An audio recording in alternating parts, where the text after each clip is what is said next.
Welcome to the Hawks Nest stream show. My name is Brandon Kane, and I thank you for tuning on in here this Sunday as we had a show planned here looking at camp battles. We got to bump that sucker, though, out on the Monday. Why? We got some breaking news coming down the wire today as the Seattle Seahawks, in a move that was not unexpected, if you happen to be following this channel, widely predicted. Just in time, right about that moment, we were able to get Elijah Arroyo into training camp, signed on that contract, no holdout. And you know he's in good health standing, as that is a bit of a worry with him, in that you know he's now good to go. That was not going to bode well for one Mr. Noah Fant. Noah Fant has been released by the Seattle Seahawks today, saving almost $9 million, $8.9 million to be exact, off of the salary cap right now at the moment, which is a significant amount of savings to have at this time of year when there are so many teams that tend to be a little bit light as far as that goes. A few different reasons why this move is being made. First, you have the, I think, aspect of the cost that's being driven into this just a tiny little bit when it comes to the Fant experience, as he signed a 2-year extension that originally came here via a trade by the big Russell Wilson trade and that mighty haul that our Seattle Seahawks got back for him. And you can see here that on his average per year basis, though it is only a 2-year contract that he signed last year, he finds himself 12th in average per year as far as that contract goes, which is a little bit higher than maybe you would like for where his performance has been. And let's not get it mistaken, Noah Fant has not been a bad player for your Seattle Seahawks, in both as a pass catcher, a run after the catch, as a blocker, be it in pass pro or run blocking at times. He's had his moments and some consistency littered in there as well. But there are just those times where he feels a little bit like he goes quiet through stretches of games and through a whole game, or might get a catch here or there. Some of this could be the offenses that are coming from this a little bit, and what's driving that. That's certainly a little bit of, hey, he could probably have an argument to be made that I haven't been utilized to my utmost. You guys didn't try to get the most out of me here. But what does stand out when you look at him coming over here from the Denver Broncos a couple of years ago here, as he got through 3 seasons here, 3 seasons with Denver, is that he was a more productive player with Denver, at least as a pass catcher goes. Now, with the Denver Broncos, I think it's worth saying that they didn't have Tyler Lockett and DK Metcalf as your 1-2 receiving targets to kind of eat up some of those touches that are out there to be had. But I think it does stand out when you do look at him that the targets got down to a lower state, sure, by 30, but the catches with it went down too. The guy is up 62, 68 the prior 2 years, went to 50 to 32 and got back to 48. 500 yards receiving last year, right around the same place he's been the past few years. And I think a little bit of why John Schneider made this move 2 years ago to sign him to that contract extension was not that he had been lighting the world on fire here in Seattle through his a little bit of time. It was really, I think, what is kind of the story with Noah Fant when you break him down as a player. He's going to probably make it 10 years in this league. He's going to have a very productive career. He's already 3,000 yards receiving. He'll probably end up like 6,000 yards receiving when it's all said and done. He'll find his landing spot. So he's not, again, a bad player. This is that nuanced place you try to get to on these type of things. But he is a former first-round pick, which we know with tight ends, they don't tend to get taken very high in drafts. And so if you are going to be taken that high, you're looked at as a guy that should be a difference maker, a guy that can tear the top off the defense, a guy that's going to be a mismatch problem on the football field. And he always kind of showed you some flashes of that here and there where you go, man, it's there. It's right there. It's in there. But that same feeling that caused Denver to eventually draw off him and being willing to package him in the Russell Wilson trade is the same thing that has you willing to draw off this, being that $9 million of cap space can just be spent elsewhere better. Even if it's a matter of eventually rolling that cap space over to move it into next year. You have a lot of versatility with how you can use this money now. But that's a better proposition than rolling along kind of with where you were. And not because he's bad. You can see here by the PFF rank from last year, 30th ranked tight end. All right, so he's not top 15, but top 30. It's fine. I always say about 64 is your average grade. So he's like 2 percentage points above what I would put is normally about average for NFL players at their given position. But again, keeping in mind that you're paying top 12 for top 30 performance. And that starts to make these kind of decisions easier for guys like John Schneider when you are entering into the final year of your deal. And basically all of the money that we get to cut out from under you, we get to save. There's a very little bit of bonus money that you eat But aside from that, you just get to get all of those savings back in tow. And in Elijah Arroyo, you did have a guy that was going to be a little bit of a redundancy there at the position. The tight end is built upon kind of two different style of players. A lot like we talk about with the defensive tackles, where you'll have a one tech who's usually going to be shaded between the guard and the center to the strong side of the offensive formation. You then have a three tech that's going to be on the outside shoulder then of the other usually the left guard. By and large, this can change by the way the formation can flip.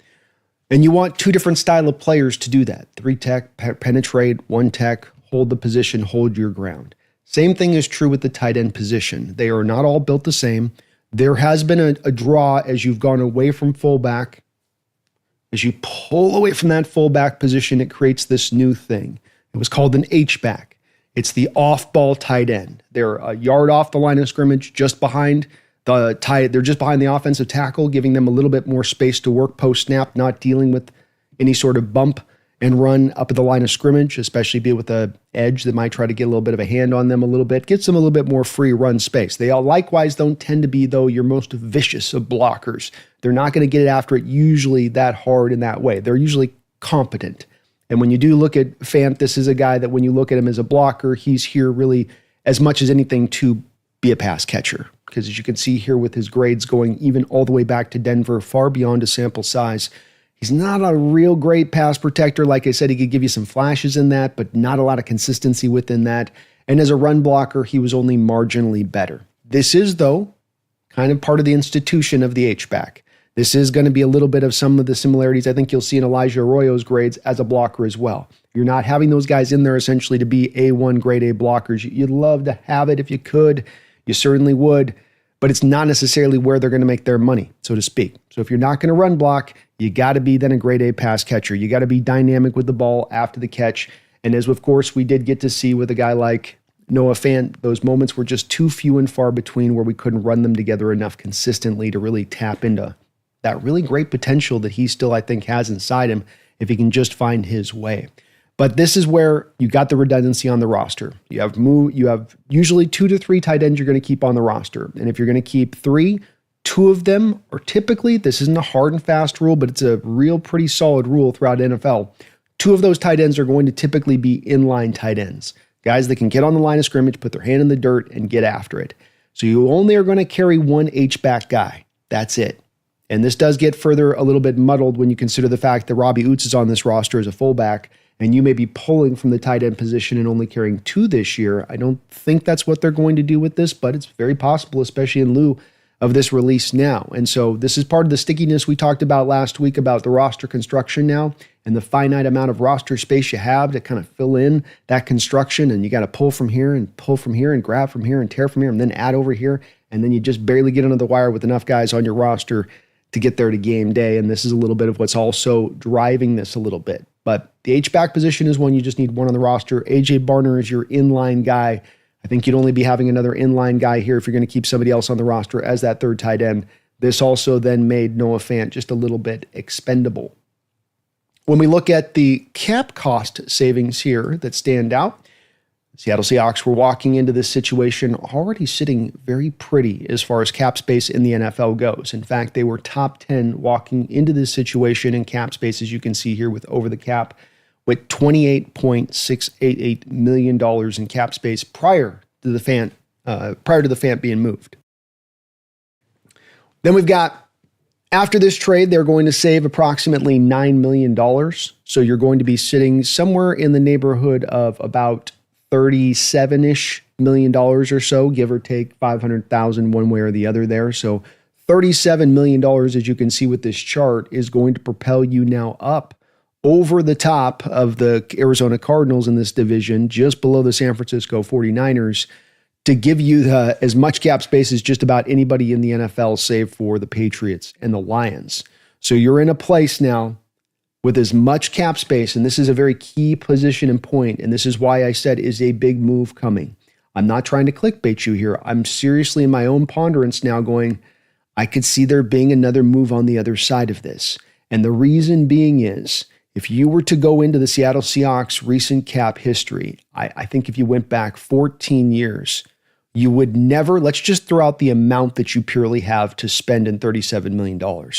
If you went back the last 14 years, I don't believe we have ever been at a time on the precipice of training camp just days away and found ourselves sitting top 4 in cap space in the NFL. And what I'm trying to say in this is that I believe that John Schneider is potentially doing this to make some other moves here down the line with this. Does it have to be now right before training camp? It doesn't have to be. I'll say the timing is interesting. You could have gone through training camp, made sure Elijah Arroyo was fully healthy through a full training camp, have this insurance in your back pocket with Fant, and then once you really had a little bit of time to make sure that Arroyo had his feet wet and he was rolling, that you could then let Fant go and you'd be okay with that. They didn't do that, though. They made it with the timing of right now, where we still do have a couple of notable names out there that haven't been signed, and maybe some other deals or other names out there that become available that we aren't even thinking about. But Micah Parsons still hasn't been signed by the Cowboys. Of course, Trey Hendrickson's situation still sits out there. TJ Watt was signed by the Steelers on a big monster contract extension. But you do just sit here and wonder a little bit if there's something that John's in the background doing. As I said, in 14 years, never been, I think, in this position of top 4 cap space as it stands walking here into training camp. John is a guy that's going to empty the rounds in his mag. He's not leaving a couple of in there extra. Atypically goes, especially if he's got some faith that he's got maybe a true contender on his hands. This is the part that I think will tell us a lot, though, about where John Schneider stands with this situation, because of the fact that if he doesn't make a move, it firmly, I think, tells us a little bit of this is a little bit in that more wait and see approach to things. And you never really know, I think, for certain with where your general manager's at as far as, how he really truly feels about the team until you kind of, get to these moments where they've got to make a decision one way or the other, or they're carrying, for instance, $40 million in cap space heading into a season where they're telling you they're trying to contend. I don't have to tell you guys that if you're sitting on that amount of cap space, you're not typically in a position to be in super contention mode. You can be. It doesn't preclude it. But it's hard, especially when on the other side of it, you're eating so much dead money from the likes of guys like Tyler Lockett, DK Metcalf, Geno Smith.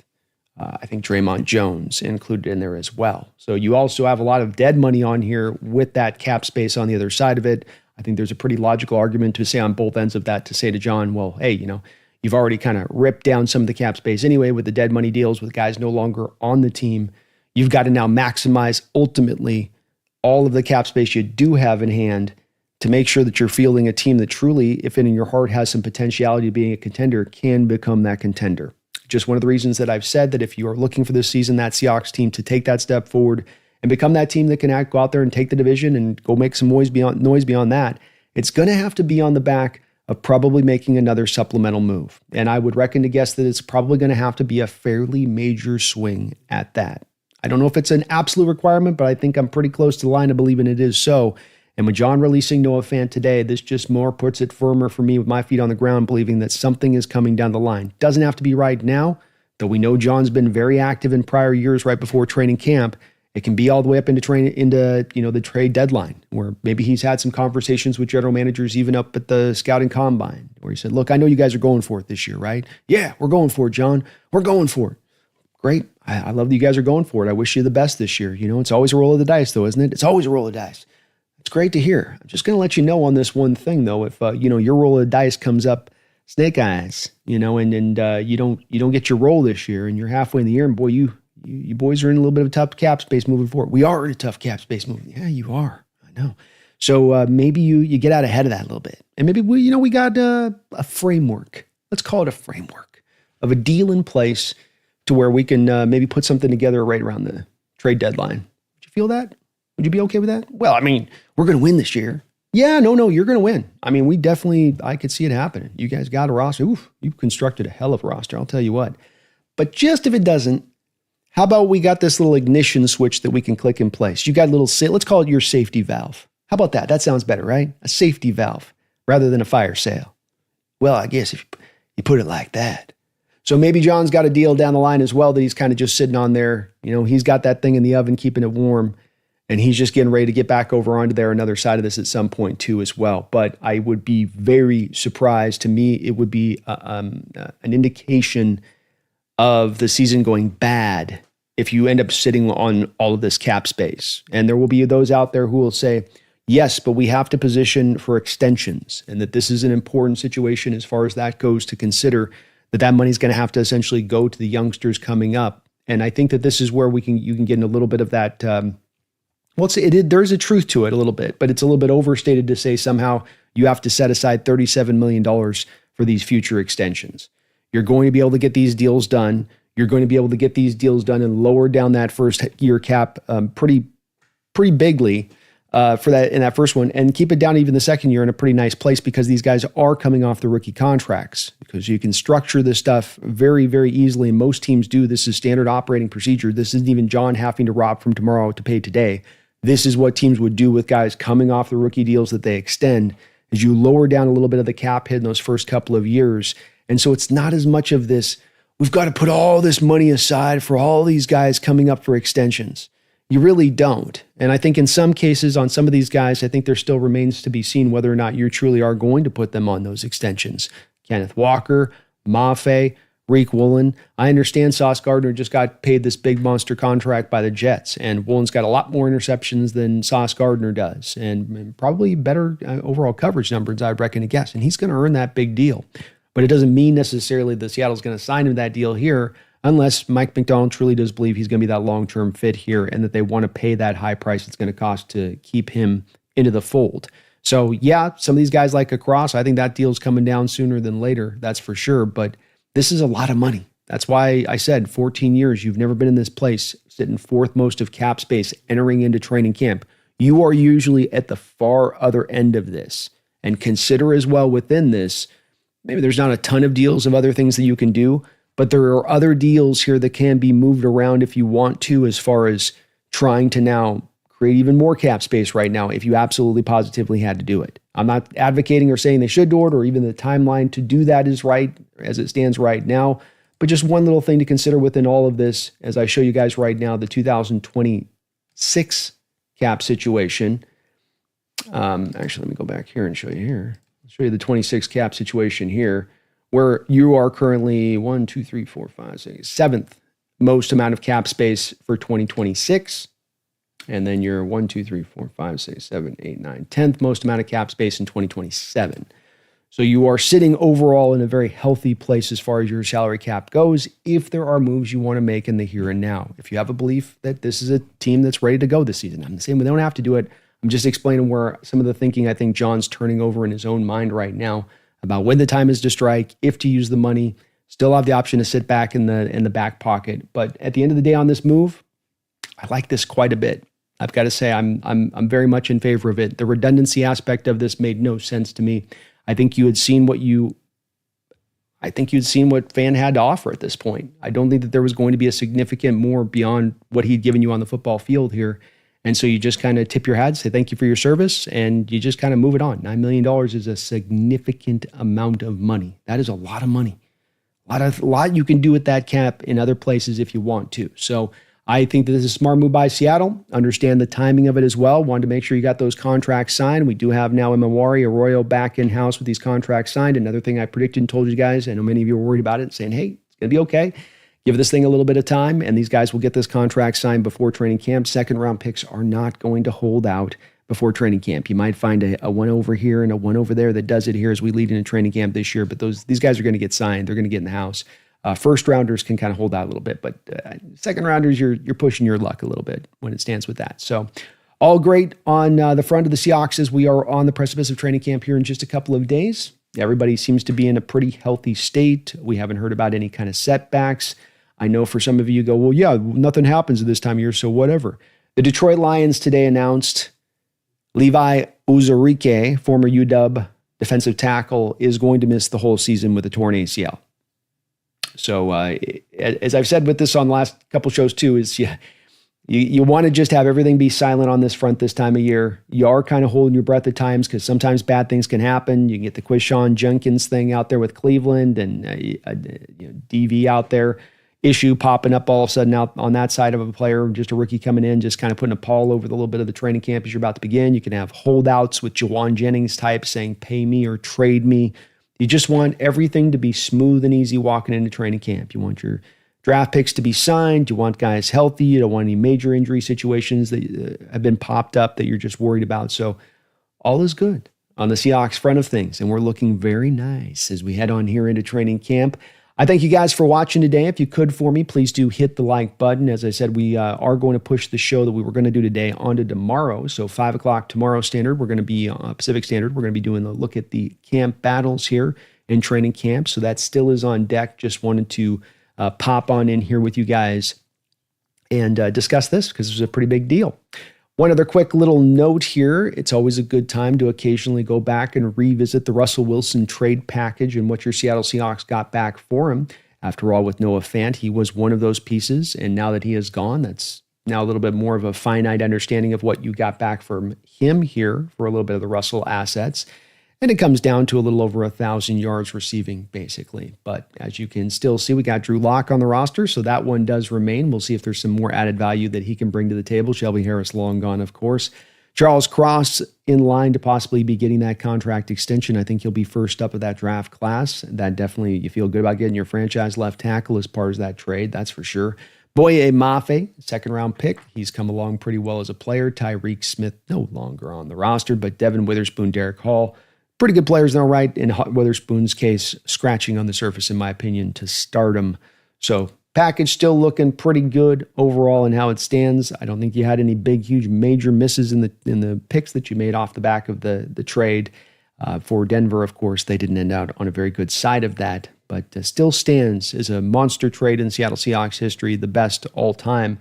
And the returns have been pretty nice. Have they tore the roof off? Maybe not.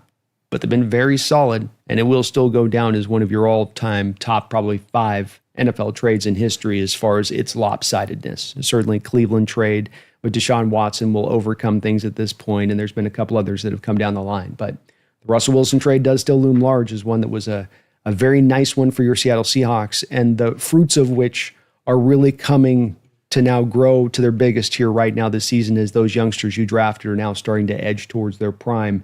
And we really get to see the true asset returns that we got. And if these guys can be difference makers, how much better that package will look as we move on into the future.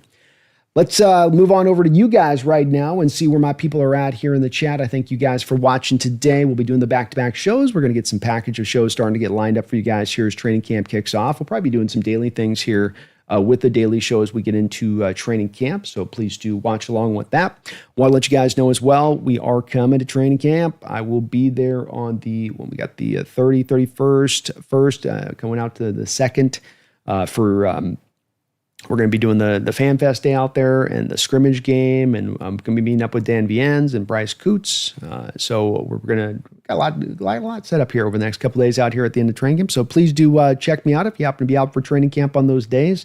You can spot me. I'm going to be over on the left-hand side, middle to upper left-hand side of the berm. I'm old. I don't want to get up on the fence. So come on down over there. Say what's up if you happen to see me over there on the berm. I'd love to chop it up with my people if you guys are out there at training camp. But other than that, let's bounce over to you guys, see what you guys think of this fan news. Let's hear what you guys feel like there's another move coming down the line. Or do you feel like John is just looking to stand pat here, bide his time, see where this thing lands once we get to the season. And if it's roaring right, then he'll make his move. I'd love to hear and get your guys' perspective on it. I do thank you guys for watching. Lee Lance, how you doing, man? Soon. What's up? Shadowbot? Let's go. War Chief in the house. How you doing, War Chief? Brian Myers, Prime, closer to real football. Almost there, Prime. I can smell it. Can you smell it? Seth says, let's see what moves are on the horizon. I think there's some things coming down the line. I do think it's going to go down. Fabrice says, who's going to be the move John Schneider will make? The Edge is the group I mainly look at as it stands right now. I think John's done a pretty good job here of setting the table up to where when you look at this roster pretty thoroughly, there's not as many places that stand out that you could see them really viably looking to upgrade or make a change at. Even positions where theoretically you could have found like let's say before Wilson signed his extension with the New York Jets, the wide receiver, where you could have said, okay, does he become suddenly on the market? Maybe we can find some way to float some deal for him with some of what we got here. I think now you're kind of saying that that's more of a door shut situation when it comes to like the receivers that we've got. You're probably going to sit on. You're good. You probably don't have any other trades out there to be made for a wide receiver that's going to be available. Likewise, I think you could say the same thing about running back, tackles. If Lucas's health is good, tight end. And you start to go down the list of this with this team and you go, wow, yeah, you do kind of narrow in on stuff. Safety, you got your 2, plus Emawari. Cornerback, well, you could kind of find a guy like that, but we know Ramsey's off the market now at this point, and they have brought in Shaquille Griffin. So have you kind of put the roster into lock on that spot of things? And so it becomes a bit of a process of elimination for me, Fabrice, when it comes down to what you would look to move in on to target. And we can even go further. Inside linebacker. Well, you're not going to need to really make a move there. Okay. Defensive tackle. Maybe a nose tackle, but Hankins is back in the fray, and it doesn't look like there's really a guy in the market that you could see them, I don't think, targeting there. So we get down to really, it just comes down to me to really getting pared down to edge. And that being the spot that I look at and I go, that's where I could see you maybe looking to see if you can upgrade one of your edges here and get somebody that's more of a difference maker for the position, at least in their eyes on it. Riverside, I knew this was going to happen the second we drafted Arroyo. Kind of blows me away that we couldn't get a 6th or 7th round pick for a trade or something. He was a 1st round pick. Yeah, I think 2 different factors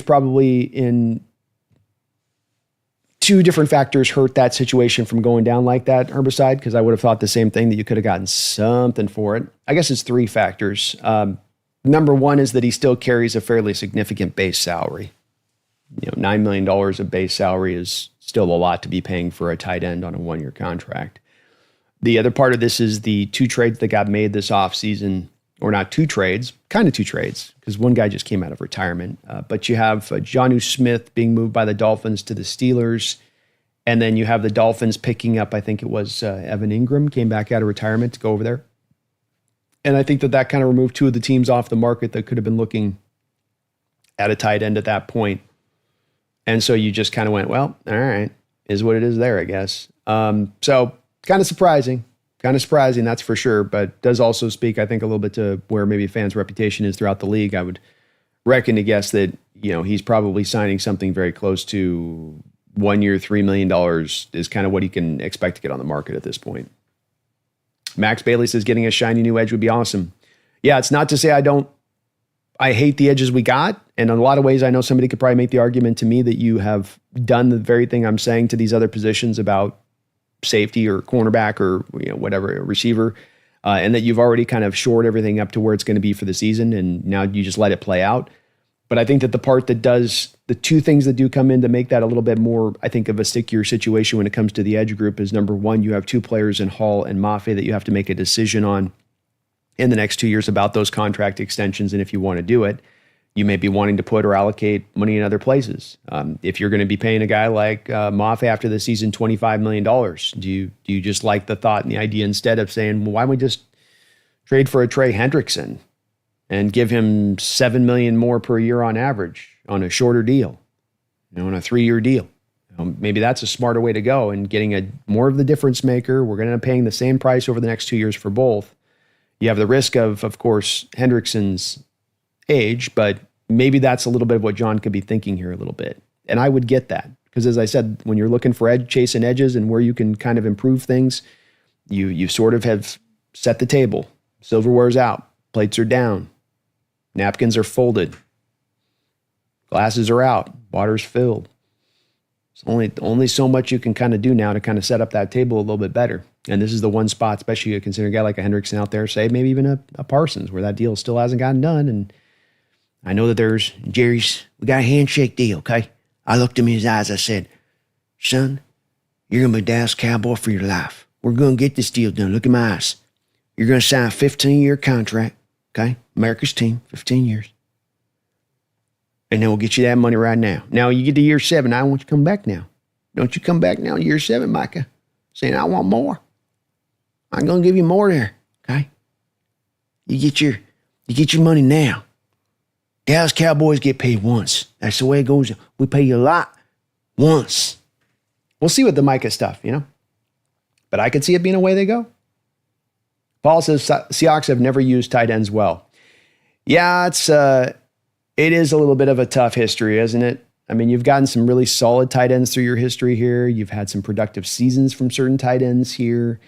But as we saw with Jimmy Graham, there is also sometimes a little bit of a blind spot with this organization on how to use tight ends. And hopefully that starts to go away here now with Kubiak, because this is a very tight end friendly offense. But it's very true, Paul.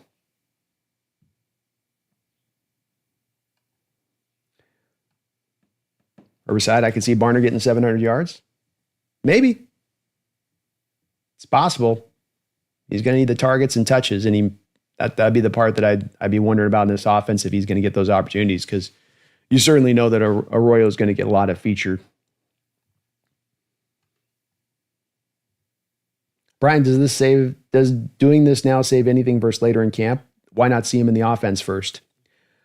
I would reckon to guess that John Schneider's answer on this is that we wanted to do right by Noah Fant, and that the intention in our hearts, it was always going to be eventually to release him, and that to your point, it's in our best interest to be cold-blooded about it.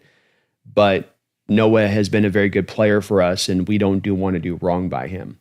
This is a little bit of one of those little tiny moments that are snapshots of differences between organizations, Brian, and why I often laud the Seattle Seahawks organization, sometimes to a fault on their part, in being so pro-player friendly in the ways that you can control.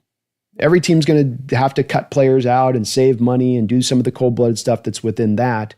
But a lot of other teams, to your point, I think would have taken this deep into training camp, really wanted to wait and make sure Arroyo was 100% healthy and good to go, hold on to him as an asset, because you never know that team that's going to have the tight end that's going to go down to an injury, and then you can go get that 5th, 6th round pick at that point. But then, from Fant's standpoint, he's just kind of being thrown around at the end of training camp, going to a new organization, maybe not being set up in a position to go and be successful the next upcoming season in what's going to be a contract year. I know I'm going kind of deep into the woods on this, but I think that it's these little things that this organization does like that with players that they hopefully then believe the players then take note of around the league. And it makes it an attractive organization for them to come to, because they're not going to operate in the same way that some of these other organizations do. I mean, I think you got on the other end of the scale teams like the Bengals, for instance, who can't even sign their first round pick. Like their first round pick's like maybe going to go back to college now. That's a tough look, and I think we're on the other end. I do. Martin Lawrence, thank you for celebrating 6 months as a Hawks Nest member. I appreciate you for that. With this roster, I just want the season to start. We are almost there, man. It's definitely been that offseason lengthens out from about June 14th to July 20th, right where we're at right now. You got about a 3-month feeling of a period there. You're just tapping your toe waiting for the season to start. But we've finally gotten there. We were finally to the other side of this, my man. It took a while, but we got there eventually. Alicia Hart, thank you for subscribing to the channel. Alicia, appreciate you for doing that. Y2K, thanks for the $2 donation. We need to extend Cross. It's only going to get more expensive. Agreed, Y2K. I think that there's a little bit of discussion in Seahawks fandom, a little bit about the number of pressures he gave up last year. I think some of that's a little bit of a volume-based stat, because you were one of the teams that threw the ball as much as anybody else in the NFL. You're probably going to have high pressure numbers for all of your offensive linemen if that's going to be the case. But it is time to sign extension of Cross. I fully in favor of doing it. I do still fully expect it to be getting done here. Maybe not right at the beginning of training camp, but as they're going through training camp, they'll find a way to get this thing, I think, figured out. And it's the right move to make. I'm not as sure about any of the other guys right now as it stands on these draft classes, with the exception of JSN and Witherspoon. Everybody else is still in a little bit of a place for me where I kind of feel like this organization would be on sure footing to say, you need to prove a little bit more to us. But with Cross, I don't think he needs to do that. I think he came in as a really young player. He has steadily improved. I think he's still got some more upside yet. I think you sign him right now and you can get a little bit of a benefit of like a Cal Raleigh kind of situation, where I don't know if he's going to go to a Cal Raleigh phase of like MVP left tackle equivalency, but that you get the even better player for what you're paying him right now into the future, if you get that extension on the books right here and now. So I expect it to get done. Y2K, thank you for the $2 donation, and it just makes too much sense. Misfit 74 has been celebrating 8 months as a Hawks Nest member. Pass rush was not our team's problem. No to Trey Hendrickson. Very true. The pass rush numbers were really nice last year, Misfit. And from pressures to sacks, that is definitely a part that you were able to do really well on. So understand the feeling on that there with it. So I can totally get that. Totally can get that. Shadowbot has been celebrating 24 months. Thank you for the 2 years of Hawks Nest membership. Imagine we make a big move to add a defense. It'll be filthy. I'm thinking top 5 as it stands. I definitely think you're going to be in bare minimum top 10, and I think you're going to be scratching the surface on that top 5 level of defense this year. Some of this is a little dependent upon the offense and what sort of consistency it can find the first year under Clint Kubiak. But I would not be surprised in the least if they got to top 5 state. And like Misfit says below, not necessarily the pass rush was a problem last year, but just as where can you find to top off the tank? Where can you find to take this thing even beyond a little bit more so? That extra little bit more move. And if you can find it and it's there to be made and how it is to be made, we'll see. But if it's there to be had, you just imagine what you could do if you could throw even more talent on this defense, if you could find a difference-making edge. And some of these are the guys we know about and are aware about that are out there right now. Some of these, though, are guys that as training camp starts to get closer, as guys who thought they were going to get a contract done now see that contract not getting done with their team. Now issues start to prop up that nobody really anticipated. This is why John refers to it as powder dry. You don't know the battle you're going to be getting into. You can't always anticipate the guy that becomes available. But what you can anticipate, what you can control is to be ready to strike when that situation presents itself. What's the actualization of that, opportunity? Who knows? Who knows on that for sure? But there are these things that do come up. We year in and year out watching it closely. There are those guys that just suddenly come up that you never thought were going to come up. And if you got just the one thing you need is cap space is the one thing to keep the deal from going or no. That's the thing. John's put himself in a position more uniquely than any time over the last decade to be able to really strike in a major way if he wants to. Doesn't mean he has to, but if he wants to, if those guys, become available. Wally World, how do you feel about Milroe now? No different. No different. It's one where, it's the hard part about doing the channel here is to always be honest. There is always a big pull in doing these kind of channels and these kind of discussions to always try to lean into certain utter positivity at every direction. And it's for that reason that I try to fight that as much as I possibly can, because I don't think it's terribly entertaining and then it's disingenuous to the audience. And so I put a lot of work. I put a lot of work into scouting players. I'm not the grand poobah. I'm an idiot with a microphone at the end of the day, right? I'm the same. I'm one of you guys out there as far as just a fan who just happens to have a yap box here that I can sit back and make my opinions on. But because you guys watch, I take it very seriously on putting the work in and making sure that I'm not shortcutting you guys, because you guys do me the honor to watch me, Wally. You guys do me the benefit of tuning in. And I think that should require me to be impelled to make sure I'm putting all the work in. I'm going long-winded on this to say that I think that the reaction sometimes I got a little bit from Milroe on my not being overwhelmed with the pick when he was taken was somehow that I flippantly came to that position, that I somehow maybe watched a highlight video of Milroe and then just went, no, I don't see it. As opposed to watching more games of Jalen Milroe than any quarterback in this draft that I scouted. And having access to all 22 tape from college of these players now and being able to go in as deep as I've ever been able to go in on any of these players in my evaluation of it.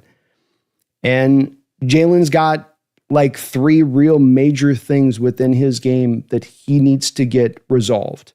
And any of those 3 things tend to be very hard for quarterbacks to get resolved if they just got one thing.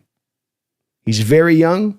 He works really hard. He's got a great background. And if there is any kind of guy that's wired in a way to be able to get around the deficiencies I just talked about, he's the kind of guy that could do it. But my opinions on this, when I do go to a negative place, because it doesn't do any favors for me to be negative on the channel. It doesn't do me any favors to be negative on a player. if I've done it, it's because there's been a lot of consideration and a lot of thought to get to that place that that's just where it lands and that's where it lies. And I hope I'm wrong on Milroe. I want to see him tear the top off this competition. I want to see him do like what Russell Wilson did back in 2012. I want to be made to look foolish. I want to sit here and say I was wrong. I don't want to be right on it.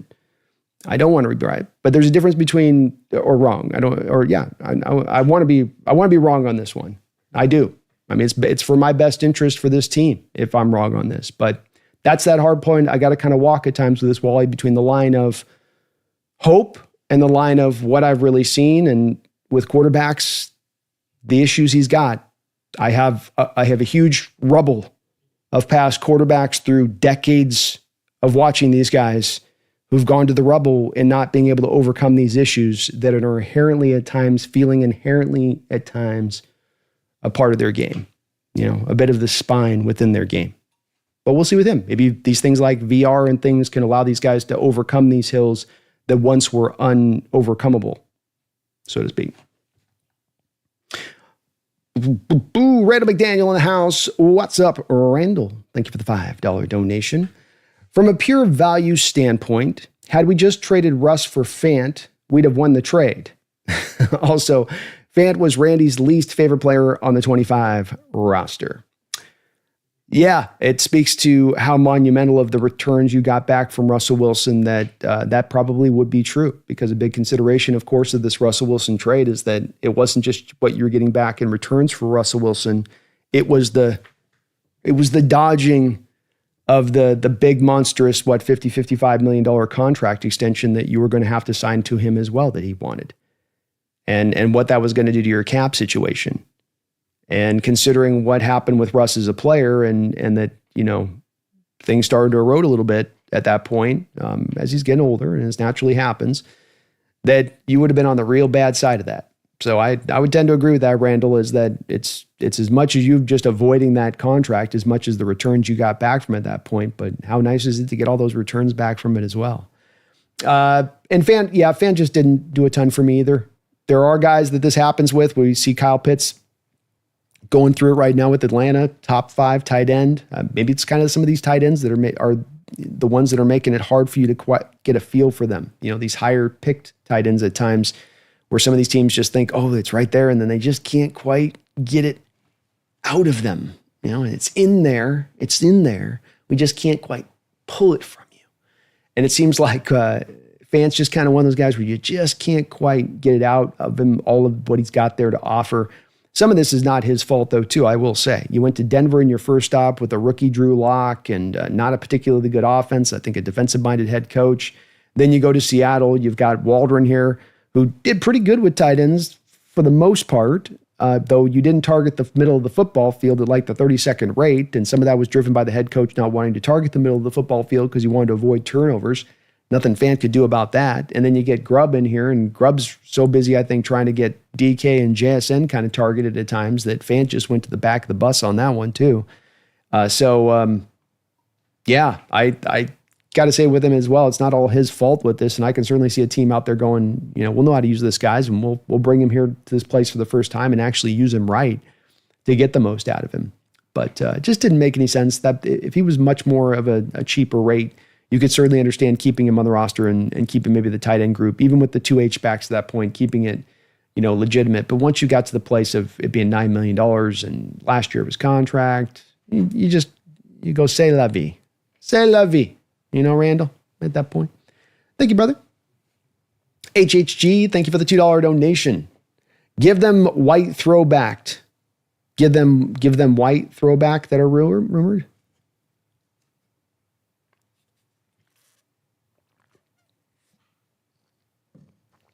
You might have to mention what you mean by that in the chat there, HHG.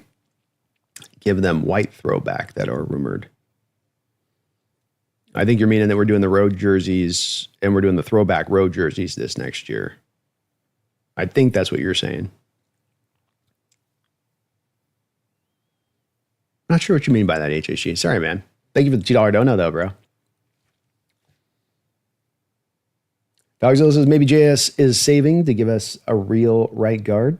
Possibly that too. That certainly is one of those positions where you could say if there is a trade that presents itself to be available, Dogzilla, jump for something like that if you can find something. Wyatt Teller would be the only guy that maybe is a guy out there that you could go get. We've got the whole Uchenna Wyatt kerfuffle thing they'd have to get past to make that thing happen. But is there a guy that becomes available? Maybe there is at that spot.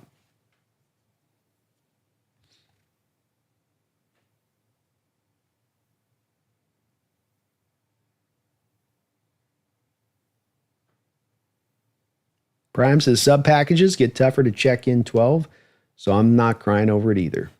Yeah. Oh, you're probably responding, Brian, there. Sorry.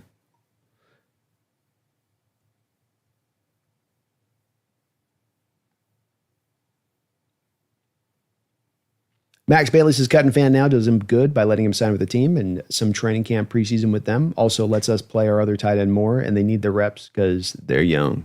Great points. Great points, and I agree 100%. Michael Arrington, y'all better put our picks to some damn good use. Michael is a Denver Bronco fan. We're trying over here, man. They're youngsters, you know. We got them at all 21. I mean, Boya's a little older, but they're right on the precipice, man. We got guys just scratching the surface. They've been solid. They're about to break through. You watch. You watch this year, Michael. You know there was only so much we could get out of Noah. There was only so many drips.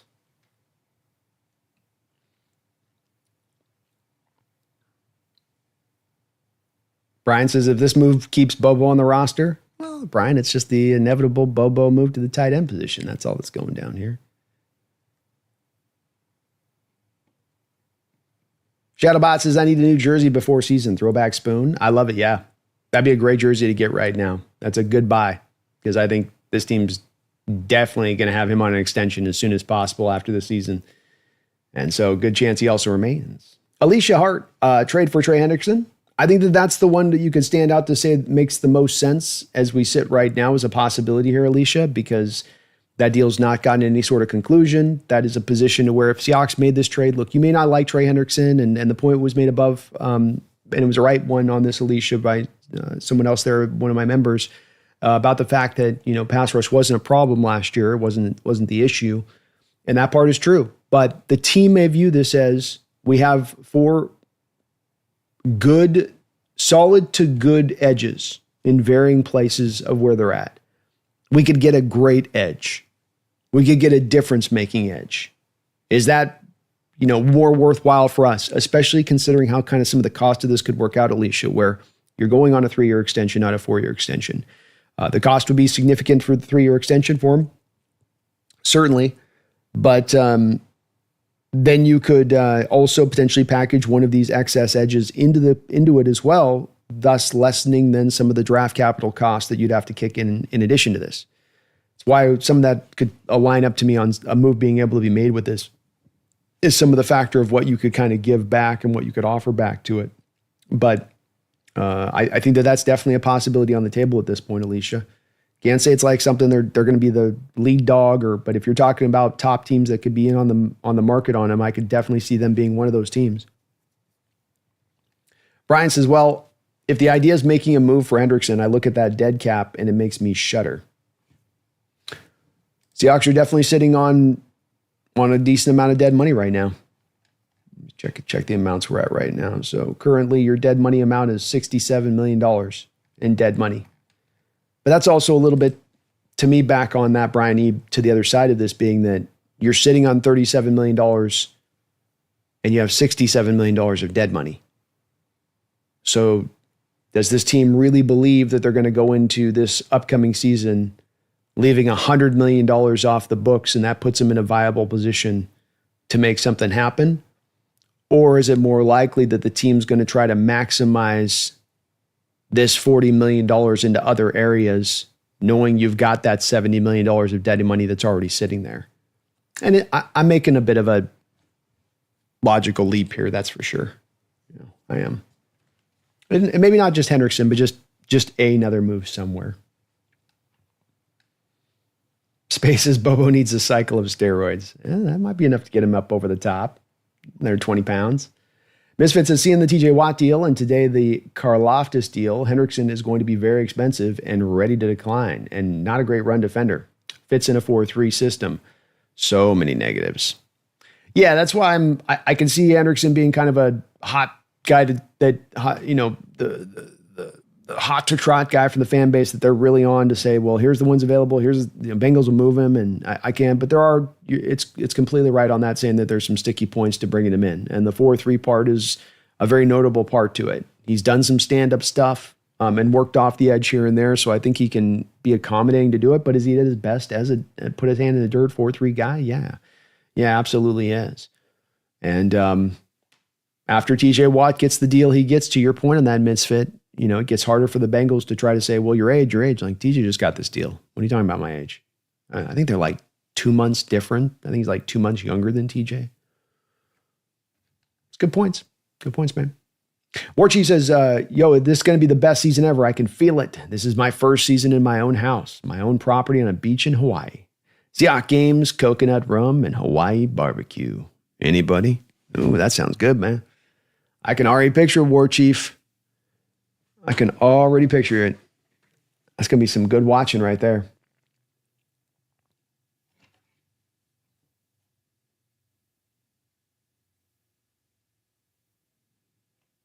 Herbicide says Torrey Horton's not on the injury list. That's good to hear. That's that good news stuff. All good news on the Western Front.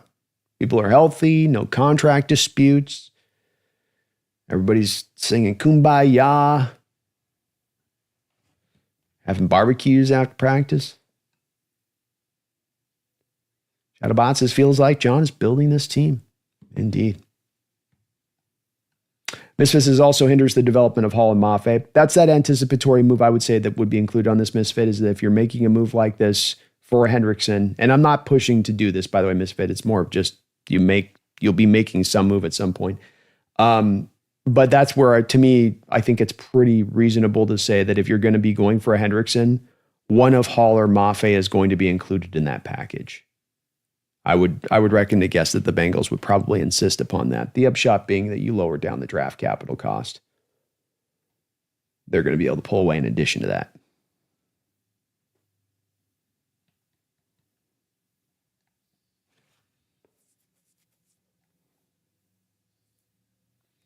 Herbicide Mike is going to get $35 million a year when it's all said and done. Mike is going to get $43.5 million a year minimum.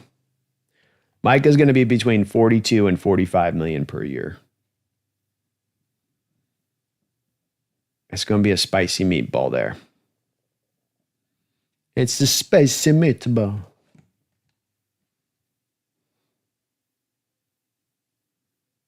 Max, happy West Coast 420 guys. 420.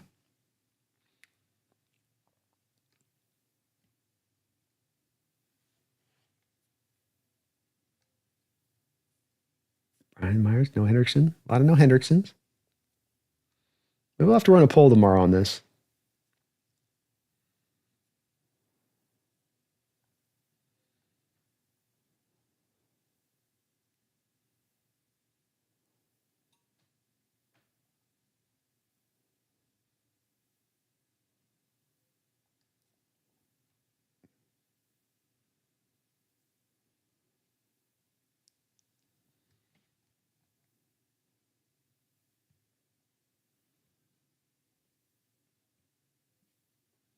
What George Karlaftis signed for. And keep in mind on the Karlaftis, it just happened. So 4-year, $93 million deal. Yeah.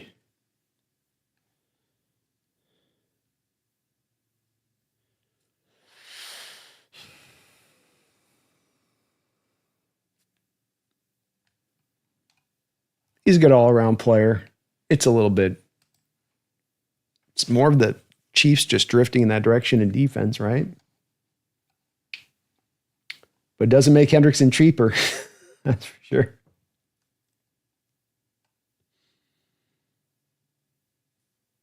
Poor Lions defensive tackle. Yeah, I feel bad for him. Former UW guy. He's been a little bit snake bit with injuries. Mrs. says, can't forget our team and its ownership have a budget. We aren't the Eagles with 11 billion 20-year players and infinite void years. Yeah, that's it. That's right.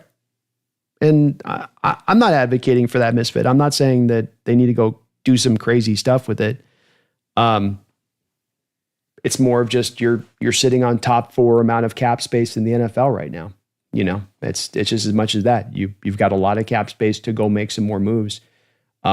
Which I mean that you're not. I guess I just would say with the Eagles thing, there's no comparative to say if we're going to go make a move right now for a major guy, and I'm not saying Hendrickson, but go make a move for a major guy.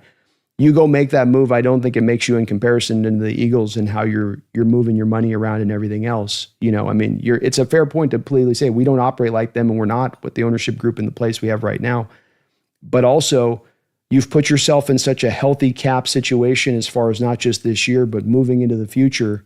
And yes, some guys are going to need to extend extensions, but there's money to be had here. There's space to be had here to go make another move. And again, it doesn't have to be the Hendrickson thing on this with it, but I don't think that making just that one extra big move right now would equate to you sort of doing what the kind of Eagles are sort of doing. And if anything, the past couple of years, you've been willing to just kind of bleed out, eat bad money off the books, and kind of just keep it moving a little bit to that other side of it. I agree with you completely on it. We're not the Eagles, but I also think that to then say if we made one move that suddenly puts us into kind of that camp, which I don't think it does. When you're sitting on, as we kind of started at the top of this Misfit with, it's been 14 years in going into training camps. There's not been one time in 14 years in John Schneider's history here of us walking into training camp with top 4 amount of cap space. I think that's the significant part of this that's very intriguing. And it should, I think, push to eventually some other deal being done. Our extension is going to happen within this? Yeah, but there's a lot of money there. That's a significant amount of cap space at that point.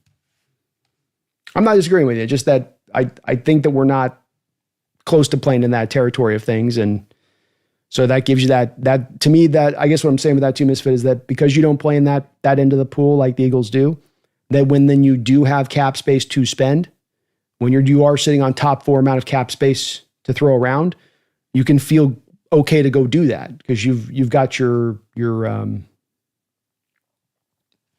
fundamentals are clean. You know, your financial fundamentals are clean.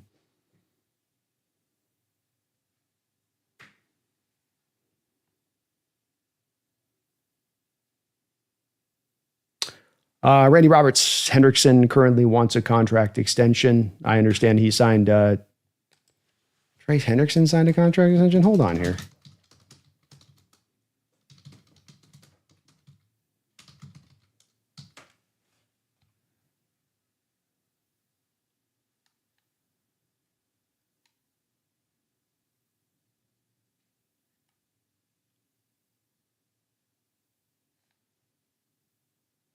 Yeah, I guess there's some confusion in the chat. Right now, Hendrickson wants a contract extension right now.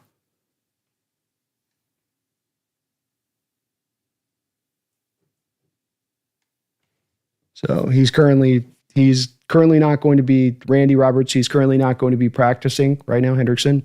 He's going to be holding out training camp or holding in or whatever you want to call it that, but he wants an extension. I know he just signed one. They added they tacked a year on his contract, adding $21 million of new money because he was wanting an extension, I believe, last year even. But he wants a new deal. For sure.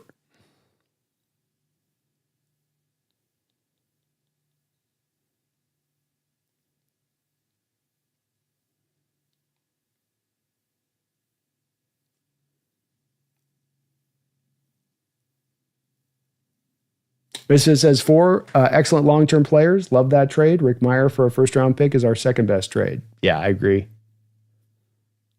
That one was, especially with where Rick was at that time, because usually if a quarterback has some of the shine off of them after a couple of years, Misfit, where they haven't performed up to what you thought they were going to be as a top 5 pick, that those guys tend to then have no value on a trade on the reverse side of it. Fun part of that, in talking to Randy Milroe, the general manager at the time, did an interview with the Misfit. And Randy played a little bit of some dirty pool there because he knew Chicago Bears general manager was a Notre Dame alumni. You see where I'm going with this misfit? And so he baited him in on it. He's like, would you maybe want former Notre Dame great Rick Meyer? It's going to cost you, though, if you want a former Notre Dame great. Just saying. Banana the Bad Guy Williams, what do you think the big move is? Well, I would tend to agree with the misfit on this and a few others on this, where I don't know that Hendrickson is the guy that is the move that stands out to me as the one that they would make here. I think that I could see them making it, and I could make a case for why they're making it. But I also think that it doesn't align enough for how much you're going to be giving him contractually to quite make it add up. So I would say it's more of, to me, the guy that I'm not aware is available right now. Banana. It's the guy that I would think is on lockdown with the current team right now that suddenly comes up, be it either now or before the trade deadline, who we would not have thought would have been in a position to leave that roster this upcoming season at any point in time. But because of some other factors that come into play as the course of this stuff starts to, and this is just the nature of the beast of what I get every year on this Banana Bad Guys. You get into this training camp and everybody's got their team and everything's in place and you think all waters are calm, and then you get the Jawan Jennings types that come up and they go, oh, you got to pay me now or you're going to trade me. And now your team's like, well, we're out of money, and they're flipping out their pockets inside out. And they're like, well, we're broke. And this will happen with a couple of teams and a couple of players here through training camp. And it's hard to anticipate which of those guys are going to be the guys that kind of come up and squawk. I did do some research on this to try to see if I could kind of look at a few people that might, pop up. Nothing was jumping up, hugely. But some of this stuff is very hard to anticipate. The reference I've always made on this Banana is going back to like the Jadeveon Clowney deal, where if you look into my search history on it, I present like a week before on a video, hey, if Jadeveon Clowney gets on the open market, he's franchised and he's not signed anything, and why don't we try to make a run at him? And be like, no, there's no way he's available. There's no way. And then he becomes available. And even in him at this point in time in training camp, at that point, that was weeks into training camp when I made that mention. So even as it stands right now, I wouldn't have, at that time of year, equivalent-wise, been able to say, well, Jadeveon's going to be available right now. So I'm not really sure on where they would go with it. But I would be very surprised. It would be very surprising to me if John just merely took this $40 million, allotted it to contract extensions in-house, and called it a day. I would be very surprised if between now and the trade deadline, that's all John does. I think that there's going to be another move at some point. I know that gives me a little bit of some length of time here, Banana, because it's between now and the trade deadline, which is a long period of time. But like I say, it's hard to anticipate which guy will suddenly become available who wasn't just yesterday. And that stuff happens in the NFL. I mean, this is the beauty of this sport, is it's moving a million miles a minute. And what you think is certain today is not certain tomorrow. And so I wish I had a better name to give you on that, but I don't get anybody really anticipated with that one.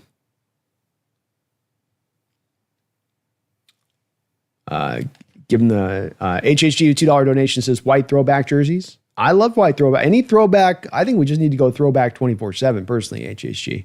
I mean, everybody in the fan base that I've seen online anywhere has been pretty unanimous in this. And you never see that kind of opinion where everybody's aligned in the same way. I mean, this is even nationally. Nationally, everybody wants to see some throwbacks. I mean, they're the hardest jersey by far. It's easy. But the whites are pretty tight. I'm with it, HHG. Randall with a $5 donation. Thank you, Randall.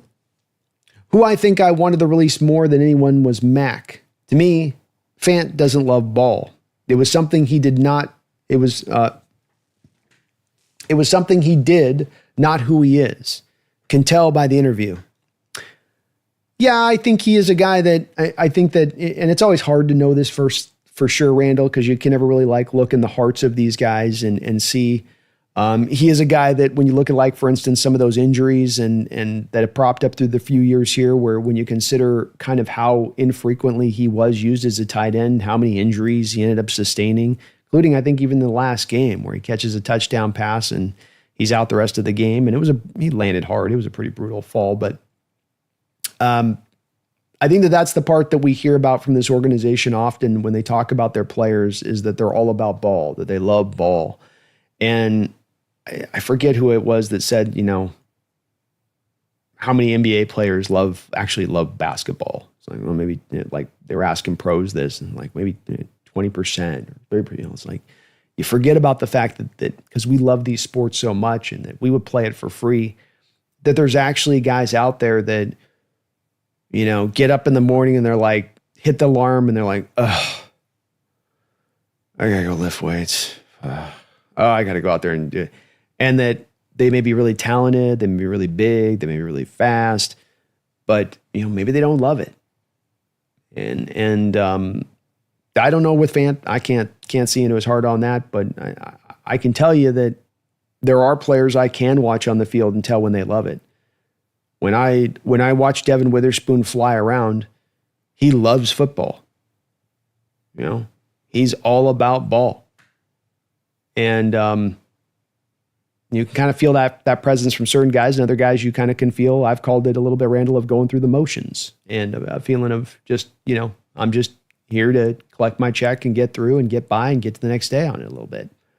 So probably part of this, and when you have a guy that is a first round talent, in addition to this, Randall, that has not realized his potential really for that first round, because there's so few first round tight ends that go, that you start to go, well, why hasn't it happened? Is it all just the scheme fault? Is it all just coach's fault? Is it all just you haven't been featured correctly? Or is there a part of this that you haven't furthered and developed your game, and that what you walked in and who you were was maybe even the best version of yourself in some ways from what you are even 5-6 years down the line? Yeah, I think there's a lot of fairness in that, Randall. CJ Kurzman, thank you for the $5 donation. Brandon, now that Geno's out of town, where are all the Geno haters focusing all of their energy? Oh, there we go. Well, I don't know, man. They've kind of had they've had it taken out of their hands a little bit. I would reckon to guess that Sam Darnold's going to start to get a lot of that pretty quickly, because a lot of the Geno haters, some of it is that they just never could get signed up on Geno, and they had a little bit of some weird thing with Geno. Just, some guys just had some sort of, it's almost like a psychological block or something with him, where just could never they prevented them from ever appreciating his performance and just having to kind of ride him down all the time. And I think some of it comes from more than there being ulterior motives at play for why people might think that. I think some of it is just so many people watch the sport with everything being so centric, CJ, on the quarterback position, and that the quarterback's making or breaking everything, and that nothing else is irrespective of him. And, he's out there to get it done or not. He flies or he fails. And we all know that there's so much more into offenses and what they do. And so I think you're going to see some of the same sort of stuff when it comes to Sam Darnold. And dare I say, maybe the biggest Geno haters will probably be the biggest Jalen Milroe proponents. And that the most annoying thing that you're going to get this year is that if Sam Darnold cannot replicate exactly what he did last season with the Minnesota Vikings, but instead it's a first year on a new team, first year offensive coordinator, you've got as little investment on the offensive side of the ball as just about any team in the NFL. You put way more into the defensive side of the ball. That, maybe he's not able to quite get to that same level of performance. And then that's going to have those people pushing for Milroe, and that's going to be the annoying thing here all year, is people going, get Milroe in there. He'll do better. Get Milroe in. We got to start the Milroe. Get Milroe. And that will be how you see that probably start to rise up, CJ, unfortunately. It'll go to Sam, and then they'll oddly love Jalen until they maybe have to see Jalen out in the field. And they'll be like, okay, well, maybe we'll just draft a quarterback in next year's draft. Who knows on that one there. Thank you, though, CJ. That will be, I will say, though, a good part is that no longer having to have the battles on Geno and DK. Like, all that stuff gets to go away now.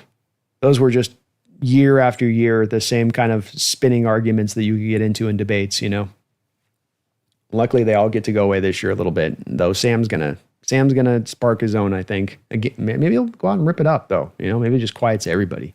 That'd be cool. Randall, thank you for the $5 donation. Fant player profile doesn't mesh with culture Mac built. Oh, I think I read that one already today. Oh, no. All right. Fant player profile doesn't mesh with culture the Mac is building. Fant is a 7-on-7 player. Soft. No grit. Daryl Taylor of the offense. See ya. See ya. Bye. Yeah. I think that's pretty accurate. I do. What we're trying to build and what's cool about this a little bit and why I think you have some overlap and Mac being able to come in here defensively, especially, and take advantage of the players he has on the roster because they kind of, at least some quasi-fit to fully fit to what he wants to do in his new scheme, is you want the big, you want the bad, you want the passionate, you want the mean a little bit. I mean, that's something about Baltimore defenses that was always, for generations, a bit of the archetype of their defenses. There was a meanness to it, a bulliness to it. And they want to do this offensively too, with running the ball and being tough. And it ain't about throwing it all over the yard. It's about, blocking your ass off. It's about doing your job. It's going to be a 3 yards in a cloud of dust at times. And so I can understand if Fant didn't quite, fully go into that. And let's also face it with it too, Randall, when we consider this with the Fant situation and coming to Seattle. Did John Schneider like Fant? Yeah, he gave him an extension on top of trading for him. So certainly there was a part of this with John that, he liked what he had in Fant. Did some of him signing the extension, not this year, but the year before, have to do with maybe not liking as much of what he saw from the tight end class and their ability to find a tight end in last year's class that they would have liked? Yeah, I think maybe some of that, especially with the weaker free agent class for tight ends that was out there at that point in time. But some of this was also that with Russell Wilson, he was able to drive that trade. And part of what makes it so impressive from John Schneider's perspective is that you have a player forcing your hand and saying, you can trade me to here, here, here, or here. That's it. And if you don't, you try to trade me those places, I'm going to tell those places I'm not signing an extension, and that's going to lessen what you're going to get back. If you try to trade me somewhere I don't want to go. On top of it, Russell just had a no trade clause, so he could just say no. And so John, put in a predicament that we saw other teams in Seattle franchise history take the Mariners. Ken Griffey Jr. came to them and said, you can trade me to Cincinnati. I only want to be traded to Cincinnati. And that hurt your trade haul pretty big. They made magic out of it. They still found a way to get a pretty good return, but John was able to do the same thing. But my point on this being is just that it wasn't like Fant was a keynote target of him wanting to bring in here. He was a former first-round pick. He was a nice asset to get as part of the trade return goes. But I don't think that he was, some stunning piece. Some of this was just about Russell essentially narrowing down the teams that Seattle could trade him to, and then those teams only having certain players that they were going to be made available as part of the package that they would include to go get Russell. And so you had to kind of make the best of limited options, I think, a little bit in that. I know I gave him the extension, but I think there is a bit of that on this too, Randall. Thank you for the dono. Thomas Cox, thank you for the $10 donation. Very, very kind of you, Thomas. I appreciate you for that. Says, I got a crazy what if. If Seattle has a bad season where they get the number 1 pick and Archie Manning comes out, would you select him even if Milroe hasn't played or was limited? Great question, Thomas. Great question. So there's a couple different ways for me to answer this, okay? Let's start with number 1. The Manning family has shown in the past a willingness to not go to an organization that they don't want to go to. And so I'm going to still answer your question on this, by the way, Thomas, but I'm just obviously want to make sure we're in the realm of reality with this, being that I think if the Seattle Seahawks drafted Archie Manning, I think that the Manning family would push for there to be a trade. I think that they're going to want him to be either in the South or on the East Coast, or in the South on the East Coast. Like a Miami or something, I don't know if they'd want Miami, but it's something in that neighborhood. I think that they're going to push for that. And I think the NFL is going to be willing to acquiesce to the demands of the Manning family because they already have once. If you've done it once, why won't you do it again? So I don't think there's any way that Manning would come here. Now, let's just, though, I don't want to crap all over your questions. So let's say he was willing. Let's say the Manning family was like, look, you guys are building great things out there in Seattle, and you've got the great fans and, all this and all that. Okay, I would still do it. Yeah. I would still draft if Archie Manning was, and this is obviously, look, people get mad about this too, Thomas, because there's people in chat like, what's Archie done to be the number one pick? Some of this is like, we're taking leaps, but I don't think these are like crazy leaps. Let's say Archie goes out and has that great year. Let's say he goes out there and wins the Heisman, or goes and wins the national championship, or wins both. And he becomes the number one overall pick. And you, like you say in Crazy Town, Sam Darnold gets injured.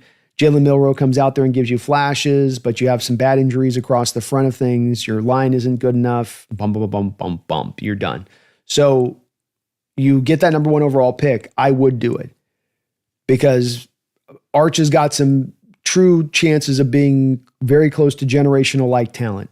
Maybe he's not going to get to that quiet place. Yeah, it's really early to tell, but considering the Manning track record, I don't think it's like, well, I mean, what if you got one guy that you've got potentially 3 Hall of Fame quarterbacks. We've had 3 Manning quarterbacks that have been NFL quarterbacks, and we're going to likely have 3 of these guys that will all be Hall of Famers when it's all said and done.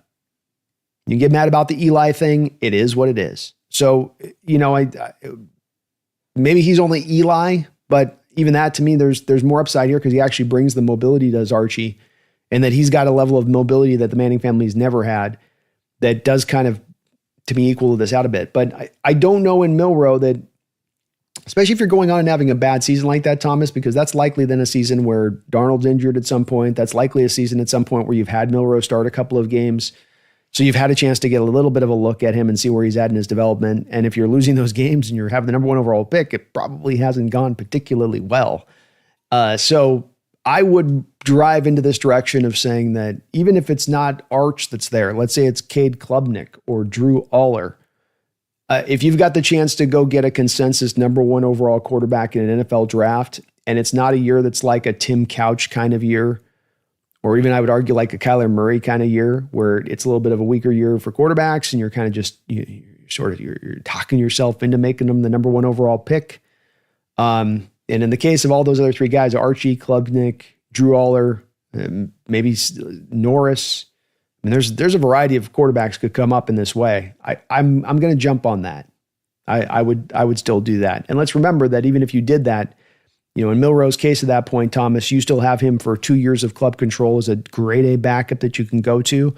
Or if there's a team that gets a little bit hoppy out there and they want to throw you a nice little draft pick compensation in return, say, hey, we'll give you the 2nd round pick back for Milroe. Now you've drafted him as a 3rd, you give him up for a 2nd round pick. It's like a draft stock thing, and that's just what Thomas John's wanting to start to do. He wants to do this. This is back in the Green Bay heritage, is that they would take those quarterbacks 3rd, 4th, 5th round, develop them, flip them back now for increased draft capital on the other side of it. It's not a bad way to operate. Not a bad way to go. So I would do it all day long. All day long, I'd go right back to a quarterback at that point, Thomas. We've never been in that position to ever take, we're, I think, one of the few teams in NFL history that's never had the number one overall pick. Say nothing of being actually in the position to have the number one overall pick and take a true quarterback who deserves to go at that spot. That's a position that you literally in 50 years of your history have never been in. I don't think you say, well, we got Jalen Milroe, so let's not pull this trigger now on this one here. No, quite the opposite. I'm jumping on that one with both feet, Thomas. Got to do it. Washington Fish Quest, thank you for 44 months. 44 months as a Hawks Nest member. You are the man. I really thank you for that long time dedication and support. This is only 19 days, today included, until preseason. Let's go. Preseason's almost here. Almost here. Let's go. Thank you for that long-time support, man. And I can feel it. Season's right here. I can sense the excitement's popping up here with our fandom here a bit. Things are coming back alive now here. I know the Mariners are doing good. That's good to have. That's happened at the same time. Don't get me wrong. Love to see that as well. Y2K, thank you for the $2 donation. Can I get a Luther Burden Bears breakdown? Yeah, I'm a little bit worried. The Bears are sort of tripping me out a little bit with what they've been doing recently. And he was one of the fun NFL discussions we had about usage and how he would be used at the pro level. Because there were some people that I think were really confused at times. The Bears are going heavy for skill position players. They do, I think, at times create some redundancy in some of the skill position players they're going to be putting out there, which I think the issue you had a little bit last year with them Y2K was you had DJ Moore and Keenan Allen, and then Odunze was out there, and you kind of struggled to find a way to kind of acclimate them all into the offense and make it kind of seamlessly work. You also had a tendency to be drawn to go too pass happy, almost as though Waldron and the Bears were trying to validate having had all of those wide receivers for Caleb and not putting the investment into your offensive line. Now, they put the investment in their offensive line, which is good to see. Don't get me wrong there. But you had Colston, Loveland as your first pick and then Burden. And there we already have redundancy between Burden and Loveland, because Loveland is an H-back. Loveland's going to have a lot of snaps that he's going to eat up as a slot wide receiver, essentially. So are there snaps now you're losing Luther Burden on the field because you have to have Loveland out there? And then there's only so many balls to come be worked around. I mean, you got to feel like the Bears offensively this year, especially bringing in Ben Johnson, are going to drive a lot more to trying to run the ball more than they have in the past. So even more limited touches out there in space. I feel like the Bears are just going to walk into another problem this year where they just don't have an ability to utilize and take advantage of all of these pass catchers they have. I mean, DJ Moore works a lot of the slot himself. Now, as far as Burden and the player he was, the big discussion point and the point that, I think is kind of ridiculous with him is people to believe that he's going to be able to play on the outside. He's not going to play on the outside. He is a slot-only player to me who maybe here and there you can mix a little bit to the outside. He had a bit of a down year last year versus the year before. And so utilization was some of this as well, where people make the argument that it was how he was used at college and that he'd be so much better if you could bump him out to the outside if they just used him that way. And to their point, they had Theo Weiss out there as an outside guy. So they did have a little bit of an opening and a hole there to be used at the slot. But I just think he's a real sharp, sudden change of direction guy that's just built to be a slot wide receiver. I don't think he's got a lot of top end speed. I think that when you have him trying to work off physicality through his route, he struggles with that at times. And when you get him in the slot, he's able to now get the free release a little bit, being off the line of scrimmage, but then he also can utilize the suddenness to kind of get himself around linebackers that'll be in the middle of the field that are trying to get a hand on him or slow him down or disrupt his route. And so it just is the best place to get the most out of him. He's super dynamic as you were going to find in this draft with the ball in his hands. He's a big play kind of machine waiting to happen at times from what he can do in the slot. He's really good, like JSN is, about running the skinny fade, the little skinny fade, or running that out route to the corner. He can get open on those a lot. So not just a guy that's going to get you the 7-8 yards and that's, just a short catch kind of guy. A lot of talent on him. I just don't like the way that the Bears have set the stage here with this roster, and that it looks again disjointed. It looks again like you're going to be driven too heavily to ask Caleb Williams to throw the ball too much. And even with the improved offensive line, I think that that's still going to lead them to lesser returns and lesser results versus if they had put this investment in some other places over the past couple of years. Great question.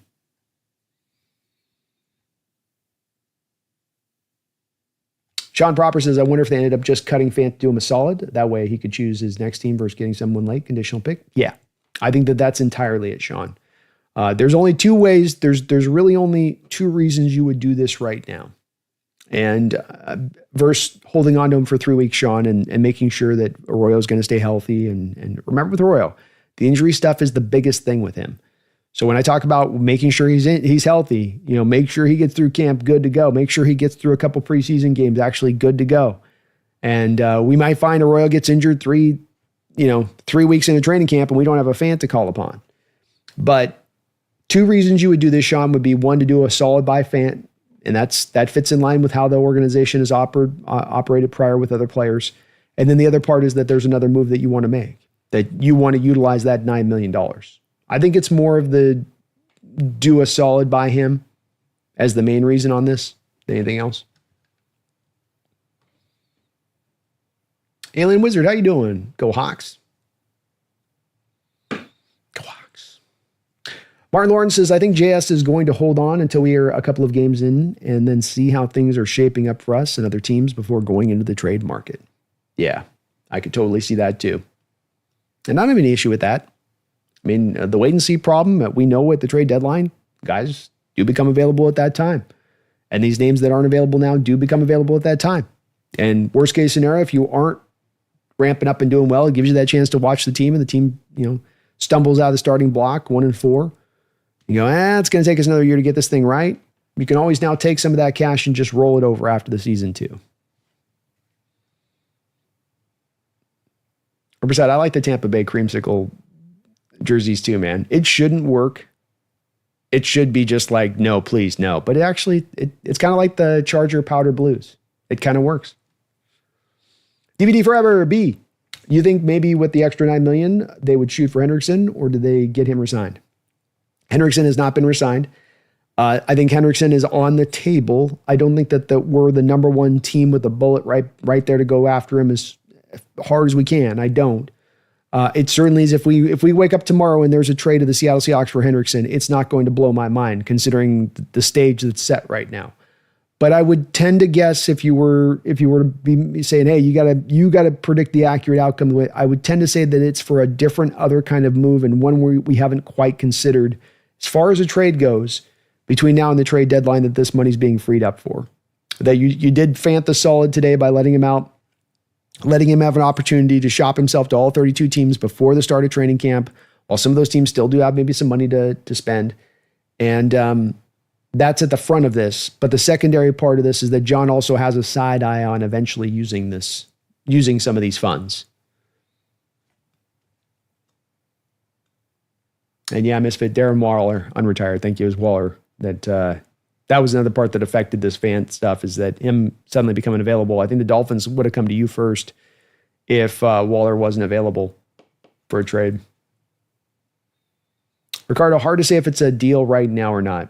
I can't say for sure whether there's a deal coming or whether it's down the line. I think you're going to re-sign your guys. I think a deal is going to happen at some point or another. I'm just not sure on the timing exactly here. Oh, thank you, Nick. Nick Misfit, thanks for correcting me on that. So it was Darren Waller. It wasn't Ingram. I always get those guys confused for whatever. So it was Darren Waller that came out of retirement back. And that was the guy who went to the Dolphins after they traded Jonnu Smith to the Steelers. And that kind of eliminated the tight end market for trades as it stands right now. Especially with how deep a draft it was for tight ends. This wasn't the year to be trying to move a tight end. Lee the Lance says chasing edges by chasing after some edges. Yeah. Hell yeah. Alien Wizards, it's time to get rid of the 14 jersey there on your wall, Brando. Oh no, man. It's got to stand the test. And we just add to the background. We don't take away. We just add. We celebrate DK's time here. Misfit says, I do like building on strength. However, I don't want to pay Trey $25 million per season. I get it, man. And this is why I wouldn't push too hard on making this deal happen. I mentioned it as a possibility, Misfit, but I certainly wouldn't be sitting there pounding the table in the room with John and the rest of the brain trust on whether or not to make this move. And I think it's actually going to be more like $33.5 million to $35 million. You're paying Hendrickson. So even $10 million. If you're out on 25, I know you're really out on 35. But I completely get that. Brian says, Clowney, let's get Clowney, man. Justin's with it. Justin Neponelli says, Hendrickson.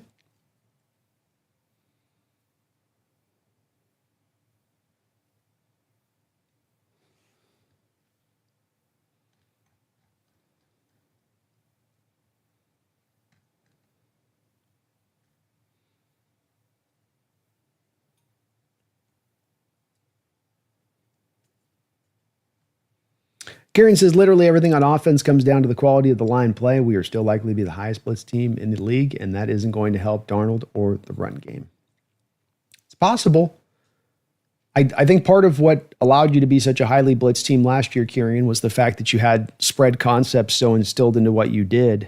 Part of the fact you run the air raid. And when you go to air raid, and, this was the thing, Gary, back in the day with, I do feel like the air raids kind of origins have some beginning points that you can find in a line drawn back to even the run and shoot offense. And the whole thing with the run and shoot offense at times was that You'll have a single back, and you're going to have wide receivers out on the field all over the place, and you're not going to have as many guys there to pass protect and to help out.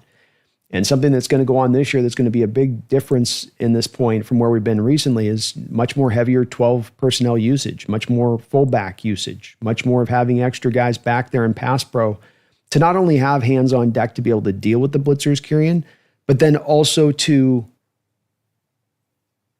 make it less advantageous for teams to try to blitz you. Like, you want to send the house, we're going to have it picked up, and then we're going to hit you with a deep play down the football field if you do it. So it is a little bit of this should be where the new system, offensive system you have in place should help to mitigate some of this stuff. Whereas last offensive system worked to put it more on brighter display. Ethan Techworld, how you doing, man? Thomas says, what about Wyatt Teller or Batonio?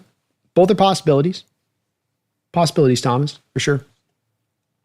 Batonio's old. He's 35. I think he's less likely. But Teller, maybe. Ethan, Hawks Nest, what's up? Hope to catch you at training camp on 8-1. Great point on Schneider, never leaving this much cap space before the regular season. I'm open to waiting till the deadline. Me too. I'm completely understandable if John wants to wait on this one. I'm certainly fitting a little bit more to his history that he doesn't tend to wait on this one for this long or have this much space going into the season. But if he wanted to, I would completely understand it. And I think that he's taken the right approach to this roster, even moving into this offseason with the team moving off of Geno, the team moving off of DK.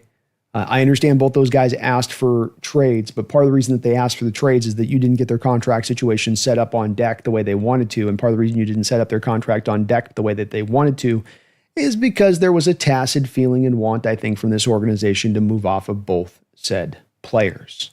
They didn't get, I don't think that some people sell this as like they got blindsided. I don't think as much that they got blindsided on this one. I think that there was some very gentle nudging going on from the organization here. Gentle nudging. But waiting's totally understandable, and I'm good with it. DVDB, isn't Hendrickson also entering like year 8 or 9? That sounds right. He came in the 2017 Saints draft class. So I think that's right. So yeah, that'd be 9 and into year 9.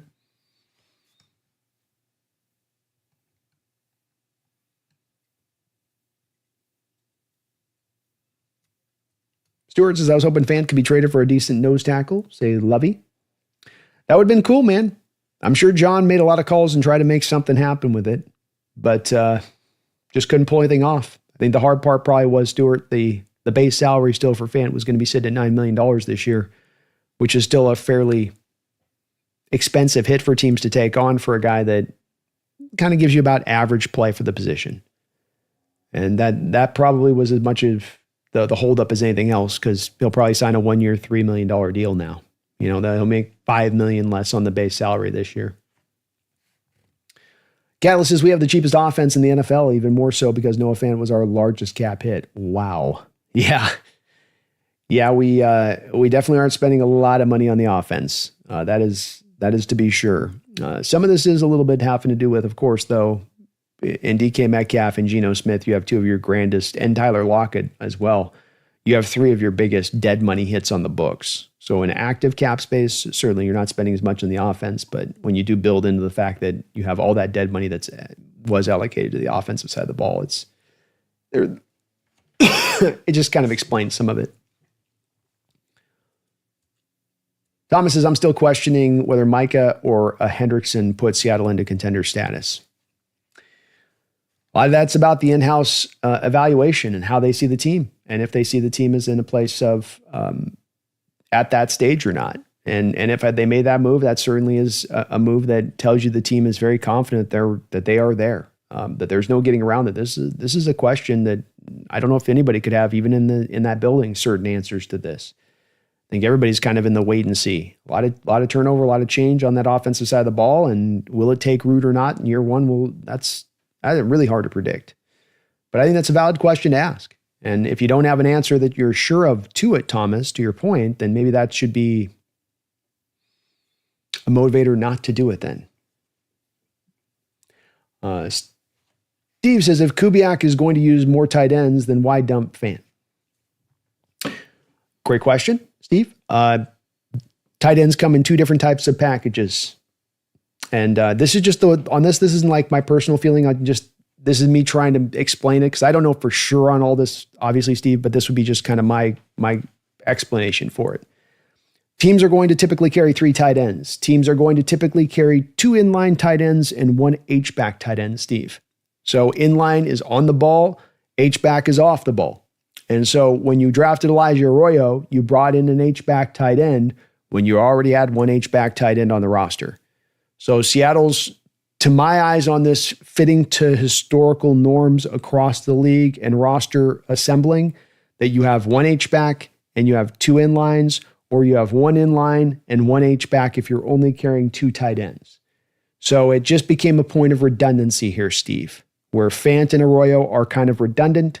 And if they're redundant, and if you can save $9 million off of Fant's contract by moving off of him at that point, you do so. And that was the big driver. Ethan says, would you trade for Hendrickson and extend him at 25 to 30 million AAV over 3 to 4 years? I would not give Hendrickson a 4-year contract.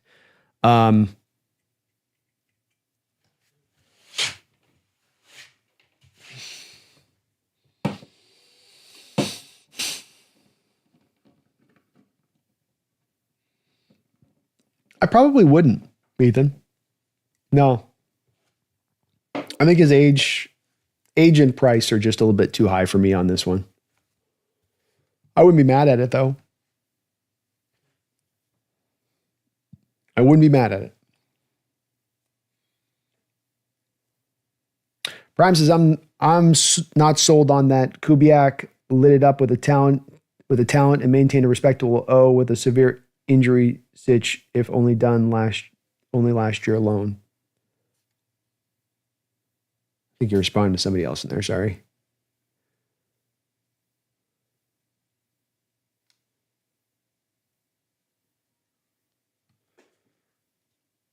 John Mesk says, what's Hendrickson worth? I think that what you would probably have to come to signing Hendrickson for is like a 3-year, $35 million per year deal. It probably costs you one of Derek Hall, Mafe, and a 3rd round pick. That's probably what the trade compensation would be. Compensation would be. Catalyst is honestly, I would take a shot at Terry McLaurin, which is definitely not happening, laughing out loud. I would make a run at Terry too, man. Terry's nice. I've loved Terry since he come out of Ohio State. I mean, that guy's just a freaking dog. There's a lot of Doug Baldwin and Terry McLaurin. I think when Terry McLaurin came out, I was like, imagine if Anquan Bolden and Doug Baldwin had a baby. I think that was my soft comp for that one.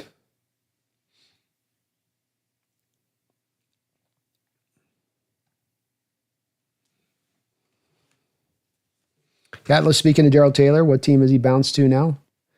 I don't know. He was on the Bears last year. Only ended up with a couple of sacks last season. He's with the Houston Texans now. The Texans. Jordan says Noah Fant must have done something to Randy.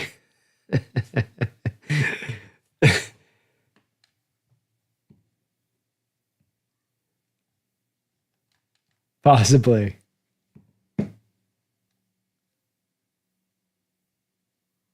Thomas says people got to realize that Seattle won 10 games with a rookie head coach, a defense that didn't get started until after the bye, and the offense that was pure crap for most of the season.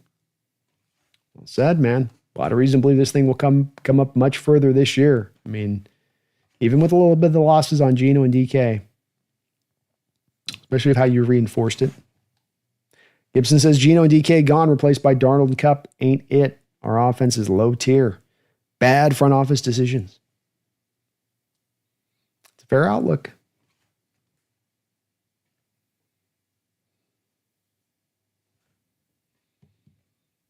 DVD, do you think last year's Saints team had a much better O-line than us? Because that's what Kubiak's system in the Cowboys game they dominated.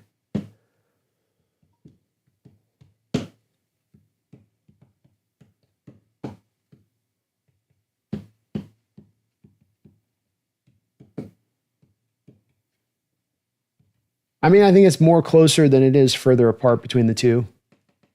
Trevor Penning was not a good left tackle with Kubiak coming in there, even though he's a first-round pick. And while even he rounded out last year to be a good run blocker, he's still a nightmare in pass protection.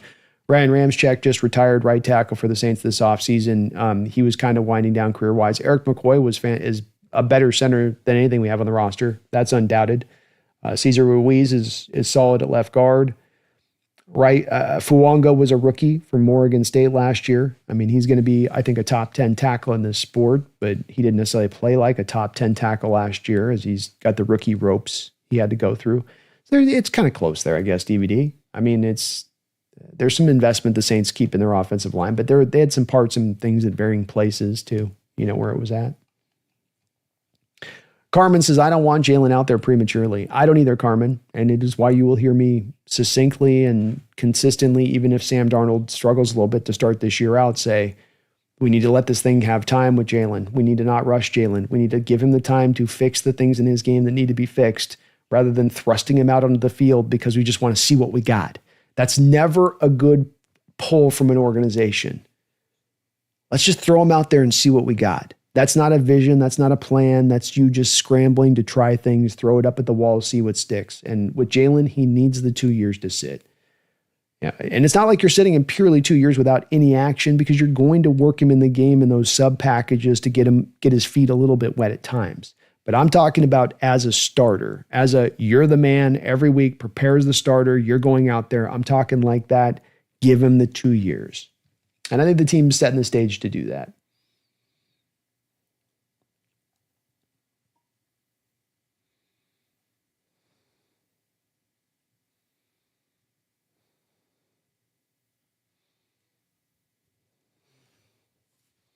I'm saying, Brody, you have to have a dog unleash at every position in the league. It's true.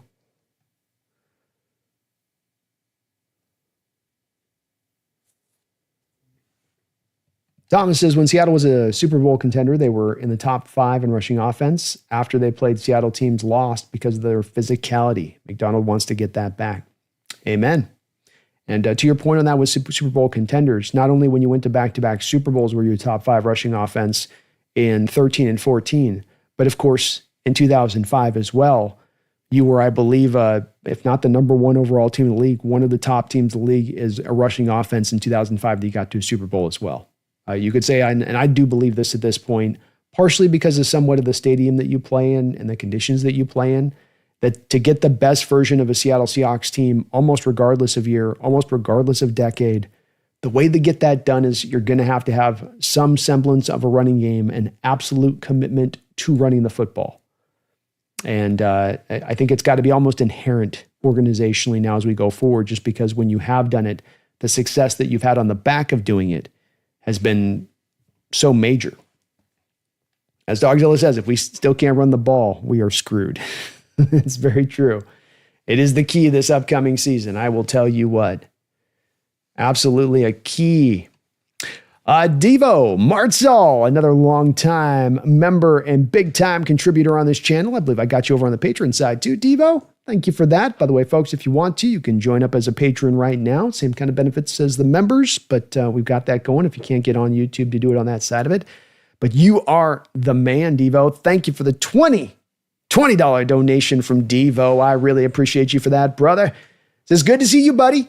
I keep missing your lives, but I'm here tonight, laughing out loud. Go Hawks. Well, I'm glad you're able to catch it tonight. And the plan is going to be on this, Devo. As always, every year we go along here at the Hawks Nest, the goal and the plan every year is to increase, is to go bigger, is to go harder, is to get it just the volume up a little bit more every single year. So when we get into training camp and when we've got some stuff to report, we're going to be doing our daily live streams, bare minimum. Sometimes those are going to be at 12 o'clock, but I am going to mix in these 5 o'clock shows as well, Devo, So for those folks that can't watch until evening and afternoon and whatnot, that there's a nice mix there for you guys. And that the folks that can't get to middays, at least we'll have some of those shows evening that you guys are able to catch at that time too. So the goal is to keep these Monday through Friday daily show minimum, work in some extra shows in the evening time as well. In addition to that, of course, Sundays are going to be go end to end on those kind of days. But I'm really looking forward to this year, man. Glad you caught that live stream, and go Hawks, man. Thank you for the $20 donation. Very, very, very kind of you. I thank you so much for that, man. You're awesome. And Devo's been with me here. Another one of my folks. You guys, if we had Washington Fistquest in here for 44 months as a member. I know Devo's been in here for at least as long as that time, if not more so as well. So I really appreciate the long-time support from you guys. Many of you almost been with me now for half a decade. You guys have been rocking with me on that. So Devo, you're awesome for that, man. I appreciate you. And glad you're able to catch live tonight, man. Good to see you too. Good to see you too. Thomas Cox, thanks for the $2 donation. Says, what about Chris Olave? Olave is an interesting one, Thomas. We've got the familiarity with great question on this one. You've got the familiarity with Clint Kubiak last year and Clint knowing exactly what this guy brings to the table and all he offers. And that part's really cool there. He is a former first-round pick. He's a real pure route runner, so great route runner, really good hands. That fits really well into this scheme. The scheme likes route runners. The scheme likes guys with really good hands. The question with him, of course, becomes where's the concussion at? Had to have his whole season last year shut down because of concussions. He's had quite a few of them. Of course, Derek Carr threw him an absolute, what they call hospital ball over the middle of the football field last year, causing the chrome to get scalped. If you were. So, that was partly, maybe you're not going to have a quarterback throwing you those kind of balls anymore. But the good news with him, if you did go make the move, is the Saints can't hope to get very much for him at this point. I mean, you could very well say about Chris that, he's a head injury or two away from maybe potentially getting into the road of having to retire. So there's some risk there, but you don't mind paying what it would cost for his essentially base salary on a rookie cap hit, or not rookie, but he's on his rookie contract. So you'd have his base salary on a first round pick essentially. And I don't think you got any issue doing that at that point with him. But the Saints have to be willing to move him.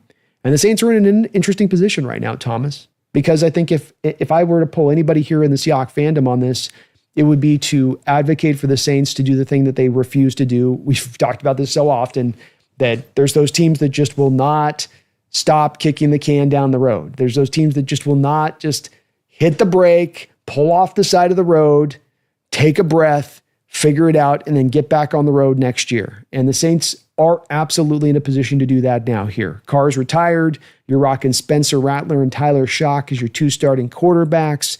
You've got an aging roster in certain spots. You've got a lot of question marks in other places.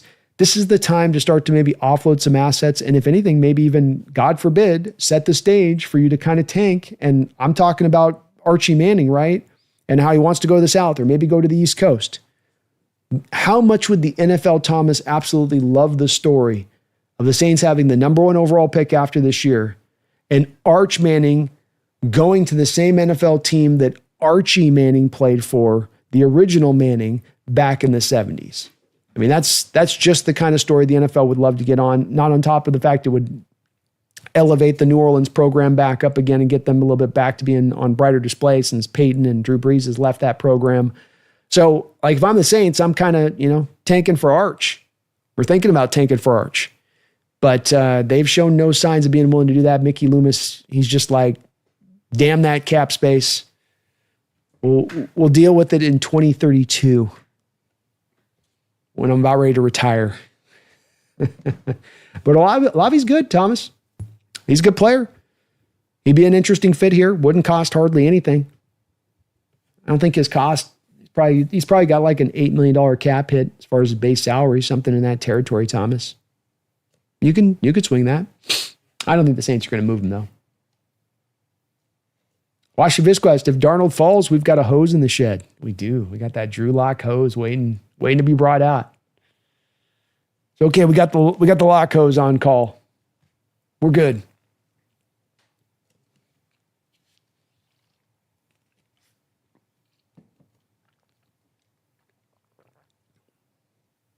Luke Britt, JSN will progress with Cup waiting in the wings. With Cup in the wings? Boy, how can you do wonder too, Lucas? Cup just seems like that type of the guy, the way you hear him talk about offenses and the adjustments over the last 7 years. I know many of you probably have seen that clip of him speaking about what offenses have done to defenses and the way the defenses have countered.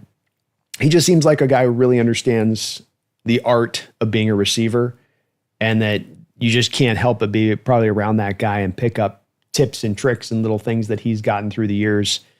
It's part of what you've wondered a little bit like a Puka Nacua, if it helped him out. I'm sure Puka would say it did.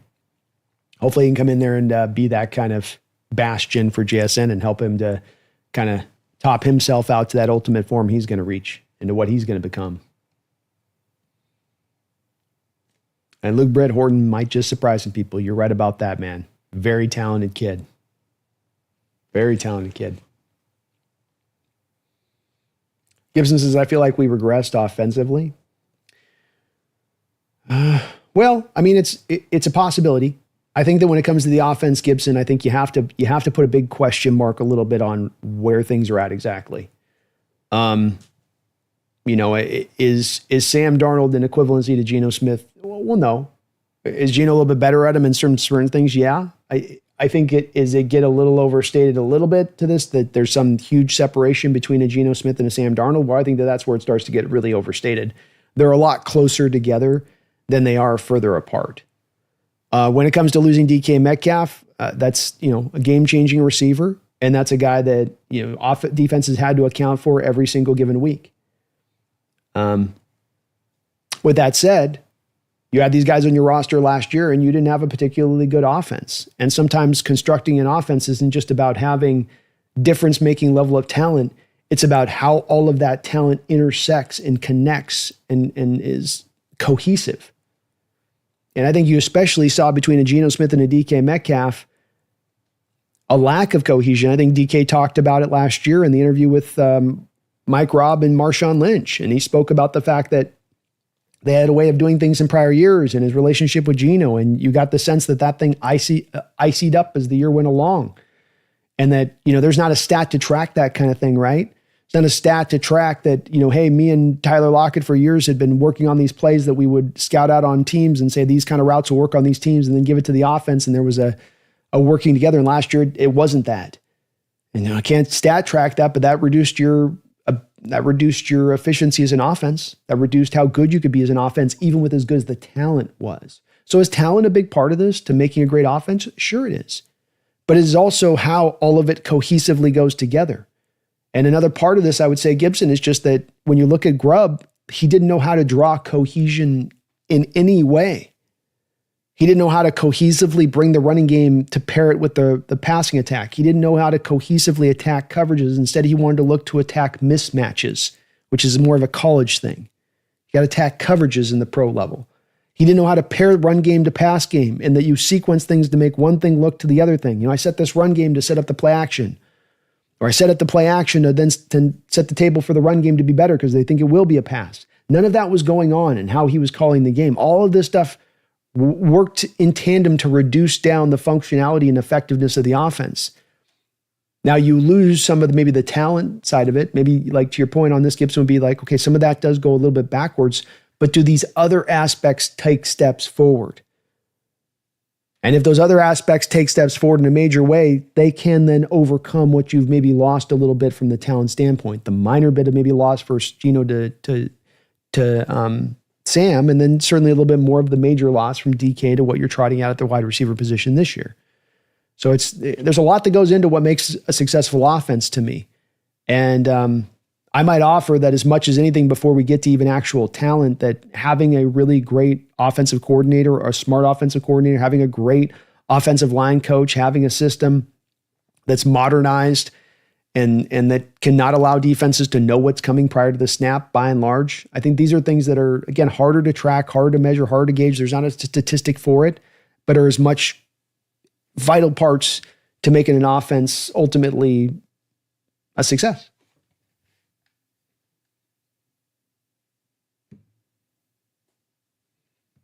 Carmen, I'm pumped for Cup on the field. Me too, man. Cup's a lot of fun. They're just tough guy that just seems to love ball.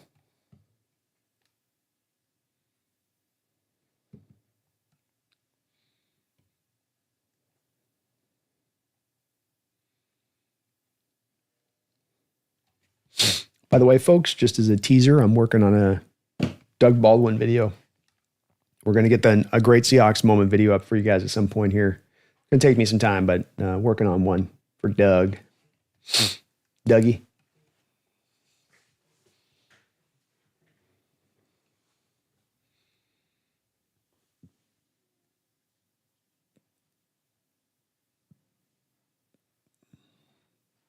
Dogzilla says Lockett signed for just $4 million. We should have matched that. I think as much with Lockett, it was about the timing. And again, you're going to a new offense here, Dogzilla. The new offense is not going to be as much for the skill set what a Lockett brought before. So it's going to be much more of an onus in this new offense upon having some yak ability after the catch, being a little bit more forefront in what you're doing. I think with Lockett and age and all that, that factored in. Him signing for $4 million in Tennessee doesn't mean that he would have signed for $4 million here. A lot of times these players, as they get released, aren't going to then take that discount to come back. There's a little bit of some bitterness involved in there a little bit. But I think it's kind of all that stuff came in together there a little bit as to, why he went to Tennessee. I think the fact too, Dogzilla, that you see that Locke doesn't have a lot of options. The only place he can really go is to Tennessee on a really small contract. Does kind of also speak to a little bit about where he's at in his career, as the wind down hour goes.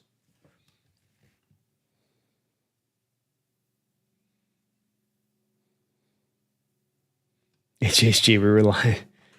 When did you say there, HHG?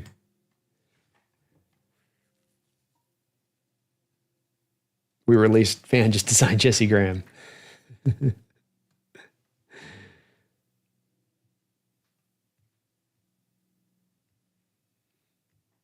And War Chief, I could see Horton having a great rookie year, man. The talent with him is true. He had an injury last year, kind of held him back, but if he's healthy and good, he's legit. Very legit.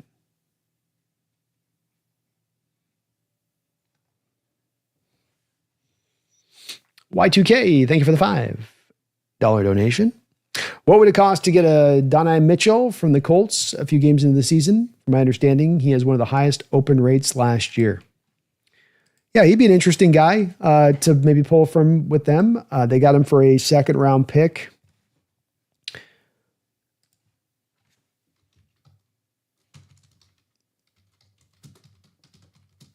So, first year, 23 catches on 55 targets. Man, Anthony Richardson is really inaccurate.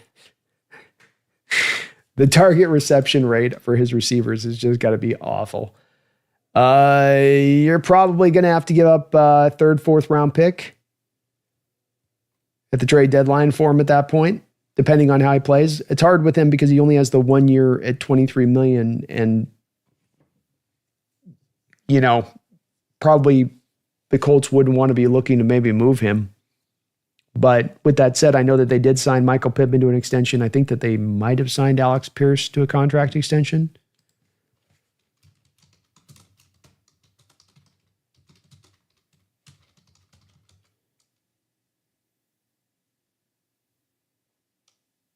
Yeah, no, they have not signed Alex Pierce to a contract extension. So I think it's more likely there, Y2K, that they go with Pittman and Mitchell long-term, and Pierce becomes the odd man out. That would be my guess. We got Josh Downs there at the slot, and they'd roll with that. I'd be very surprised if Mitchell was put out on the market, because I think that they would look at his lack of productivity, especially like, as you say, about the highest open rates last year, separating and all that. They backtrack, I'm sure, a lot of this to Anthony Richardson's issues and his inability to get the ball to the right spot. Specifically accuracy. There are some brutal throws of Anthony Richardson on tape where you just go, buddy, how did you airmail that one? Thomas says, I think they want to go young and talented on offense, maybe copy what Detroit did. Potentially so. Potentially so. I think you're moving on to a very specific scheme with Kubiak that wants their linemen to do very specific things, that wants their receivers to be able to do different things. Hell, even the running back has been a very strong archetype running back within the Shanahan kind of Kubiak system. A lot of different running backs can work in the system, but it even has kind of a preference towards that. So to me, it's also a bit of the onboarding process of a new offense. And what you would typically, I think, see with new offenses in that there be that changeover, that you have to go find the parts that fit exact to what you want to run, as opposed to finding the parts that generally fit. And I might argue that recently our roster construction when it comes to the offense has been more about, much like with Grubb and how he's running about it, just, you're sort of just, we'll put some talent out there. Does it all interconnect well? Does it all work together really well? Does it work to what we have, to get the most out of it? For instance, you're spending all this money on wide receivers, but you're not spending any money in the offensive line, so you can't pass protect long enough to take advantage of those really high-end receivers that you want to spend all that money on, right? Just doesn't make a lot of sense. So you get back to trying to have things, I think, make sense in how you allocate the resources, sense in which guys you pay versus which guys you don't pay. But it's to me a kind of what you would, I think, see from a typical change if you're going to move on to a new offense and really try to onboard that offense right, which is then to get the right parts and pieces to make it flow and go.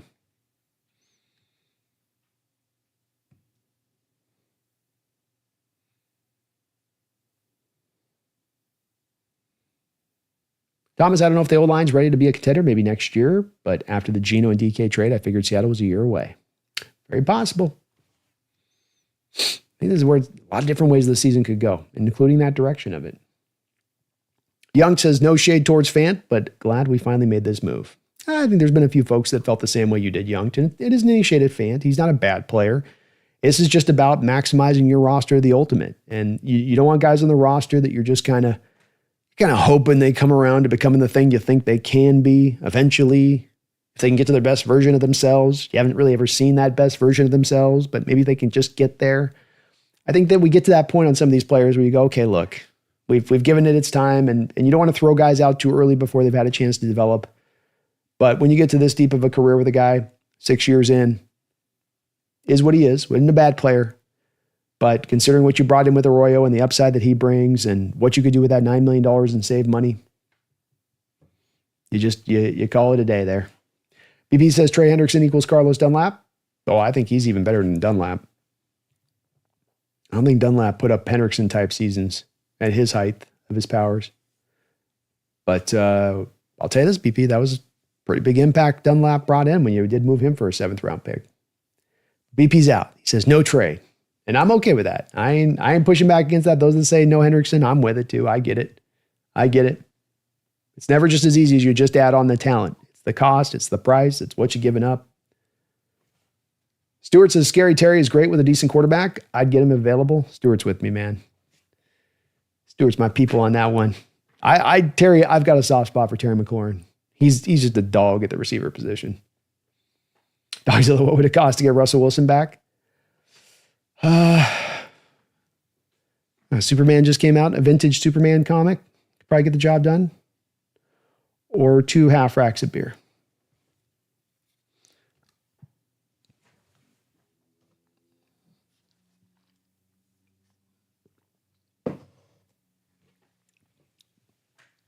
Thomas says now if the O-line does good running the ball with K9, Charbonnet, Martinez, and McIntosh, Milroe improves from the beginning of the season to end up, they are a year away. Very possible, man. That's hard for me to predict. I think there's certainly fit to type to say still a year away. There is a way this season with especially, let's always remember and keep in mind what an easy schedule we're going to be operating through this year. I think there's still the potential of this year it happening too, especially considering Kubiak's instantaneous returns that he brought to the New Orleans Saints last year in his initial stop there. It was like he had been there for a year and got that team performing like they were performing. Instantaneously had them performing that way. And if they had stayed healthy, we don't know what kind of year that he would have gotten out of them. I mean, imagine if they'd had Carr and McCoy and a couple of those guys stay healthy throughout the whole year in that division, which was wide open. Imagine they go win that division. Is Kubiak a head coaching candidate after this season? Possibly. Herbicide you'd trade for Parsons? Would you still do it per Herbicide if it was going to cost $45 million per year? You got to give him that contract too. Taker610, thanks for the $5 donation, Taker. Do you see any day 3 picks getting significant minutes this year? Do you think RG will still be a work in progress? Right guard. I've got PTSD on right guard stuff, Taker. I don't even know if I can see a reality where right guard's just settled and good and everything's fine. Yeah, I tend to think right guard's going to remain a work in progress throughout camp. I don't think anybody's going to just rise to the top and take the job. It's going to be a bit of more of a battle there. So I do still think we're going to still find ourselves a little bit frustrated with the right guard position and waiting for this thing to settle out a bit. Yeah, I do. I think it'll get better as the year goes along. I think by the end of the year, we'll have something kind of more fitted. I just think it's going to take some time to get there. Day 3, guys. Yes, Taker 610, I do. I think Torrey Horton is going to find his way into this lineup if he can stay healthy.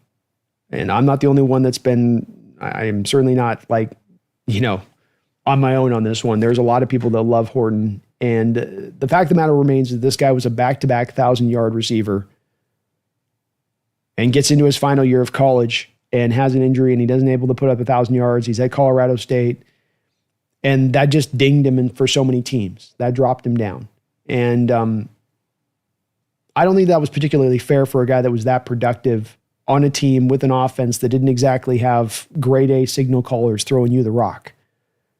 And he showed a lot of wide variety of skill out there at Colorado State in his route running and being a guy that can work on the outside, can work through press coverage, who can be a threat as a red zone guy, who can take the top off the defense, a guy who's dynamic with the ball in his hands after the catch, who should be a pretty good punt returner for us in addition to that. When I look at Horton, I absolutely do see a guy there who, has a lot of potential upside there. Hi, Kitty. You make an appearance? Yeah? Want me to bring your thing over? Okay, hold on.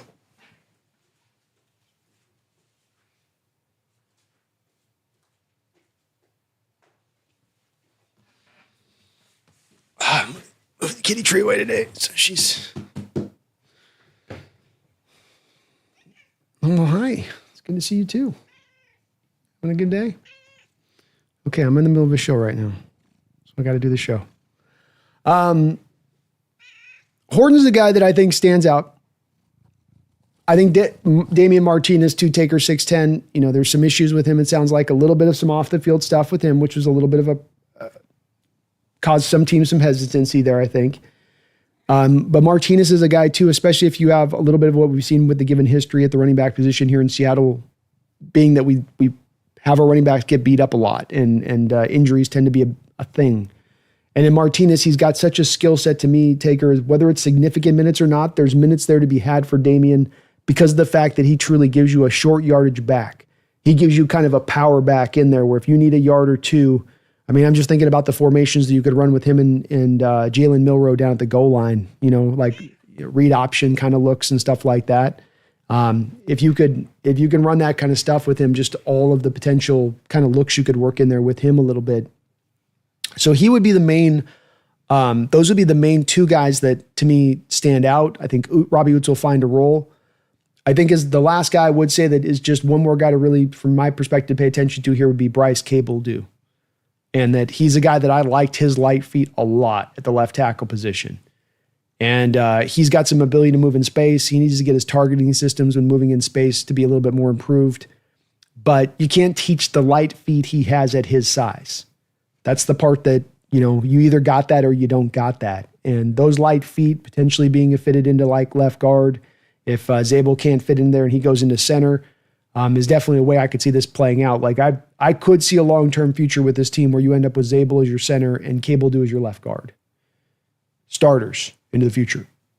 I know that seems a little crazy, but I could absolutely see it a year or two down the line from now. But yeah, right guard Taker, I don't know. Maybe I've just been hit too many times. Maybe I just got too many bruised eyes, too many bloody lips. I can't imagine a peaceful situation with the right guard. I just can't imagine it at this point. It's beyond comprehension, Taker. It's beyond comprehension. Feed Me More Seahawks, thank you for the $2 donation. With training camp a week away, what about Cross? I think Cross's contract extension gets done before the end of training camp. Before we get to week 1 of the season, Charles Cross will have an extension done, would be my guess. And I've been pretty good on this. I told you guys that I thought that the 2 second-round picks would get in before camp. I said that I thought that Fant was not going to last long for this world once you knew Arroyo was signed in camp and healthy. So I would say that this would be another one that I feel equally feed me confident in that Charles Cross will have a contract extension done at some point in training camp. Very strongly feel that. Phoebe with another $5 donation. Thank you for the double dip. Don't know. Feed me. I appreciate that. You are the man. You're the man. How was your break? Love the new intro. Thoughts on TJ getting a contract? $41 million. Don't know what the Steelers are doing, but I know what we're doing. Love the move. Yeah, TJ Watt getting paid that amount of money is pretty incredible. It makes you wonder a little bit of like what took the Steelers so long to kind of come to that place of it. And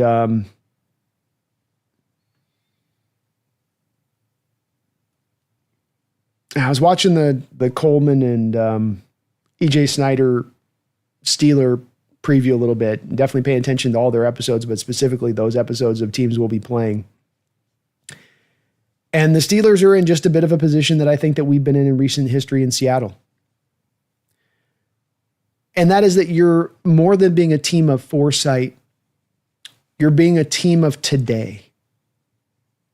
More than you being a team that has a 2 or 3 year plan in how you build your roster and how you're supplementing that roster and how one guy moves on and another guy moves in, that you can feel in those teams that have the long-term plan that they're applying and that it's a smart plan, and not all plans work out even if they're smart, but that you can feel that. With the Steelers, it feels like they're just that man of today, and that every year they want to talk themselves into becoming a contender, and that it feels like increasingly over the last couple of years, there's more of a draw of that desperation inside of them than it existed 10 years ago with that organization, when there was much more foresight in their approach. And so they got themselves in the pickle of having to do this. And this is why you have to be careful on making moves, and where people like Misfit talk about not wanting to make this move with Hendrickson and all that comes with it, and that I understand and I get it. Because you make one bad move and it doesn't then just become that one bad move. You start to make these other moves now that they're all born off of this initial one. And so what I mean by that is that you go and make a trade for DK Metcalf after you come off of another season of not getting the playoffs. I don't think that they've had a playoff win since like 2017 under Mike Tomlin, where you do have a winning record, but you're not an elite team. And you could have come out of the season and said, okay, look, it ain't happening. We don't have an answer at the quarterback position. We've got some aging spots in this roster, and TJ Watt and Cameron Hayward. Our first round pick from last year, the kid that they took out of Washington, didn't play at all last year for us. We don't know what we're going to have in him, and there were already knee concerns with him walking in. Why don't we turn this thing over? Why don't we call the ball on this thing and kind of do, and a little bit like I talked about the Saints, you have a Steelers team that's not willing to do that. They're not willing to take that pain for a year. So you go, no, let's make a trade for a DK Metcalf because we don't want to sign George Pickens because we're not really in on George Pickens because we don't really like his attitude all the way around. We kind of like him, but not all the way around. So we're going to trade for DK, and then we're going to give him all the money, and then we're going to move Pickens and get some draft capital back for him. And then we're going to have to, since we did the DK contract, now we got to go get a quarterback. We can't just get by at the quarterback position. You don't want to pay DK Metcalf $30 million to get by at the quarterback position. So now we got to go out and get Aaron Rodgers because we got to go for it to do this year. It's about right now. Got to go for it this year. Well, TJ Watt needs a contract as well. Well, I don't want to spend $41 million on a guy that's getting more and more injured as the last couple of years go along, who is getting very old to be giving that kind of contract to. But you've already given out the other contracts, so now you got to give out the TJ contract. You make one bad decision, and then that pushes you to with all of the chips in the center of the table, and then you have to keep making these other decisions, which only then get you more in hock, only get you then deeper into the hole. And that's why you got to be careful. You got to be careful. And it comes back to that thing I've harped on for years, saying that the thing that NFL franchises do, the place that's the very common mistake, franchise after franchise that they make, is misidentifying yourself. And I'm talking about season by season, misidentifying how good you are or how bad you are, how close you are to becoming a contender, or whether you're really far away. That for whatever reasons, teams they fall in love with themselves and they can't see things clearly. And when that happens, you can start to feel them operate in this modality a little bit. And Seattle did the same thing with Carroll at the end, where it wasn't really about foresight. It was just about year in and year out, just trying to make it happen. Make it happen. And that's one where you can see why this becomes a bit of a failure, is because when you're scrambling all the time, you're always trying to essentially plug holes in the dam without actually just kind of fixing the dam. And the Steelers should have fixed the dam. Instead, they're plugging holes. And you can see how this could go sideways on them really easily. There's a success point, too, for this to happen as well. But, I mean, do any of you understand the Aaron Rodgers DK combination? Does that make sense to anybody out there? And Rodgers' air yardage last year was in the toilet. You look at some of the statistics off the air yardage last year with them, and it would speak to the fact that maybe the arm strength is starting to kind of fail up on him a little bit. And then when he does throw the ball down the field, he wants to throw back shoulder fades. Does any of you have? I love DK Metcalf. I've got his jersey behind me. DK Metcalf is not a back shoulder fade kind of dude. So I don't know. Doesn't fit to me. Doesn't make sense to me. Feed me, and I don't quite get it. Feed me with another $2 donation. Thank you for that. Feed me. It says, do you think Shamar Stewart does go back to college? Yeah, I could see it happening. I mean, he goes back to college this year. He balls out. He goes up and puts an 8 or 9 sack year up. And now he becomes a top 10 pick. The thing about going back to college now that's different than ever before, that's got to be considered about this kind of move, whereas 10 years before, there's no way a player would do this, Feed me. The NIL makes this to where a player absolutely can do this kind of move now. And maybe he'll be a bit of a forerunner on this, where a player, say nothing of getting the money that you want, but maybe you just get drafted to a team that you don't like and you don't want to go to, and you're like, man, the hell with that. I'll go make $6 million at college and come back next year. And the thing about Texas A&M program, they're kind of renowned for being pretty open with the pocketbook as far as the NIL money goes. So, you know, I think from Shamar's standpoint on this, I think this is a very real possibility.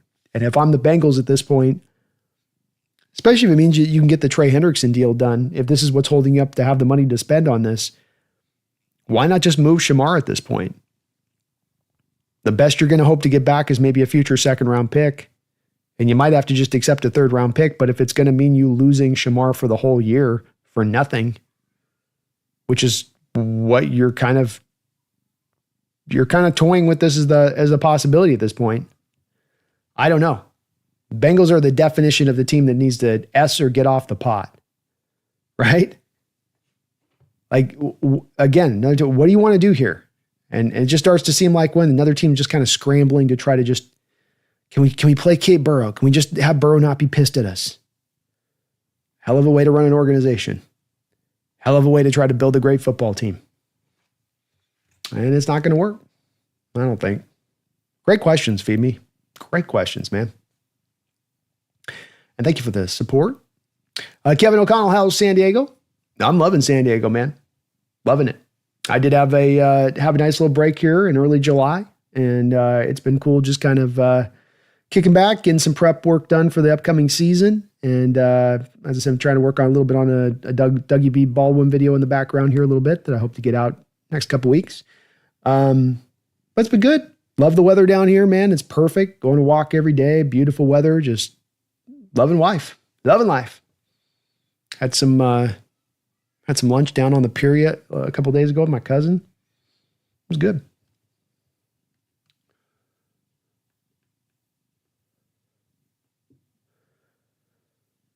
Jim Campbell, Geno didn't want to be here. He wanted to reunite with Carroll. I think that was definitely a part of it. I think the thing with this, though, that comes back with it, too, if Seattle had come in with the right offer on it, I think that they get a Geno deal done here, regardless of Coach Carroll. I think that Geno's much more willing to move when he started to realize that Seattle was going to try to, from his perspective, lowball him on the on what they were willing to give him from an extension standpoint. That's where, to me, there's a way with this where it's a game that John's played where I think he's gotten some of the fan base to kind of get lost on this one a little bit. If the team wanted Geno and DK to be here, Geno and DK would be here. And that there's a lot of, public relations stuff that gets mentioned and spoke about after this stuff goes down to make people look in a certain light or look a certain way. From Geno's perspective, for instance, Jim, I'm driving my future. I'm driving my fate. No, I didn't want to be there. I wanted to be to this spot. As opposed to, for instance, Jim, would Geno come out and say, Seattle doesn't want to pay me, so I had to go to the place that there'd be the place that would pay me, and Coach Carroll would pay me. It's kind of how it breaks down a little bit. It's kind of the reality of it a bit, but he's not going to say that. So in the truth of always these situations, it's never just what's on the surface of things. And that when it came to Geno and his age and the price you were going to spend, and considering you're bringing out a new offense and you didn't know where the team was going to exactly be at, I think as well that there's been enough that we've heard about a little bit here with Geno that I'm not 100% sure of Geno with him as a leader. I think there's some of this with John that I think was driven by the fact that they didn't, if there's one little extra part to push it over the line of re-signing him or not re-signing him, Jim, I think not always feeling the full leadership engaged at all times was enough to push it to the other side of things. So I know the way that it gets pushed out there publicly, but I think there's a lot of this where John was subtly pushing this in the background. For instance, Jim with DK pushing out the fact that he might be available for a trade at the combine a week before he then requests an actual trade. You're already kind of floating this to kind of happen, and it's sort of the situation where then DK comes back and is like, no, you're not going to break up with me. I'm going to break up with you. It's like, well, yeah, the player can say it was that, but it was really the organization driving this truck the whole way, as opposed to the organization sort of getting blindsided by both players, which is how John's kind of trying to sell it, Jim. That's the way John's, our intention was to have them here. It's like, well, that's a good way for you not to get any blowback if the decision was just to want to move on from those guys for two players that have their sections of the fan base that are very beloved.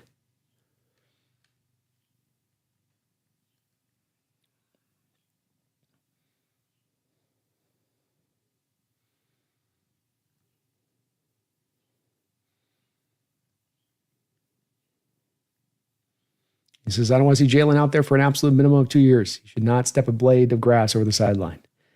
They'll get him out off the side. He will be used a little bit on some fun packages, but as just purely starter, I think it's going to be a patient game with him, I think. Robert Jorgensen, I think the defense can be really good this year. I still have questions about the offense. I think it's fair. Very fair. DVD, one thing I absolutely love about the Kubiak hire is the line coaches he brought with him. They're going to make them do it right, or they won't see the field until they do. Yeah, this is a smart offensive line coach you're bringing in, and there's not a lot of great offensive line coaches in the sport. There's probably 10 to 12 of them that if you were to pull NFL front offices and coaches and all that, they would say it's this guy, this guy, this guy. I mean, you'd get the same kind of names. And I think in Benton, you've got one of those names that would have been included on that list. And you're going to a place now with a guy with an offensive line coach to me that are teaching details and teaching things in a way that haven't been taught here from the offensive line perspective in recent years. I think that we've been much more bigger picture in our approach to the offensive line as opposed to more of the detail-centric stuff, the small stuff, and getting into really the finite amount of stuff here, which I think is going to help the performance on game days. And you got to teach things from the ground up, and you got to start small to get to the big. And I mean, it's this system's so much about the lineman's foot off the line of scrimmage, moving in the right direction in conjunction with the hand, and the hand striking the right place. And I mean, they get to the finite details in a way here again that I just don't think we exactly did in the same way with some of the other offensive line coaches we've had come through here.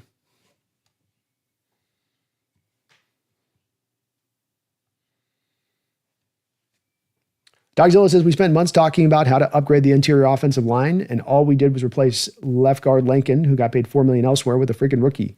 Where was the real big move to address the problem? It hasn't been made. And this team is telling us that they feel like this is a draft and development item.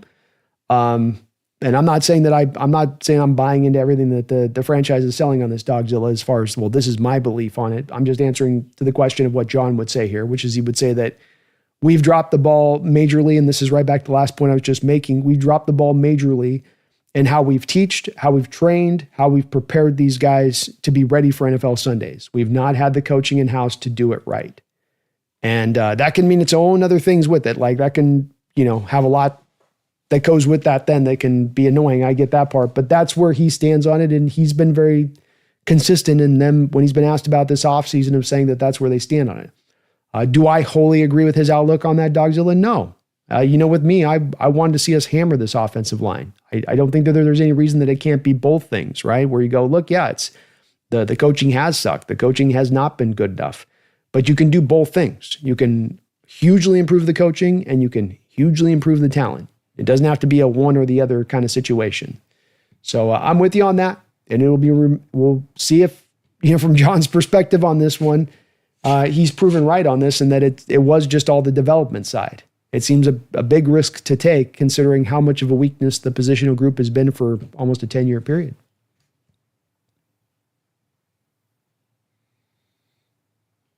Thomas says, honestly, I agree with Dan Viennes and Brian Newhouser. What O-line that can run outside zone that won't kill your cap? Yes, I wanted them to be aggressive on the O-line. It didn't happen.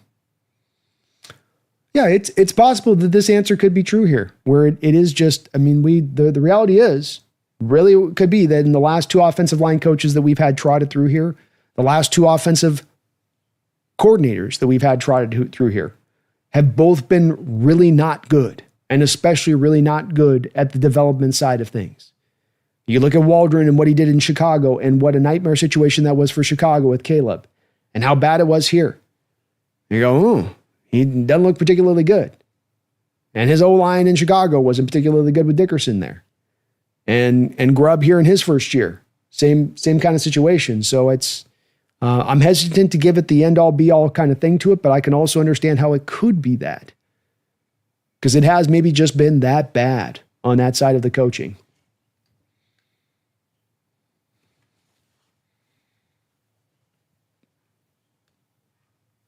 Dogzilla, I think Lucas went to Cascade, didn't he?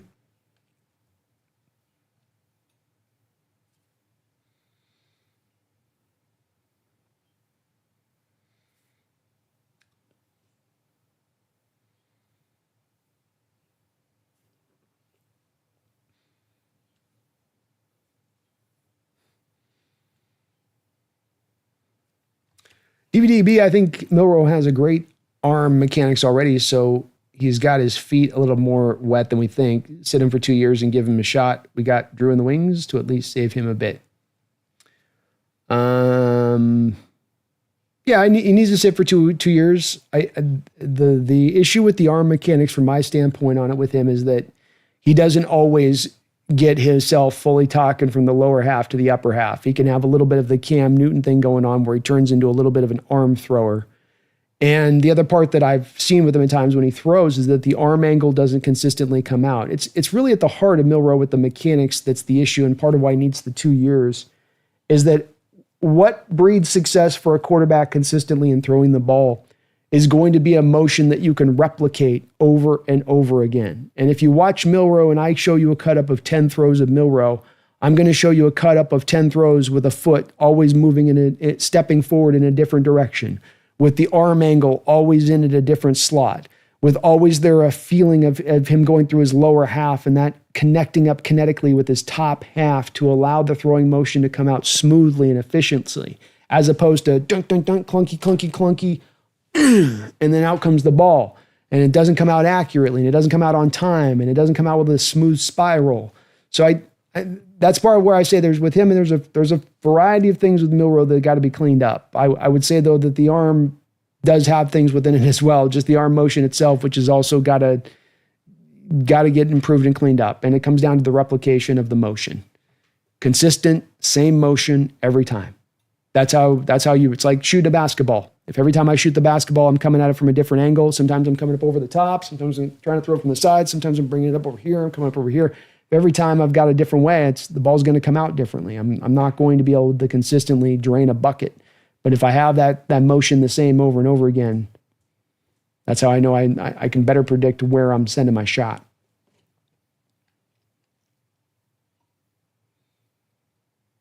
Prime says, if you're not Jerry Jones, I like keeping native draft picks in-house. Woolen isn't that polarizing to me. I need to see him buy in is just it. Bad games all prove it.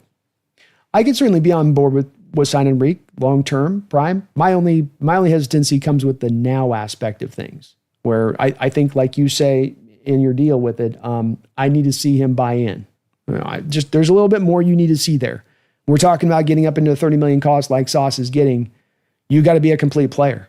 You can't have all big whole part of your game that just isn't something you kind of do. That's not your bag, but you go get interceptions and you cover really well. Now, granted, as a corner, those are the two biggest things you're going to do. But in a Mike McDonald defense, you got to be able to tackle. In the modern age, with offenses able to target corners on the outside, you've got to be able to tackle. Got to be able to do it. And it's got to be consistent. So I'm open to it with Reek, but he is going to have to get a little bit more consistent in that get after it spirit to show me that I'm going to throw him that kind of money.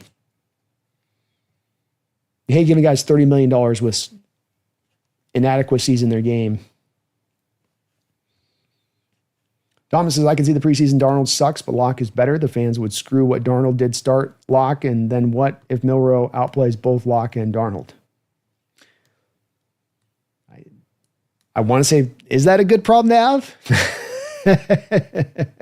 Or maybe it's just the worst problem to have at that point, Thomas. That would be a pickle. That would be a pickle.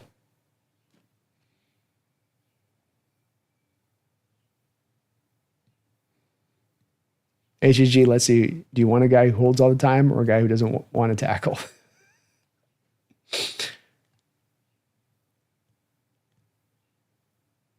Carter says, I don't know. It's not like we have better uses for the money right now. It's true. It is kind of burn a hole in the pocket, isn't it? Kevin Kirby, can we have Milroe be the backup? I hope they can keep him in that role, Kevin. It's, the hard part about this is that these teams all have a plan with these kind of young, raw quarterbacks, and we're going to give them time. We're going to learn the way. We're going to learn from the vets. We're going to have him asking questions every week of the vets, but he'll be just kind of in the background, no pressure. We're going to let him learn. We're going to just gently ease him into the bed, just softly, a couple years down the line, softly drop him into the starting quarterback bed. It goes from that to throw him in the bed. Throw him in the bed. We need him now. Go, go, go. It turns on a dime 3 games into the season. So hopefully the team can maintain this level of patience with this. I'd like to see it. It's what's necessary here for him. That thing I'm talking about in replicating your throwing motion and perfecting it, this is what Aaron Rodgers was allowed to do for the first 3 years of his career. Look at Aaron Rodgers throwing motion with Green Bay and then go back and look at Aaron Rodgers throwing motion with the Cal Bears. It is a completely different throwing motion from the bottom up. And the reason that he was able to do that is because he had the time to do that. And if you're trying to reset your throwing motion, if you're trying to lock in good habits into a throwing motion, you get thrown out on the football field and you're trying to play and you're just trying to win and you're just trying to not screw up. You're going to fall back into bad habits. You're going to fall back into bad habit muscle memory if that's what you have. And he's got some bad habit muscle memory stuff that's got to get figured out. DVD says if Woolen can get his head around more, then yes, he is better. He's always right there in the receiver's pocket, but needs to take a page out of Sherman's book and ball track better at the end of routes. Yeah, it's got pretty good ball skills. For me, DVD, it's more just, it's the tackling, it's the engagement, play in and play out. I think there's some plays where he's not always, and McDonald said this as well, not always 100% engaged, on the details. You just got to get them locked in, and this is what happens with young players. They grow and they get better, and hopefully that can come up. Thomas says, well, my phone needs to charge. Have a good day. I'll listen to the rest tomorrow morning. Sounds good, Thomas. And we'll be back tomorrow at 5, too, with another show as well.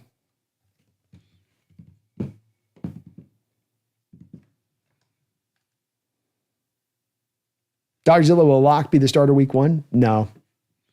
Certainly Locke could eventually rise up to go and take the starting job if he's just better. But with the money that you've given Sam Darnold, you're going to give him a couple games. At least, even if it's a little rough. He'd have to fall right on his face if you're going to go beyond that, I would say. Feed Me More Seahawks, thanks for the $2 donation and all of your donos today, brother. Andy Dickerson being an assistant now is telling. Yeah, probably not an offensive line coach, and you've had 2 stops and looked at Andy's position on this and to kind of Waldron's too. I mean, it may be kind of unfair on both of these 2 guys to rake them over the coals too hard because you did come to 2 different organizations that were in 2 kind of crappy places as far as their offense goes. Their offensive line sucked from a talent standpoint, and you had some different problems that came into play that made your job hard as far as just calling good games. I mean, like Waldron, for instance, did Carroll tell him not to target the middle of the field? Is that why you weren't throwing in the middle of the field at the 32nd rate when Waldron came from an offense with the Rams that spends a lot of time targeting the middle of the football field? That would explain it. So, it's always hard to get into all of the details as to what is what on this stuff, but certainly not a great offensive line coach. Certainly in Waldron's case, not a great OC. Grubb, I think that there's a lot of evidence here that's probably more of a college OC than he's a pro OC. And so, yeah, it is probably telling there, Femi. It's a good point. Stewart says Martinez looks tailor-made for this offense. Damien's going to fit really well here, yeah. Damien's kind of got that same thing that you saw with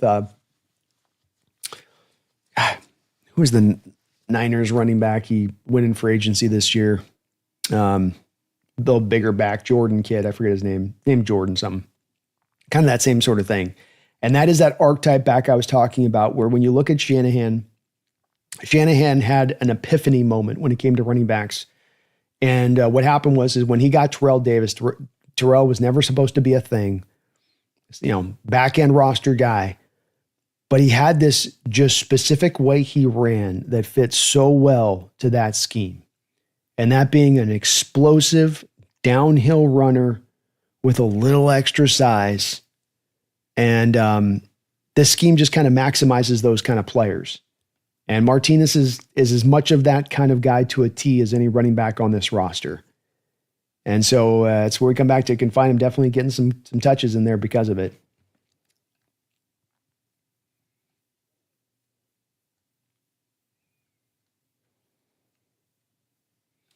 Where Chief says, Horton torched Travis Hunter. He did. He did torch him. Long day at the office for Travis. Misfit says roster construction and how John and Mike's vision mesh is so key. Great points all the way around today, Misfit, for sure. All the way around. Yeah. Everything working together in conjunction, right? You don't have disparate parts. You've got an offensive coordinator working in conjunction with the defensive coordinator so that the schemes work completely together. You want the GM to the coach completely working together so everything fully goes together, as opposed to, like you got with the Trent Baalke Harbaugh situation a couple of years ago, where the general manager and the coach are nowhere near on the same page. And I will give you the players that you will like it. You will like these players and you will play them. No, I won't. I ain't playing shit. Yes, you will. Or I will get you fired. Everything you just want in that nice, succinct smoothness. And it seems like this would be easy enough for, I think, NFL organizations to attain, but I think it's harder than we would think. Roland says, Vegas still has the Hawks at 7.5 wins over the under. If the Hawks go 7-10, the Raiders go 10-7, it will be the biggest I told you so in NFL history. 7.5 wins under. Hawks go 7-10.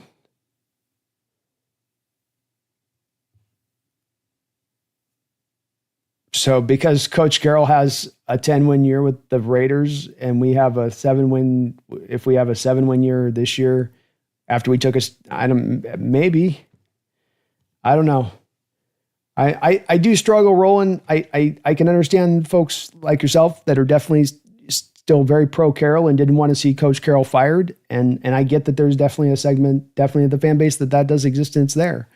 I do feel like with Carroll that, he had a long period of time here to prove that out.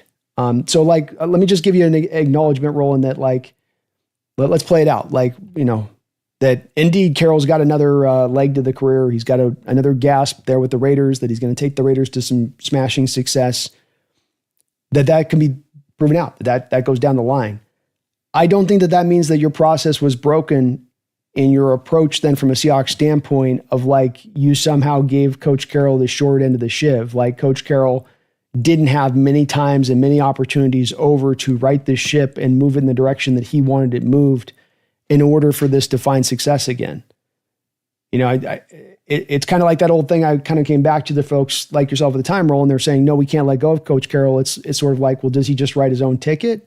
And he gets to go to 26 and 27 and 28, and he just gets to try it for as long as he wants to try it, whether or not he's getting playoff success or whether or not he's actually turning the team into a contender or not.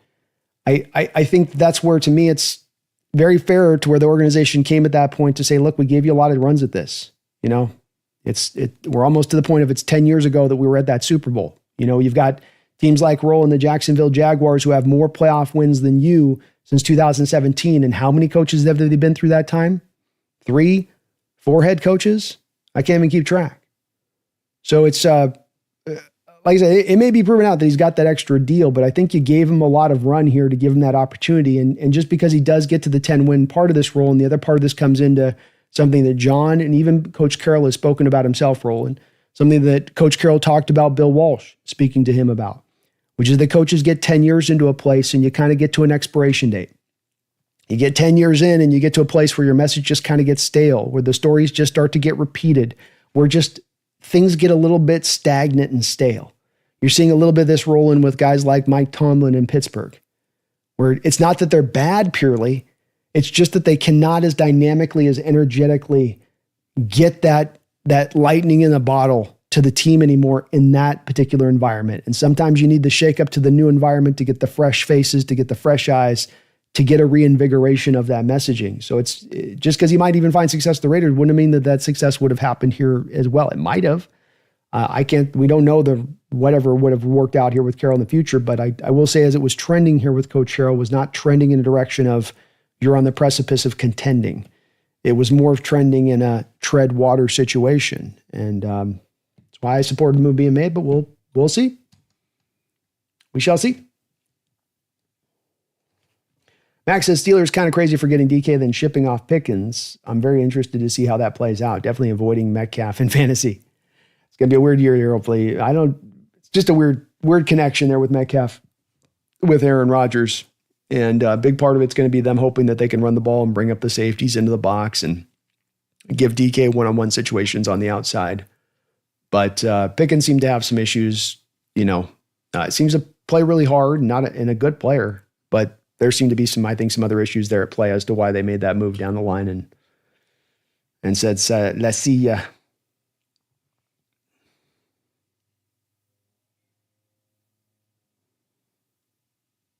Roland says Native American petition getting bigger for the return of the Redskins. I do kind of miss the Redskins name, man. CJ, how did Washington F their name decision up so badly? Commanders is so generic and bland. I would have chosen Washington Red Wolves. I would have done something like that too. You saw it with the Guardians too, CJ. It's almost like they overcorrected, where they were Cleveland Indians, like, oh, that's offensive. We got to change the name. So what's the most generic, least offensive name we can choose? Well, then you choose a weak name. So I'm with you. The Commanders sucks. It doesn't have to be the Redskins come back. Let's move it to something that's got a little bit of some pop to it, right? A little bit of punchiness. Herbicide, the Bengals are a dumpster fire. DVD B, there was never a low ball offer to Geno, though. His agent never reached out to Seattle after the Raiders offer. It's my understanding on this DVD that we offered him an initial contract. We did. And after he heard what the initial contract was, then he came back and said, I wanted to be traded.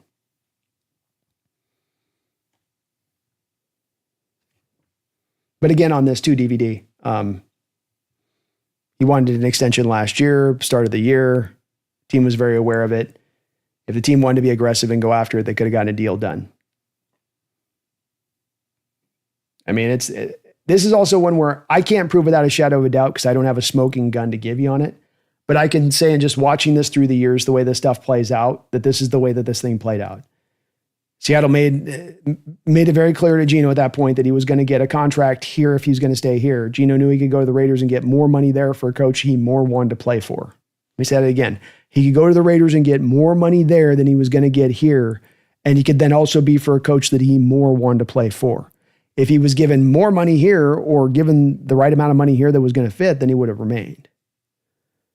It all does just come down to money at the end of the day sometimes. And coaching is a big factor of it, sure. And playing for the coach you want to play for, sure. And it's a great story from Geno's perspective, right? Because again, we come back to I harp on this stuff a little bit, DVD, because don't get bought in on the public relations crap. You know what I mean?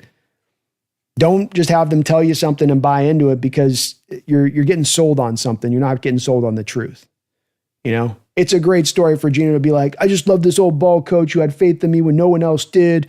And I just wanted to go back there and, be with him versus saying, I want to make the most money I can make. I want my respect. I want to be paid. I want to be, it's that public relations game players will play. And it's maybe I'm sensitive to it because I'm just like, look, you want to be all about the money? Say I'm all about the money.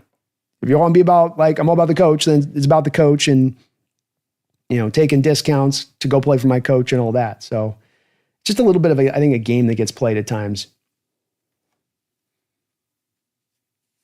Roland says Bengals have the best 3 players in the league in that dumpster. They got some good ones. Still is a dumpster fire, though. Gary says, look, for good or ill, JS is cheap. He's told you he's cheap. He's shown you he's cheap. And agents in the league know he's cheap. So if you can get a bigger number elsewhere, you'll go elsewhere.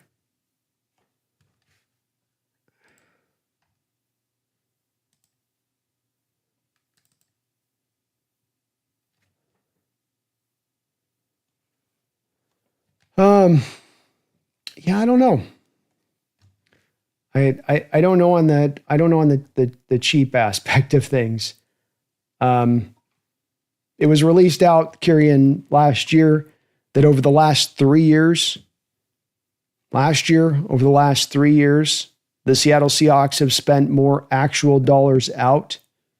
They're in the top 10 of any team in the NFL. So they're in the top third of NFL franchises over the last 3 years and how much true money they've spent out on contracts versus funny money on the books versus fake money on the books versus not spending all of your cap and contract every year, versus finding ways around of spending that money. So I guess I would say that if he was cheap, then the proof and evidence of that would be that you would be a back third team, not a top third team. You'd be a back third team in actual money you spent. And given that this is something that charts the last 3 years of data for the Seahawks and what they've spent and not spent, that it's also what's going on right now recently. It's not like, well, what you did back in 13 and 14 when you had the Legion of Boom years. This is the last 3 years, top 10 money spent, top 10 in money spent in the sport on a team that's made the playoffs once. I don't think that the team's ever been shy about spending money. 2 years ago, you signed Draymond Jones to the biggest free agent contract in Seahawks history. I think you just beat that free agent contract with the Sam Darnold deal, if I'm not mistaken. They don't leave contracted money on the books. They spend every dollar every year. When guys have come up for contract extensions, they've given it. They've given Tyler, gave him a couple. They gave DK a contract extension when he was up. I think they've done a pretty good job spending money, man. You'll have to kind of give me a little bit more on what you mean by what is the evidence here that they haven't been willing to spend. Seahawks Gaming, Arroyo is going to be a top 3 tight end in the NFL in his rookie year. Oh boy, if that happens, we're in for some good results. Bill, I think extensions are coming in lieu of any trades. I could see that, Bill. Certainly, if you're not going to make any moves, I would expect you're at least going to get 1 or 2 extensions probably done in training camp at that point. Good point, buddy. Good point.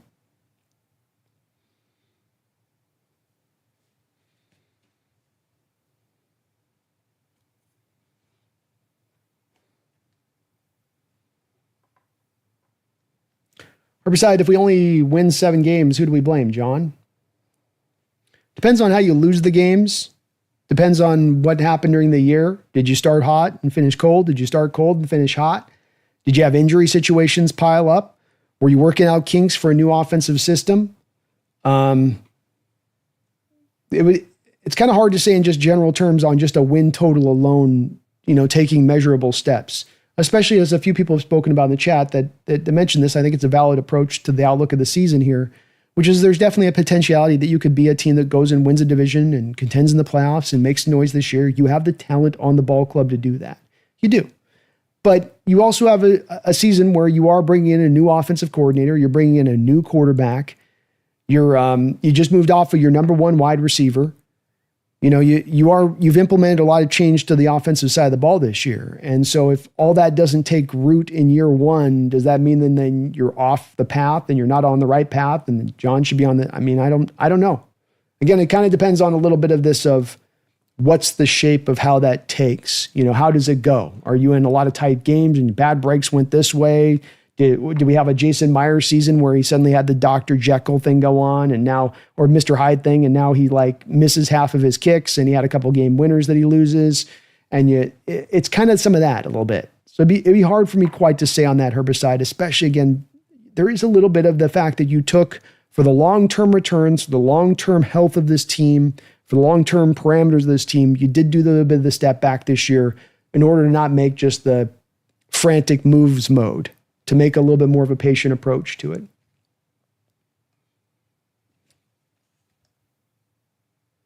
Kirk says Lucas went to Archbishop Murphy High School. Oh, okay. Is that a Catholic one? That's a Catholic one, right? El Nino, how about the coaching staffs have been inadequate and not the players? If you can make the NFL, you can play. That's the point of what the organizations, to your point, El Nino, that's a bit of what John has succinctly said to what their belief is about what has been holding back the offense and holding specifically back the offensive line. That's where they stand organizationally on that one. And there is some evidence to that. I don't think it's out of pocket. I don't think it's just kind of painting a partial puzzle here you just say it's that.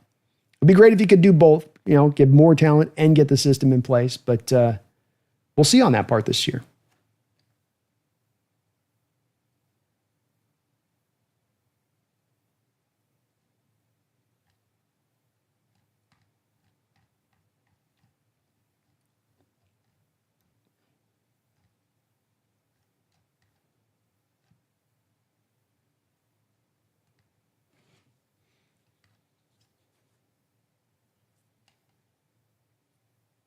Stewardess says somebody observed Milroe wasn't a natural thrower. Talent is there, but it isn't purely instinctive for him, so he's often out of position. Possibly relied on talent too much, can be corrected.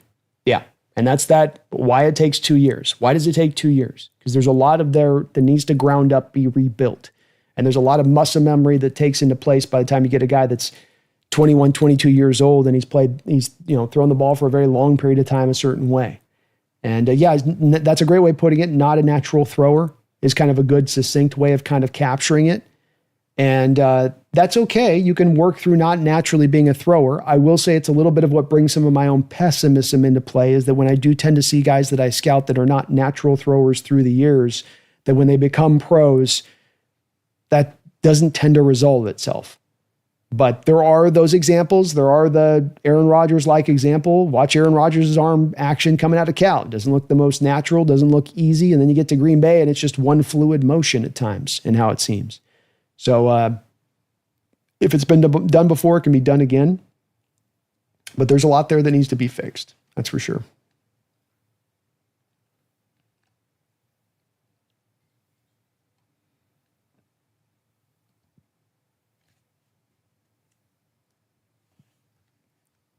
What's up, Barry? Barry, Oasis fan, how you doing? Coming in hot with some Niner love.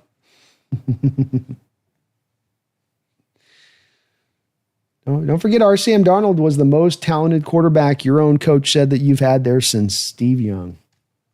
Your coach said it, so it's the truth.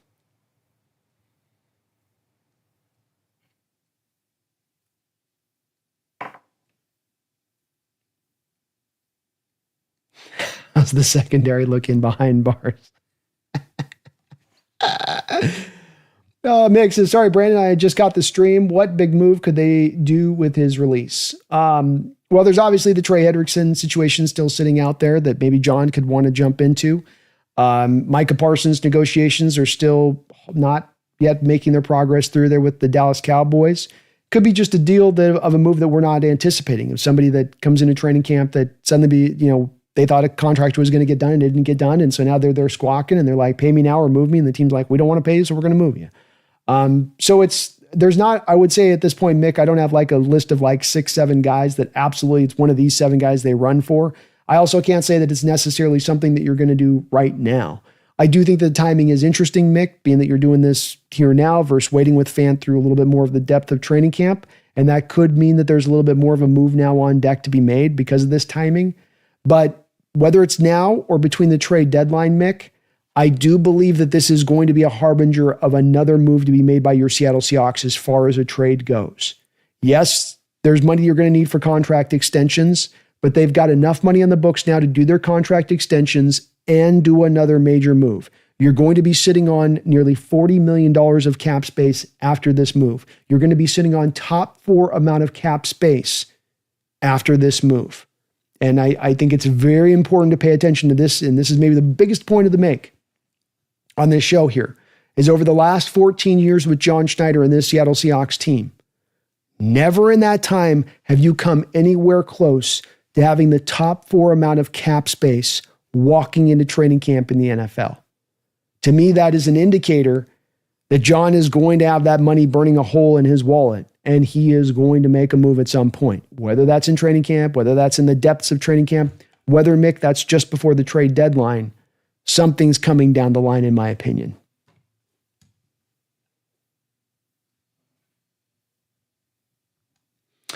Grandizer Brando, that was the one knock on Don Shula. He won his Super Bowl in the early 70s, got 2 in the early and mid 80s, but soon after the game passed him by.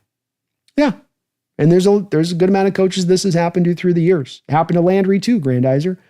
Tom Landry was one of the great institutors of the modern offense. You go from being an institutor on the cutting edge, you're ahead of everybody, to then decade or 2 goes past and suddenly now you're on the other end of it. You're behind the ball, and it is a bit of the nature of the beast. It is just how father time kind of works on coaches a little bit.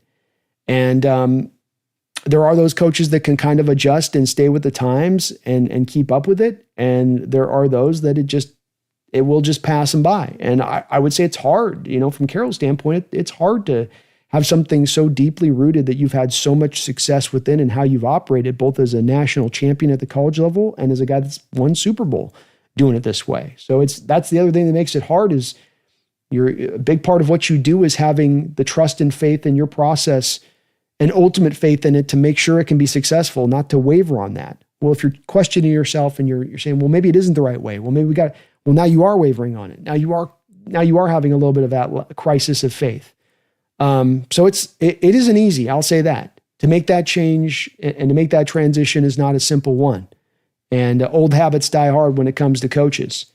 But Coach Carroll told it to you, Grandizer. I mentioned it many times before because it was one of the key moments with Coach Carroll when so often he could sometimes be like a politician in some of his interviews where he'd say a lot, not give you very much. But we're on at that combine where they asked him about, moving on from the defensive coordinator like they did and what they were going to be moving towards and what they were looking to do. And he spoke to the fact that we had been arrogant in our ways. We'd held on to it for too long. We needed to change the way we operated. He just couldn't fully embrace that. And we'll see if now with the Raiders, he is now going to fully embrace that. Because, for instance, I mentioned as well, like when he was here in Seattle, he wouldn't have hired Chip Kelly as an offensive coordinator. That to me is a hire that is a spotlight on Coach Carroll understanding I've got to update this thing. I can't just operate off of the old ways I've always operated off of. I've got to start to modernize a little bit more of my approach. I don't know if he does that in Seattle. I think it's kind of almost like takes being fired on that to kind of fully be open to it in the way that he needs to with that.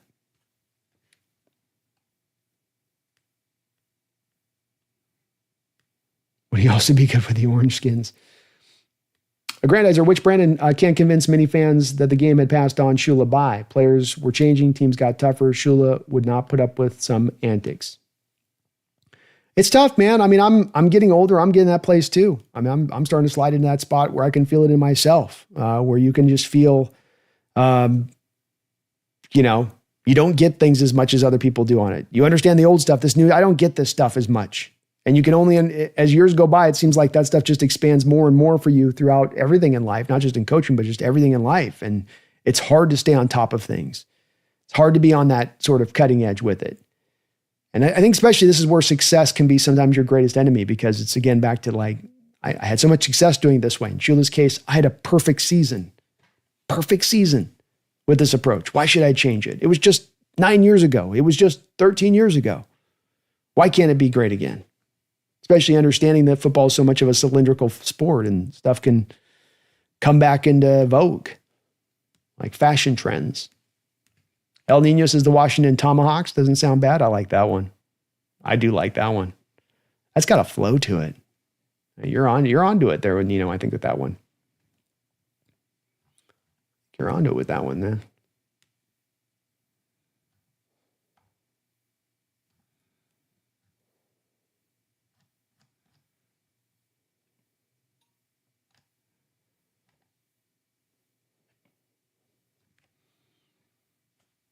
Randall McDaniel, thank you for the $5 donation, Randall. Think Mac delegates more to Dirty, play calling, game plan, etc., just to be more well-rounded as a coach. Plus, good for Dirty's career. Hard to say, Randall. I mean, it does seem like he's given him some opportunities to call the games in preseason like he did last year, and that would seem to indicate a little bit that that's a coach wanting that DC to take over those duties and to become that eventually on that. I could. Mac also seems to just have such a brilliant mind as far as the play calling stuff goes a little bit too, where it's is Dirty as smart as he is in that play calling ability. And if you're getting like 85% of what you'd get from Mac, if your Mac's perspective on this, Randall, and you know this, like I can call this game, he can call this game at 85% as good as I can call it. He made this call here, I would have made that call there, I would have shut them down there. He made this call here, I would have made that call there, I would have had him shut down there. If I had made that call there on the tape, I can see it. Well, if you know your DC is only 85% of what you call, but then you know it's going to free you up to do some other stuff, is that a worthwhile sacrifice? I would think from Mac's standpoint on that, no. I think he would say, I want the 100%. But maybe Dirty's that good as a caller too. Maybe he's going to improve. I just don't have enough of a feel off Dirty yet of how smart he is as a play caller to kind of get that quite feel for it. Grandizer says, right, Tom Landry, true, good one. Yeah, the game passes him by not long ago. It's tale as old as time a little bit in this league.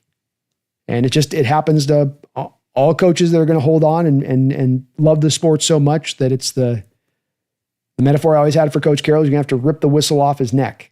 Like players always say, you want me to stop playing, you're going to have to tear this jersey off me. I love this sport so much. And you love their passion and you love how much they love it. And you know, these guys are guys that loved it. Landry being that kind of, they did. They just lived and breathed football. But you get set in your ways, man. You get old, you get set in your ways. And if you get success, that's really going to set you in your ways. Ain't nobody going to be able to tell you shit when you get set in your ways and you get older. And it just is that nature of things. Kind of cool thing I do see with Carroll on this, as much as a little bit of knocking here and there with him, but it is the cool thing that I see with him is that you held on to Graham there as the DC, who's a bright mind by all accounts. We interviewed him for the head coaching role here before we brought on Mike McDonald. And then you bring in Chip Kelly. And those are two hires that, again, I just don't think he would have made in Seattle. I don't think maybe Graham, maybe, but not Chip Kelly. And this does start to maybe encourage me a little bit to believe with Carroll that he's learning that hard lesson that these other guys were talking about, these other legendary coaches prior to him couldn't learn. Because it is so hard.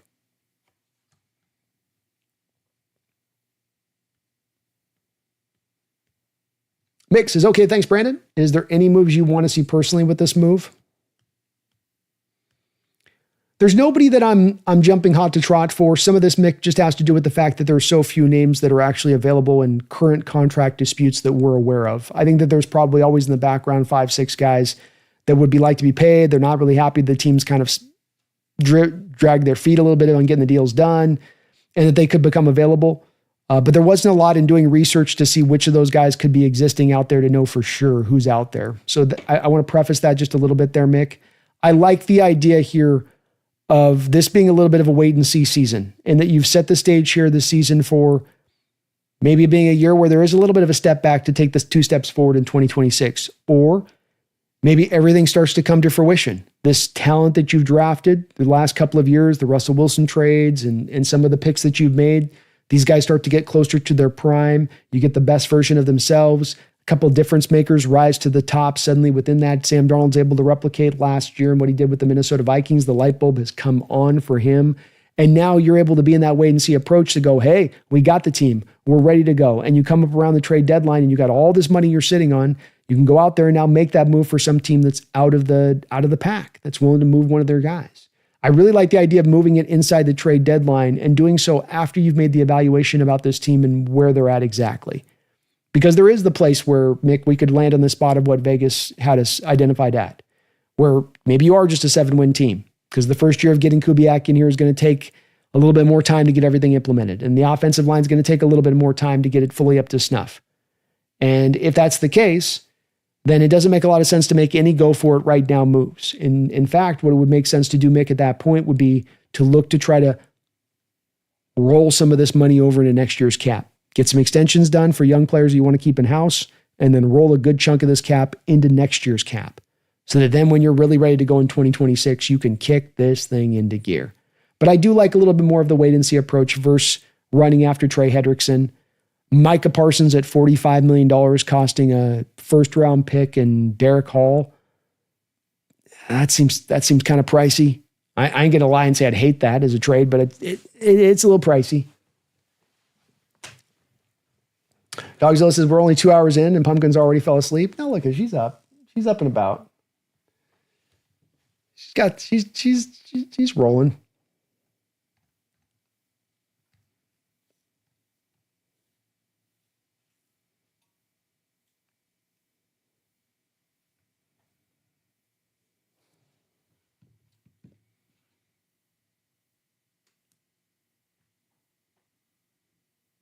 Stewart says Mike Vidal's on the cutting edge of a new defense. May not be in 10 years. Get off my lawn. He's got to adjust with it too. And that's the cool part about him, is that he's been, rather than really an adopter and a progenitor of this scheme that he's inherited and just sort of carrying on. I'm going to just take the Wink Martindale scheme, who took on the Ryan scheme, who took it on from his father. Instead of doing that, he has pushed it forward. And really, to me, it's been what Mike has done specifically that's been very inventive is he has taken the cover 2 shell and really married the fronts to what he's doing with the cover 2 shell on the back end. And then he's really done a really good job on the pattern matching to the routes and really running some interesting coverages out there to really make you feel at times like you got the 13, 14 guys on the field instead of just 11. But the fact that he's already shown a very adept mind at moving and adjusting in how he rolls and what he does, it gives me a lot more confidence that he can be a guy to move like that in the future, Stuart, especially because he is also such a young guy, 37 years old. And you've seen this in a guy like Sean McVay. McVay comes in and he's got his system from the Shanahan system he's bringing in, but he makes his own adaptations within that. He has some years where he moves away from the 12 personnel and goes to 3 wide receiver looks as a standardized situation. And he goes away from being an outside zone guy, and I'm going to start to be an inside zone guy. So that you have those coaches too that are also very smart and capable and able to adjust at times and flow and don't just get stuck. This is one of the things that helped Belichick through the years, was being willing to be adaptable and change. I can go from 4-3 to 3-4. I can go from being a power running team that wants to throw the ball as little as possible to being a spread conceptual team that barely runs at times. So it's, as long as you've got that ability to flow that way, then it gives you a little bit more probably lasting power versus being like, Mike Mart's greatest show on turf, hot today, cold tomorrow. Brian says, yeah, in that case, I want to see 70s football again. Sweat, blood, boogers, knocking people out, players carrying other players off the field, etc. Don't forget to stick 'em, Brian. Don't forget to stick 'em. Slobber knocker football. Grandizer Brando, the tomahawk would not work. The tomahawk chop is seen as offensive as well. Sometimes we just got to use some things we just got used to, especially us older folks. Doesn't make it right, as you know. No, it's true. It is true. Does sound cool though. The Washington Tomahawks take on the Seattle Seahawks. Kind of sounds epic. Emerald Hayes. Martinez might make Hawks seek trading K9. K-Mac 25 is about to be the breakout season for the offense. Catching and running. I'm stoked for the season. Never know on that. Never know on that front of things. What is cool about this Emerald Hayes is right now, at least as it currently stands, I think there's a strong argument to be made, no homer, that this is the deepest, strongest running back room that you have fielded in Seattle Seahawks history. I don't know another year where they would be this deep, 1 through 4.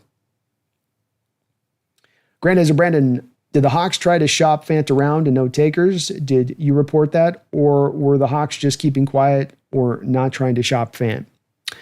Fant would have been tried to be shopped.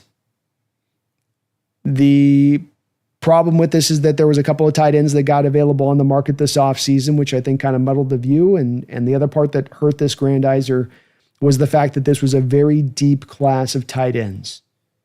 So you really needed to be in a position at this point where there's some team that needs a tight end that wasn't able to address it in the draft or free agency. And unfortunately, that just wasn't the case. And even with a couple of teams like Pittsburgh or Miami, that would have been kind of the case. They found alternative options.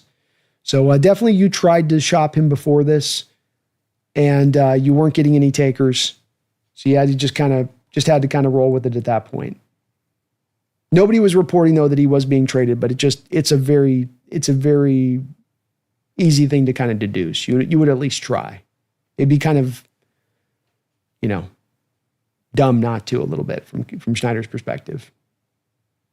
Kieran Carroll's failure wasn't a failure of scheme. His scheme will still work today because it's that good and simple as fast. Just offense knew what to do, beat. So you need the elite athletes that can overcome it. I think Carroll's scheme can potentially work again a little bit. I think that there are some things defensively he has to resolve carrying defensively. I do. Number one, there's got to be more of a fluctuation of coverages. So, his big adjustment at the end was moving away from cover 3 and transitioning more into cover 3, cover 2, cover 6. Okay, so you added 2 more kind of coverage types, but you're still not rocking very much man, and you're still not running between a lot of other kind of quarters like quarters or kind of palms or whatever. There's a variety of other kind of coverage you can throw out there a little bit. The pre to post snap predictability defensively carrying is another part. So Coach Carroll's, much like the offense in the target in the middle of the field at the 32nd rate, the Seahawks were historically with Coach Carroll's defenses 32nd in the NFL at flipping their coverages pre to post snap. This is, of course, a big part of what Mike McDonald does with his scheme, a big part about predictability and being able to keep offenses off guard. I would say that that's another part that does need to change. The other thing that inherently has got to be there with Coach Carroll's scheme that he's got to replace or get understood that was kind of lost on the team as he went on with time is that you don't want to blitz. And if you're going to run it out there with the front 4, then the front 4, like you say, the elite athletes, you got to have at least the elite guys up front 4. Those 4 guys got to be dogs. They all got to be able to get after it. You can't just hold on with a Max Crosby and some other guy over here and then hope that that's going to get it done. Because you don't blitz enough and you're not unpredictable enough on the back end to make that, work. But the defense can still work. I do think there are just some adjustments there that do have to be applied. I think defensively, you can't just show your hand prior to the snap over and over again and expect that offenses aren't going to be able to feast on the back of that. You need Hall of Famers at every position that even when the offense is running cover 1 and cover 3 beaters, their beater plays fail because Cam blows it up or Richard Earl break it up. Now that does help too, Kieran. That does help. Grandizer Brando, I know the Finns asked the Raiders about Mayer, but they shut that down like a day later, so they thought about it. Heard the Finns asked around the league for another tight end before they got to Waller.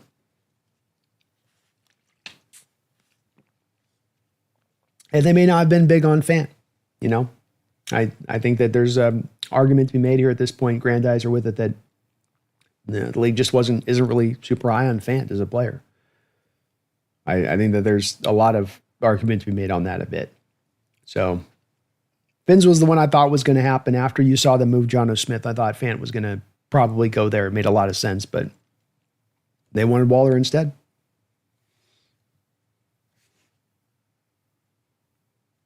Kieran says Carroll's latter day Hawks team didn't have those elite athletes. No.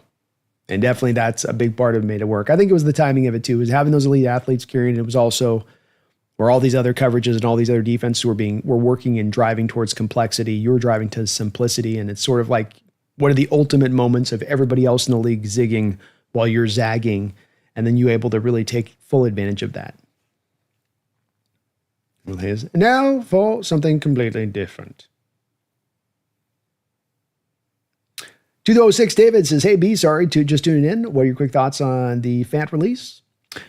There's two things that could be going on with the Fant release, and maybe they both could be going on at the same time, or they may be both irrespective of each other. First thing you're doing with Fant is the reason you're doing this right now is to do right by Fant, and that you could have waited through training camp and released him later on down the line to make sure that Arroyo is going to stay healthy, but you didn't. And that's because this organization is fairly player-friendly compared to other NFL teams. And so they're going to let a guy go and have him get an opportunity before training camp to go through the other NFL teams out there. Say nothing if you wait 3 weeks, how many of those teams will have so much more less space to spend? You're doing a solid to Fant here a little bit. The other part that this could, though, mean, David, is that you're saving $9 million in this situation, which means that you're now sitting on top 4 amount of cap space in the entire NFL. And John's never been in this position at the start of training camp. So my indicators on this is that this is also going to mean another move is coming. Now, does this mean it's coming in the next couple of days or that they're in the negotiations for one right now? No, not necessarily. But I do think between now and training camp, this means we're going to be making a significant move somehow or another. I don't think it's going to be that you're just bringing in a guy. You're just getting some back end 7th round. Here's a 7th round pick for this guy that we just need to fill in a hole in the roster. I think you're going to make a nice move out there for a decent guy who's got a little bit of a contractual hit to him. At what position, where? I'm not quite sure on that as of yet, David. But I do think I would be very surprised to see this team walking with $40 million of cap space through the rest of this season, or just going through it the rest of the season and signing a couple of extensions to guys like a Mafe or a Cross and saying, we're done. That's all we'll do. I think you end up making another move. I just don't know exactly what at this point. Kendrick Lamar brings up a good point, says the Finns couldn't afford Fant. That's true. Maybe that's another good point within this at this point, Kendrick, is that in Fant, you were still going to have to carry the $9 million of base salary, even after his bonus money bled out in a trade. You still had him costing you $9 million on your books. And we know with the Finns right now that they are in cap hell a little bit. So great point. Phoebe says, could Emawari do what Earl on the field tracking? I don't think he's Earl. Earl had a level of instincts and explosiveness that's just a little bit beyond Emawari. I know Emawari is very fast and very explosive, but Earl was special with those two parts put together, the instincts with the speed. He just had a natural ability to get to balls in that way. I think Emawari shows it way more in kind of flash here and there, where Earl could just consistently kind of play in and play out and do it. But we'll see. Ricky Ricardo, how you doing, man? Hola, homie. What do you think could be the next move for the Hawks, or something that you'd like to see? I think the next move will probably be a Charles Cross extension. That's the next thing I think comes down the line. I don't think that there's going to be a lot of other moves really coming up fast beyond that one. But it's a guess. Yeah. I think the Cross one's going to be the one that happens, though. And I do think, Ricky, we make a move before the deadline. I think we're going to bring something in decently significant. Dogzilla seems Pumpkin only sleeps when Darnold comes up. She's over him. She's over already the Darnold experience.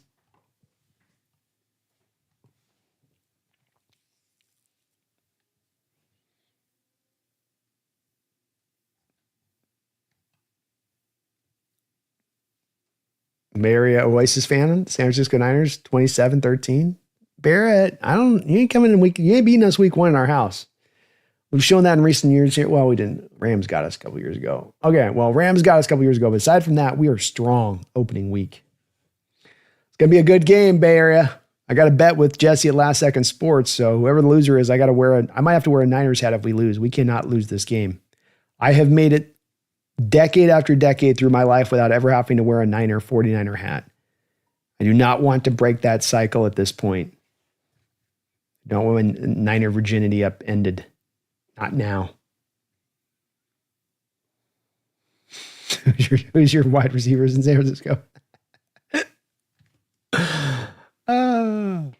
Barry says, Juwan will sign. You're going to re-sign him? Yeah, you guys are just paying everybody, huh, Barry? Don't look at that cap for the next couple of years. Sign Juwan to what, $25 million per? Please give Juwan $25 per. Please. Please. Phoebe Hawks Nest, you heard Card fans can now fly with the team on a private jet. So are the Cards turning into the Cowboys? You think this is where the league is going? Jesus. I bet the players love that. I did not hear that. That's ridiculous. You're going to fly with the players? Oh my God. So you're over there you're on the flight. You finally got Kyler looking at film, and here comes a dude coming over to start talking to him about Call of Duty. I mean, maybe Cowboys are a joke with this as well. Cowboy players talk about working out in the facilities, and they're running tours through the facilities as they're in the middle of working out. It's like it's kind of like gives you that circus kind of quality to it, like sideshow kind of thing going on. That's dumb of the Cardinals. Are they trying to generate income on this? And then how much are you going to make? How much more do you really make doing that versus the pain and suffering you're putting the players through? There's no way they give them access to the players where you're on the plane. You see him? He's up there in that chair. See him? No, don't go up to him. You don't go up there. You get a look at the back of his head. $500. Just look at the back of his head. Drink it up. There you go. Yeah. Doesn't it feel cool? Like you're next to a pro player in a plane? Isn't that cool? So freaking lame.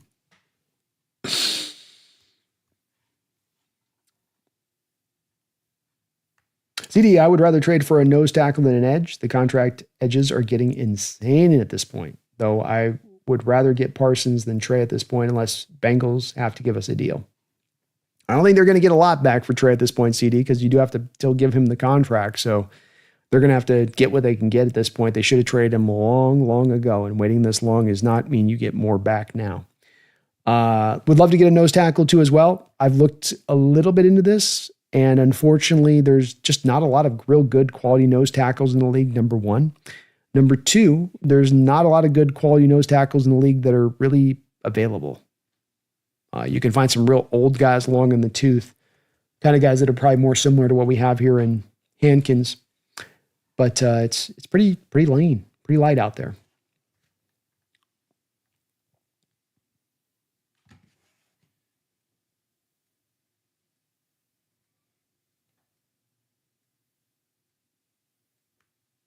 $206 David says, Brando, it would pain us all to see you in Niners gear. F that.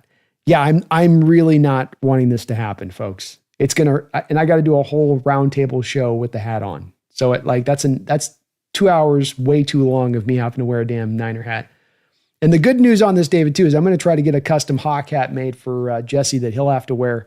So I'm going to get number one fan insignia on the side of the hat here, go 12s down over here. I mean, I'm going to make it real ostentatious for him, just brutal. Hash slinging slasher. Hey, Brandon, what hot take do you have for this upcoming season? Can't be about the Hawks, though. Ooh. Okay.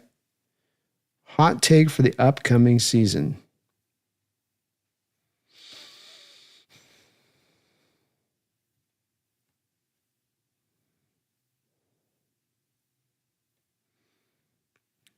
It's a good hot take.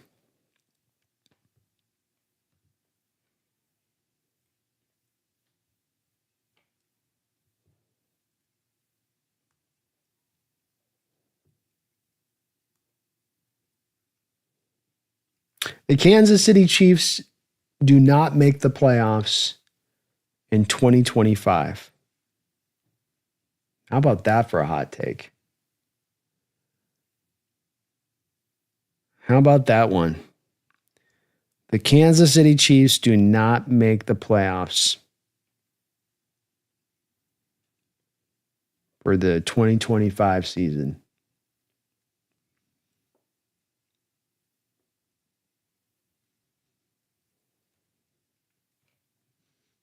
I'm with it.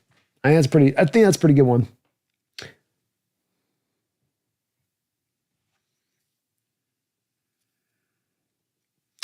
Solomon says, I don't think it's a big move. I think it's us clearing cap space for our upcoming signs like Spoon, JSN, Cross, Woolen, maybe.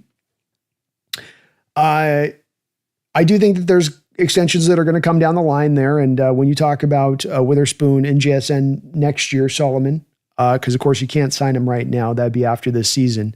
Those guys are going to make some big time contracts. And so you do need to be thinking about your contracts and your books and aware of the fact that you got to get those guys signed along with Cross. And like you say, maybe we'll see with him.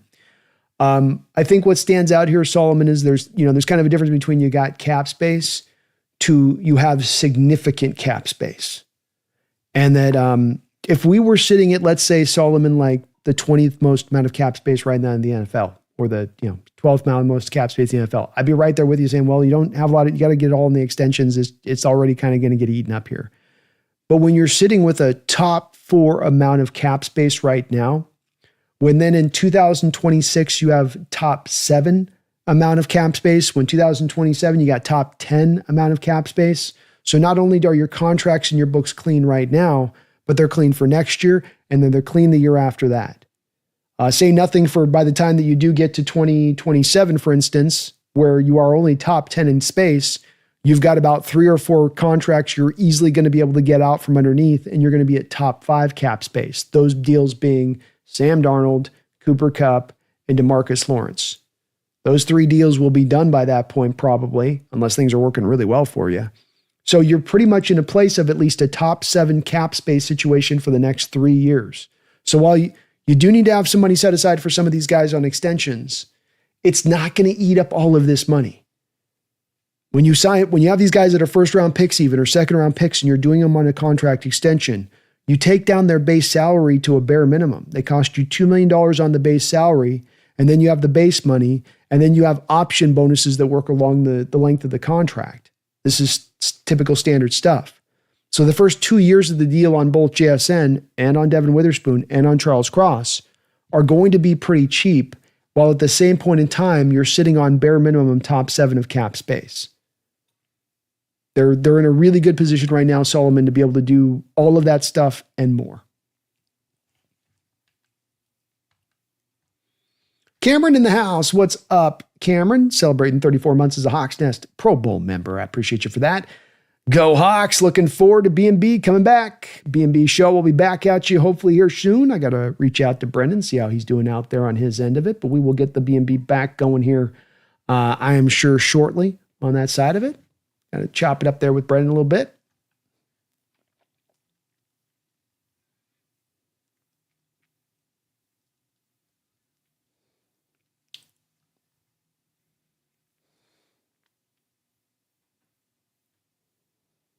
And Divine, Brandon, go. Thank you, Divine.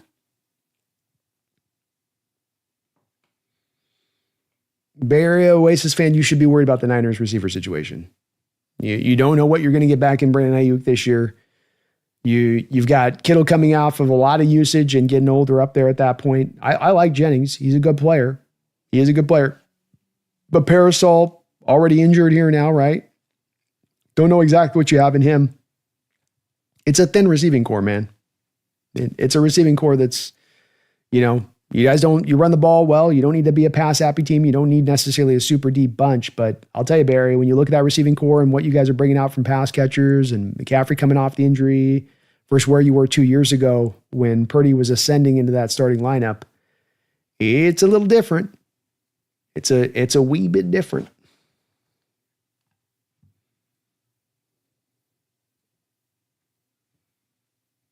CD Woods, is it a hot take to think the Vikings are going to slip? Well, I mean, you're starting a rookie quarterback basically, right? And where is he at health-wise? Is he going to be able to hold up over a whole season? How good is he going to be as a rookie quarterback? That's the hard part of that formula to predict. The one thing that they have done that they can't control that is the known is that you've basically been able to retain your whole team from last year, and then you've added pieces like Jonathan Allen. You've been able to you rebuild some of the interior of your offensive line and bring in Clark and Fries there, but Freeze, Will Fries, Freeze, whatever it was. But even in his case, is that guy going to stay healthy? He started 5 games and he was out last year. The center they brought from the Colts has gotten older, but look, they spent a ton of money and they kind of went crazy in free agency. And they didn't have any major losses. So I kind of think it's more of Detroit to me. Detroit feels like they're the more of the team in that division that is probably the one that goes backwards this year.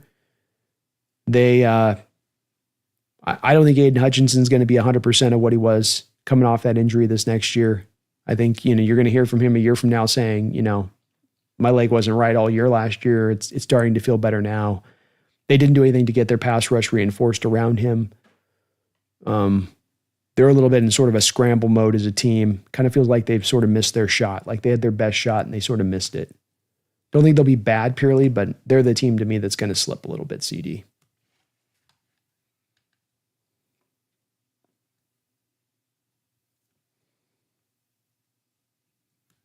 Madden curse is real. CMC will have another spectacular season just like 2023.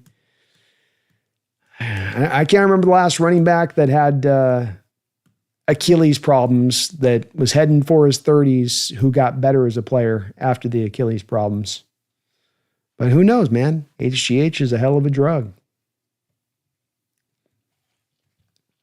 I'm not saying the McCaffrey hairline's getting thinner. I'm just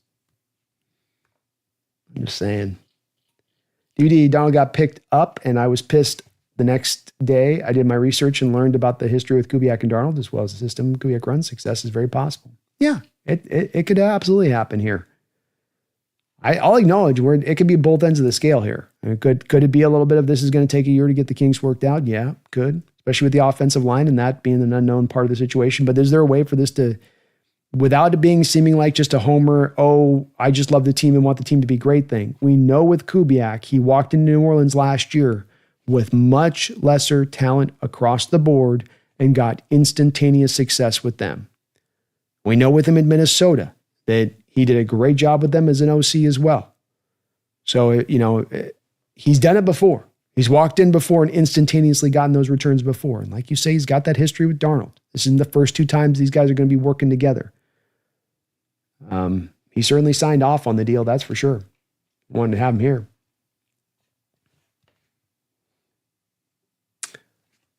I'm B&B, baby. DVD plus, so many people forget how mobile Darnold actually is. He's very mobile. Yeah, he can get away from danger. He ain't Michael Vick back there, but he can make it happen. I was watching his top 50 video the other day, DVD, and they were talking about that. He had a couple of highlights I hadn't seen where he's kind of spin away, looking nice and athletic. I will give you Bay Area. Your guys' schedule is your guys' schedule looks like Alabama's September schedule. That's what your full season schedule looks like to me. A lot of Saginaw Valley states.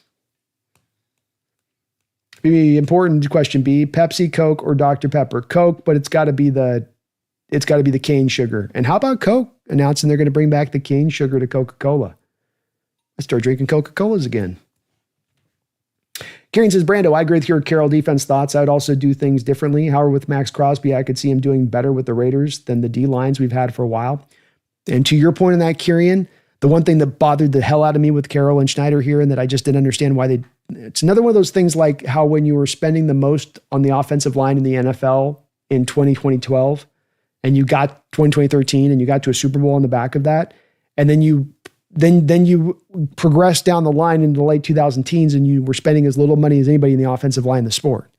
And then your line went to crap and your team was less successful and you kind of It's like you had learned that lesson already, and then you sort of unlearned it with time.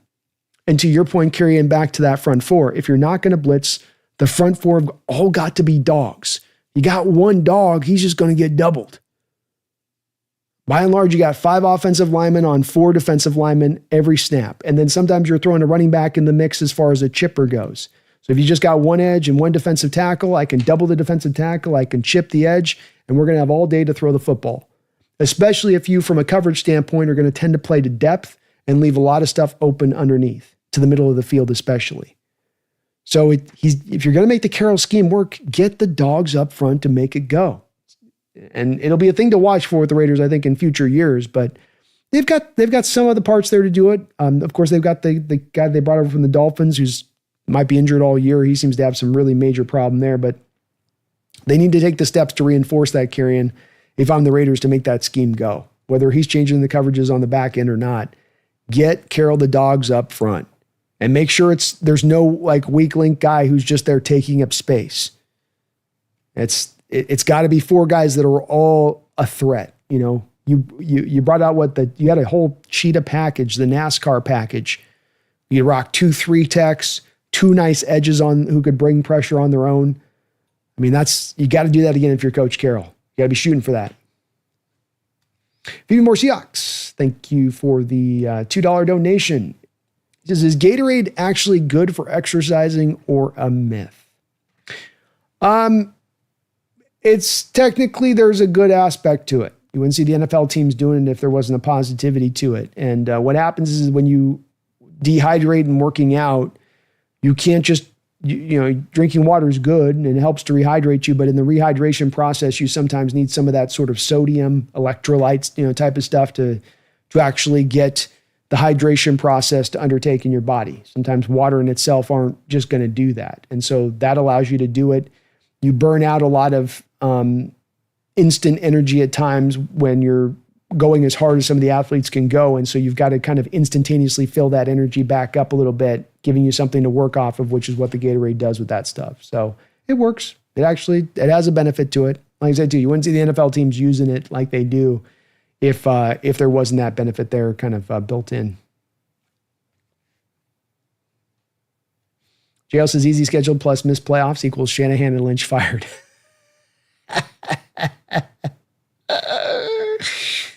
Hash slinging slasher. Which players will you be watching this preseason? Well, obviously Jalen Milroe is center stage hash, and that you look at him and you say, you're all these reports about fixed his mechanics, fixed. It's all fixed. It's solved. It's all just 100%. He's been working with Palmer. He's done. So we're going to be looking at him in the preseason big time. How is he doing as far as the mechanics? How is he processing through plays? And mechanics will be about the consistency and how the ball is coming out with that. And then just, are we seeing some processing? Are we seeing him go through reads? Are we seeing him back there with a little bit more of a purposeful understanding about what he's doing versus sometimes feeling like he's just searching every play for an answer? He'd be the one guy that I'm really going to be paying real close attention to in the preseason. Arroyo is another guy. A lot of these will be picks, of course, that are going to be the youngsters because these are such highly picked guys. And if these guys can be consistent players really early on in their career, that just bodes so much better for the potentiality of the season and becoming a contender this year. But does he look like so many people, and he was one of those guys like Milroe a little bit that why I want to watch these guys is I want to see if I'm wrong on them a little bit. And if I can see a little bit more of what I was missing in my evaluation and process of these players as we went through it this offseason. So those would be the 2 main guys. And Mawari, Zabel, all the youngsters, I'm going to be kind of, locking into a little bit of what they're doing. Is Byron Murphy being used way more, the 3-tech? And we're seeing a lot less of the nose tackle kind of role for him. Maybe even some moving him out to the outside at times. Dare I dream? Dare I dream big like that? So that'd be where mainly it's at. A lot of the youngsters. Jackie Treehorn, thank you for the $10 donation, Jackie. The wife says this is earmarked for treats for the kitties. And she says, hi, Pumpkin. Well, I'll give Pumpkin a little love. This is from your wife for her. Pumpkin, you're getting salmon later for the people. They're going to give you some salmon for later. They say they're going to give you some salmon. She says, thank you. She appreciates the salmon, Jackie. And she says, much love to your wife. And she's starving. So I need to get those salmon treats now? Right now? Can it wait a little bit? Wait a little bit there, Jack. But we'll get her all filled up with some salmon treats as soon as the show's over with tonight. She's giving me a look. But thank you for the $10 donation, Jackie. That's very, very, very kind of you, man. And Pumpkin appreciates it. She's very thankful for those treats. Had herself a little bit of a close call. My old girl Zena, she's last week, man, we were touch and go with her. She stopped eating about a week ago. Got her into the vet. Couldn't figure out what's going on. Thought we were at the end with her, and got her finally eating a couple days ago. So Zena's bounced back, which is good. We've been getting her refilled back up, but she's definitely getting old.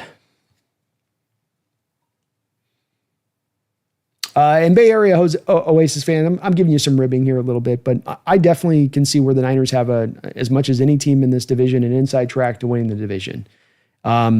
There's a lot of things that do have to break right for you guys, I think, especially with youngsters coming forward for you guys and giving you some real good initial returns from your draft class to get there. But the easy schedule is not to be undersold. And it's a real possibility for you guys this year. I do think you're on a bit of the knife's edge when it comes to health, like you mentioned. I'm glad to see you acknowledge that, and that you do have a bit of an older roster. You're at the end of that Super Bowl window run. One or two injuries at key positions on elder players, and you guys are sank. And that's a tough knife's edge to dance on as an NFL ball club. It typically goes that when you got an aging roster like this, you end up feeling the age of that roster by the end of the season. But you never know. And it still is a very talented ball club. And as top heavy as you are, you've got difference makers at the top end of that heaviness. Warner's a top end, best inside linebacker, maybe in the sport. Kittle's maybe one of the best, if not the best tight ends in the sport, especially consider what he does as a blocker. McCaffrey bounces back, one of the best running backs in the sport. So yeah, you are very top heavy. A couple of those top heavy assets you lose, you're done. But they hold up, if they maintain, it's a dangerous football team.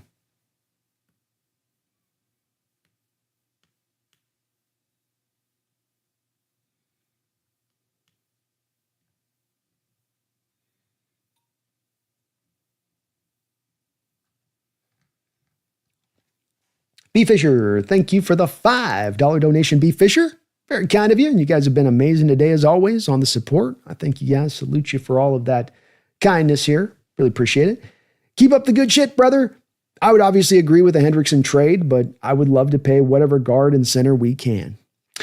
Well, you bring up a good point here, B. Fisher, and I hadn't mentioned this throughout the show yet today, but I think that this is also a place to bring up as a potentiality to John. You are late in the hour to bring in an offensive lineman, and not too late. And I know that John Schneider has often mentioned, B. Fisher, about the fact that it's hard to get offensive linemen in here, or make trades, not to get them in here, but to make trades for offensive linemen. And recent NFL history does present this to be the case, as we don't have a lot of these kind of trades occur. They do happen here and there, but not often. I think the key to making a trade like that happen, if you're going to do an offensive lineman, is not going to be the cost that lineman's going to cost. I think you'll be able to afford that in the salary cap. It just comes down to where John will be willing to, you're going to have to overpay to get an offensive lineman, because it's a position of such importance to every NFL ball club. To pry one away from an NFL team, you've got to give up a little bit extra to get it done.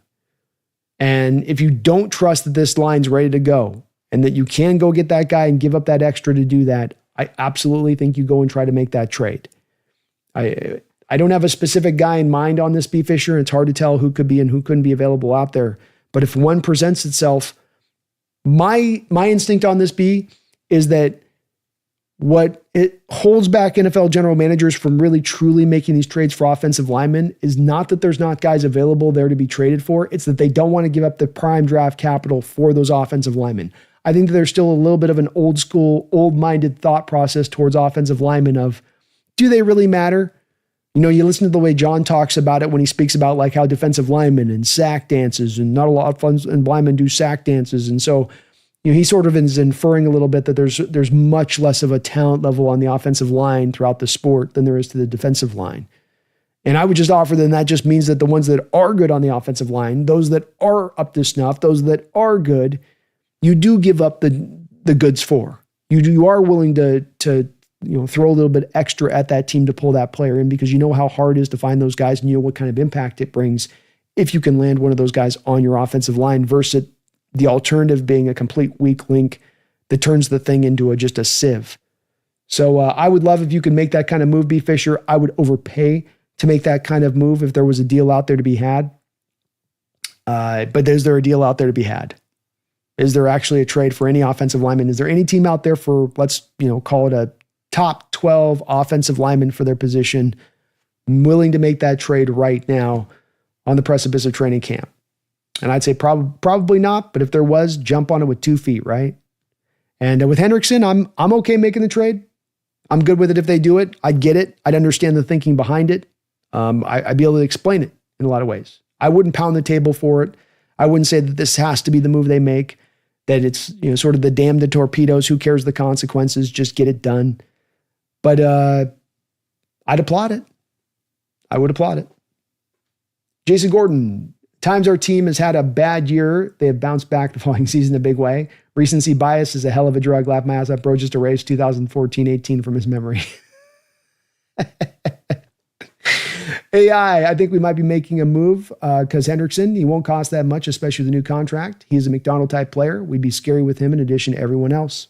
That's where I say I could see it. I don't pound the table hard for it, but I can certainly see to your point of AI on it, the logic and reasoning to it, and why it would make sense to the organization. Yeah. Pickle juice. That's right, M. Divine. It was pickle juice was kind of the forerunner to the Gatorade, to what kind of became Gatorade. And it's about that. How do you rehydrate players, especially when you rehydrate players in extreme situations where they're losing that hydration?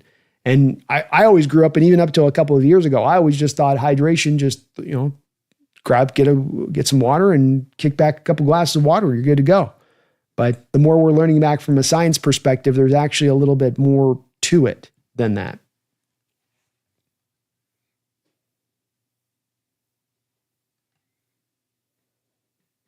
I like Harbaugh. I'm rooting for LA. Tired of KC having punching bags in that division.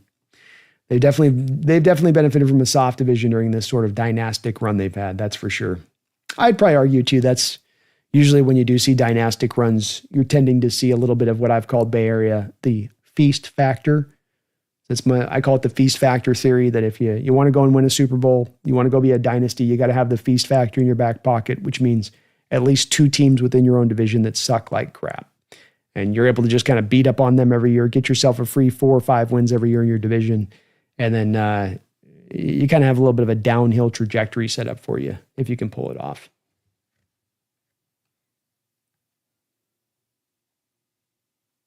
Stuart says how good the Niners would have been if they had those 3 first-round picks back. 2 Super Bowl wins minimum, maybe 3. Because both those 2 Super Bowl games, you're so close in both of those 2 Super Bowl games. Maybe not the one, because you lose the Garoppolo one. I think the Lance trade happened, the Lance pick happened after the first Super Bowl. But you probably win one or 2. You definitely win the Kansas City one. And you might even get one beyond that. That's tough, losing 3 first-round picks. It's been big time on their part to be able to overcome it. Thank you again, B. Fisher, the Fiver Man. I appreciate you for that.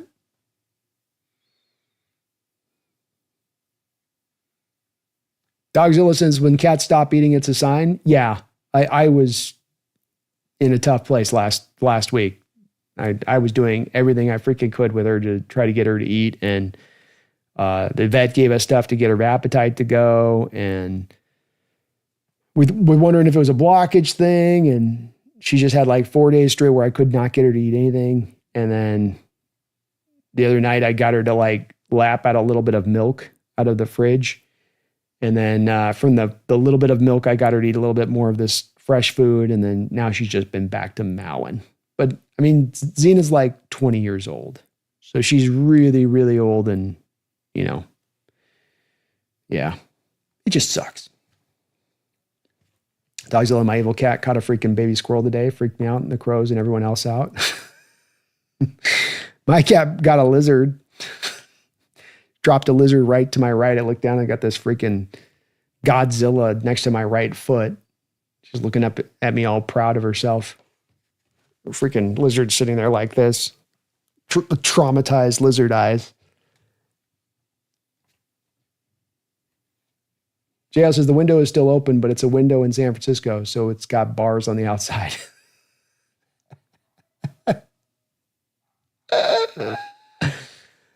Oh my God. Riverside, I'm calling now. Parker Brailsford, round 2 center in the 2026 draft. It's the Alabama center, right? He's good. I like him. B. Fisher brings up a good name. Brandon Scherf. Let me say it right. Brandon Scherf is out there. 34 years old, so a little bit older there on that one, B. But, he's played left guard his whole career. He knows how to play the position. He knows, he's a vet. Ain't going to cost you a lot. It's really not. I think you got to trade for him, but it's not going to take you a lot for that.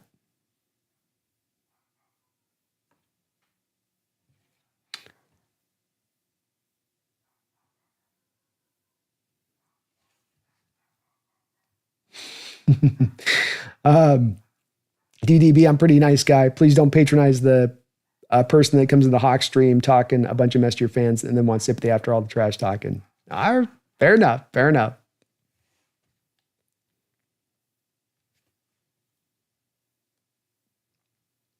Kieran says, I can't remember the quote that came out this offseason with all the O-line stuff, but the common belief is the tackles are worth it, but interior O-linemen are a dime a dozen and easy to teach. I think that's the general consensus out there, Kieran. Yeah. In certain ways, yeah. And there's a level to that. I think just what's happened with John at times is it gets overstated, There's a way of sort of kind of blanketing yourself into that excuse, and so you just don't really, it's like, well, it becomes too hard to even deal with. Let's just throw a bunch of numbers at it and we'll figure it out. Versus, identifying and targeting something specifically that can work and be a real solution. It starts to get a little excusey driven at times from the GMs on this, but there's a truth to it too. And Divine, you deserve your pay. Great education and entertainment for us. Well, thank you, Divine. I appreciate it. You guys are awesome to discuss and talk with, man. You guys keep me going on these chats. So I love what I get to do. And it's always fun being able to talk up with you guys and get your perspective on things and always come in smarter than I walk into this, entering into it. That's all we're trying to do is just try to round out that, knowledge base of things. But thank you. I appreciate that. Joseph, are there any good wide receivers or 3 tight ends? Nope. We're kind of set there right now. Wide receivers pretty locked in as it stands. I don't think there's anybody out there with a contract dispute or an issue that's kind of ongoing that would make very much sense. Wilson would have been that one guy, Joseph, but he just signed his extension with the Jets. So I think you're pretty kind of, maybe McLaurin, Joseph. I just can't see Washington moving him, though. He is like the really one kind of difference-making wide receiver they have. I can't see him moving him.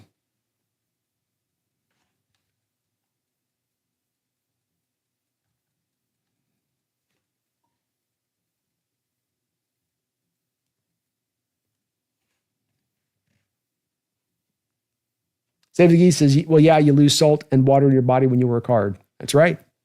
So you got to replenish the salt with the water a little bit. Hence, pickle juice.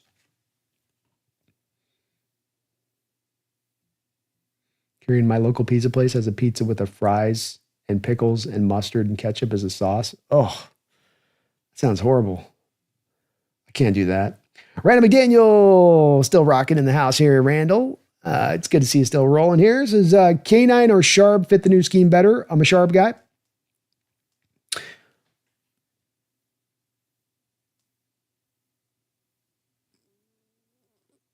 I would say it's kind of hard with Sharps because Sharps has got what he was tested at and then versus what he runs at.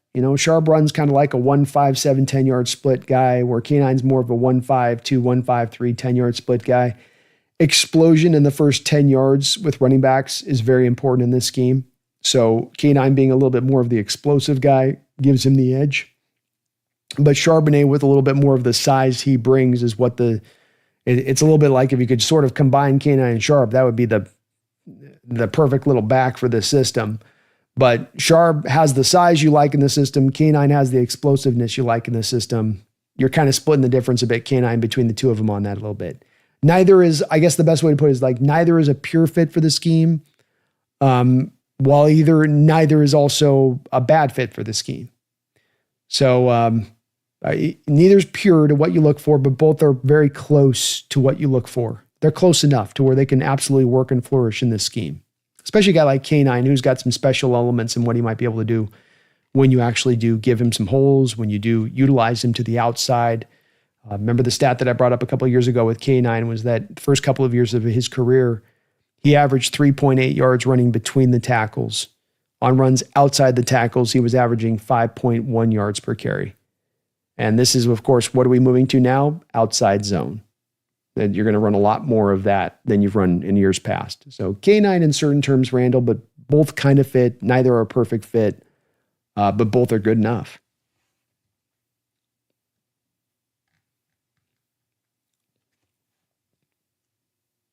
Dogzilla pretty strikes me as a pickles guy. He's definitely a pickles guy. Pickles on tacos, huh, Kieran? I can't. There's way too much pickle usage going on here. Thank you, Divine, man. I appreciate it. I really do appreciate it. In Divine.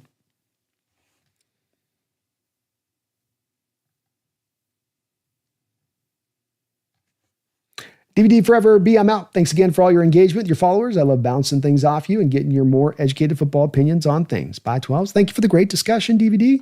I appreciate it as always, brother. And we'll be back tomorrow at 5. Got another show set up for you guys. You know? But thank you.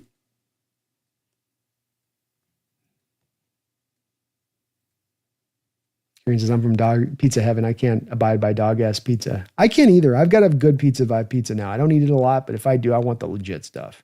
I want those cheap ingredients. I don't want the cardboard box base. You know, I don't want the cheap sauce. Give me the goods.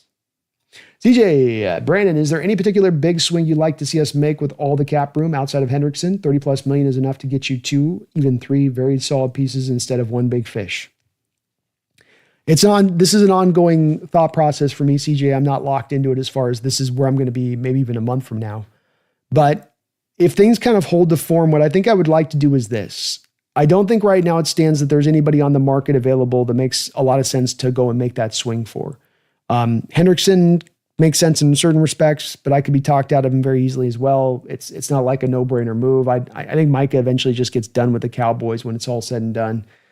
What I would like to do is be the wait-and-see approach on this. I would, rather than the 2 to 3 solid pieces, I'd like to make one big solid move. And what I would like to do is we get through the first 4 or 5 games of the season, see if you have a team that's taken form, that's able to have consistency offensively. We know the defense can be good. Consistency offensively, get yourself to 4-2, get yourself to 5-1. And then at that time, go out there and go make a major move. Maybe you've got an injury you sustained that you need to work around. Maybe it's that you just want to take things over the top in a certain positional group that's doing fine, but not great. I would just look to make one big major move around that trade deadline. Try to really swing through. Kind of do a similar situation where, okay, we're a contender. We're like maybe where the Rams were a couple of years ago, where they went out there and they targeted a Von Miller. And Von Miller is able to go on there and then be paired up with an Aaron Darnold and really supercharge that pass rush for the Los Angeles Rams at that time. That would be the kind of move I think I'd be looking to make a little bit more down the line on this one. Because there's also an eventuality here, CJ, to where, okay, the season doesn't go to form. You know, we start out 2-4. We don't know how the year's going to end up. Maybe you end up riding the ship and getting even into the playoffs. But then you just let that play out, and then you roll that money over into 2026. When you know without a doubt, there's no questions, when there's no wonder, when there's no, well, we got to let this bake a little longer, when you absolutely positively should know without a doubt, you are driving to be a contender. If you're not driving to be a contender by year 3 of Mike McDonald, what are we doing here? So there is a part of this that I would still allot for a little bit of patience within the CJ, saying, let it play out, maybe roll it over if it isn't all smooth sailing to start this off, but if it is smooth sailing, let it rip. Take a swing. Because if it's smooth sailing, that means that probably Sam Darnold's working well. And you have still Jalen Milroe ready to sit in the ranks and be the heir apparent, which means there's not as much of a driving force in it next year to be looking for that quarterback at the top of the draft. So now you can use a couple of those picks to go make a move for a guy who is substantial, and you got the cap space to be able to afford it. I think that'd be the route I'd go there, CJ, with that. I just wish there was more names right now I could point to say, here's the big name we could point to, but we really only have a Trey Hendrickson. We really only have a Micah Parsons potentially. Admittedly, though, CJ, these are just the names we know about. We don't know if there's maybe some guys out there that are moving into sort of a disputed place with a given franchise because they're not getting a contract who now becomes available out of the ether. They weren't available today, but they'll be available tomorrow kind of guys. That's the hard part to predict on which places are that. I did do a little bit of research to try to find some guys who could be in this area of things. There just wasn't a substantial amount of names that really jumped out to me. There's some cornerbacks who could make some sense if they can't get contract extensions, but then we brought in Shaquille Griffin, so maybe we feel okay there. Have a good one, Herb Side. Appreciate you, man. Randall McDaniel, thank you for the $5 donation. Randall, not a big fan of running back dancing before they hit the hole. I'd rather my back be like Emmett and Barry, if that makes sense. Don't like the negative runs. I don't like the negative runs either. Some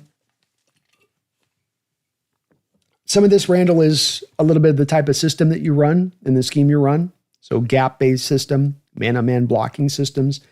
These are the ones that are going to lend themselves to having running backs at times have penetration, and you're going to get more of the negative runs. You're supposed to, on the other side of that, Randall, like in the old Sean Alexander days, you're supposed to then get the big runs on the other side of it. And then you're going to get the 20, 30, 40-yard runs throughout the course of the game with the negative runs, which, of course, we haven't always gotten here recently. This system is supposed to put a big onus upon not having negative plays. That includes the running game. That includes how you ask the running backs to run. And a big part of this system is turning running backs into a little bit of robots. And that what you're going to tell a running back is that he's got basically 3 reads to make on behind the backfield after he gets the handoff. He makes one of those 3 reads and he goes. And there's no dancing, there's no waiting, there's no hesitation. He picks his read and he hits the read. Now, once he gets past the hole and into the second level, Randall, then the running backs are given more freedom now to do whatever they want to do. You want to dance, you want to spin, you want to, baptize the guy with a heavy stiff arm, go for it. But until you get through that hole, what Clint Kubiak will be telling Kenneth Walker is you're on my time. And that means that you're going to make one of those 3 reads, you're going to make it fast, and you're going to get through that damn hole as quick as humanly possible. So the days of him dancing behind the line of scrimmage are over with. That's not this system. That's not what the system allows you to do. And if anything, this system is more hardlined than any other offensive system on running backs to force them to do what the coordinator wants them to do. And that's why a lot of running backs will piss and moan about this system, Randall. I don't know how many quotes I've read from running backs through the years who are like, turns me into a robot, doesn't let me use my brain, makes me automated. I don't like it. Some running backs, it frees them up, though, and I think it'll do that for Kenneth Walker, where some running backs can benefit from having the thinking portion of the game taken out of their hands. And now just be reactive, just be fast. Thank you, Randall. Appreciate the $5 donation. I'm not a big guy on the negative runs either with that. I will say, though, that you do mention Barry. Barry had himself quite a few of those negative runs through his time. Not his fault all the time, because he was always given the greatest of offensive lines to work with, unlike Emmett. But he could be a bit of a dancer back there at times. Keys, will the Hawks have a top 5 defense? They seem to have a lot of talent as a good defensive coach. I'm a Niner fan wondering. My belief is, Keys, that we've got a top 10 defense as it stands for sure.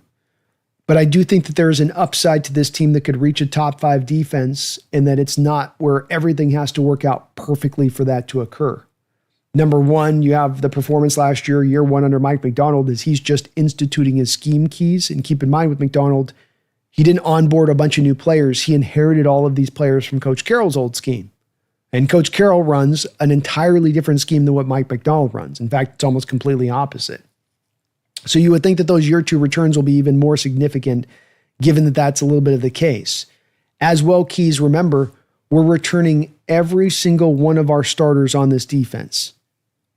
Every single one. And in addition to that, you're bringing back Jaron Reed, a very key contributor on the defensive line. You're bringing back Uchenna Nwosu, who almost didn't play all last year, but it's a very good player for you on the edge.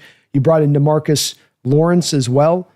And then you brought in Nick Mawari, who's not even going to be a starting safety for us, our second round pick keys. He's just brought in there to be a weapon. He'll be sometimes a big nickel, sometimes he'll be a safety. Hell, sometimes he'll probably play linebacker for us. So I think the top 10 is minimum where they're going to be at, but I certainly think there's a top 5 upside to this defense because of those reasons. You're returning all those starters, and not just your starters, but then you're bringing the depth in with it too. And we had to wait half the year last year just to get our inside linebacker position right. We had Jerome Baker and Dotson as our starting inside linebackers through like the first 6 games, and they were horrible. And then you brought in Tyrese Knight and Ernest Jones, and it was a godsend. So, yeah, I think they're going to be a very, very, very good defense. Not to mention, Keys, there's a lot of that playbook with Mike McDonald last year. You weren't able to get into all the depths of it because of the fact you're trying to train these guys and get them to learn just the initial fundamentals of the defense before they got to all the advanced stuff. Now you're going to get to the advanced stuff this year, which means a lot more flavor, a lot more simulated pressures, a lot more stacked boxes, a lot more fluctuations of the secondary coverages pre to post snap. Just a lot of more working parts that's going to make them harder to deal with.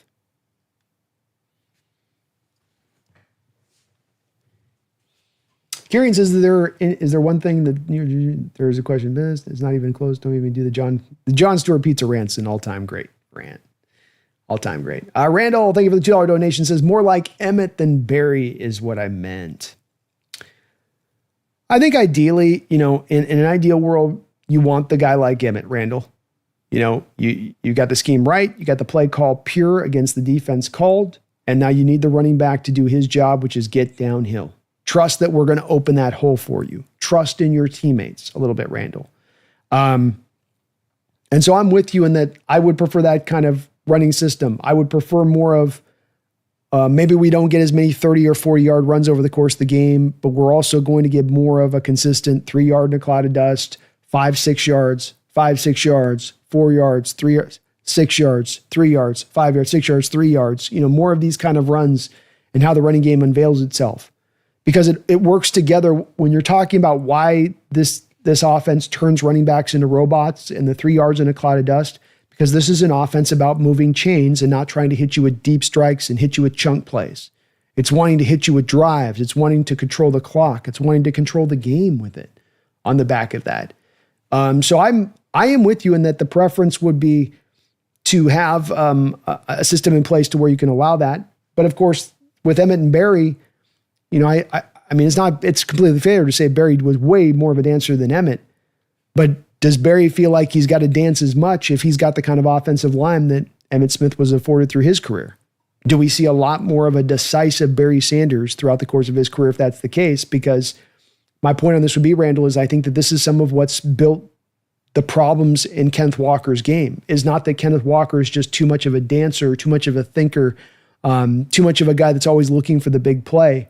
I think what's happened is that you get the bad habits built in on these running backs where when you get them hit behind the line of scrimmage too often, too consistently, that they starts to get into their mind a little bit. It's the same thing with a quarterback that's under too much pressure. You can tell that guy to be tough. You can tell that guy to not do this and not do that. But human nature is what it is. And I keep getting hit too much and I keep getting hit too much. I start to flinch. I start to see ghosts. I start to get into a bit of that mode a bit, even if it's against what I want to do. And I think that with Barry, there was a bit of that, Randall, where over time, there's just so much penetration and defenses are so concentrating on you. And you're so aware of the fact that you've got to make some move right after you get the handoff time and time again that can create those bad habits.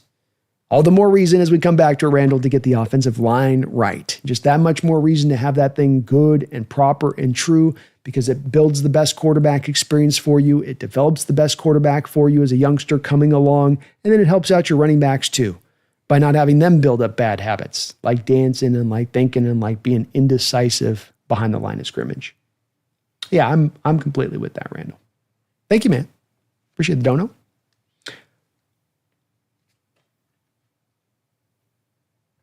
Card crazed. I read from somewhere and want confirmation. The author of the article said that Arroyo was released from the Seahawks. I haven't heard anything about that. Wondering if they mixed it up with Fant. Card crazed. Noah Fant got released. Arroyo got signed. Probably where they got a little bit of a,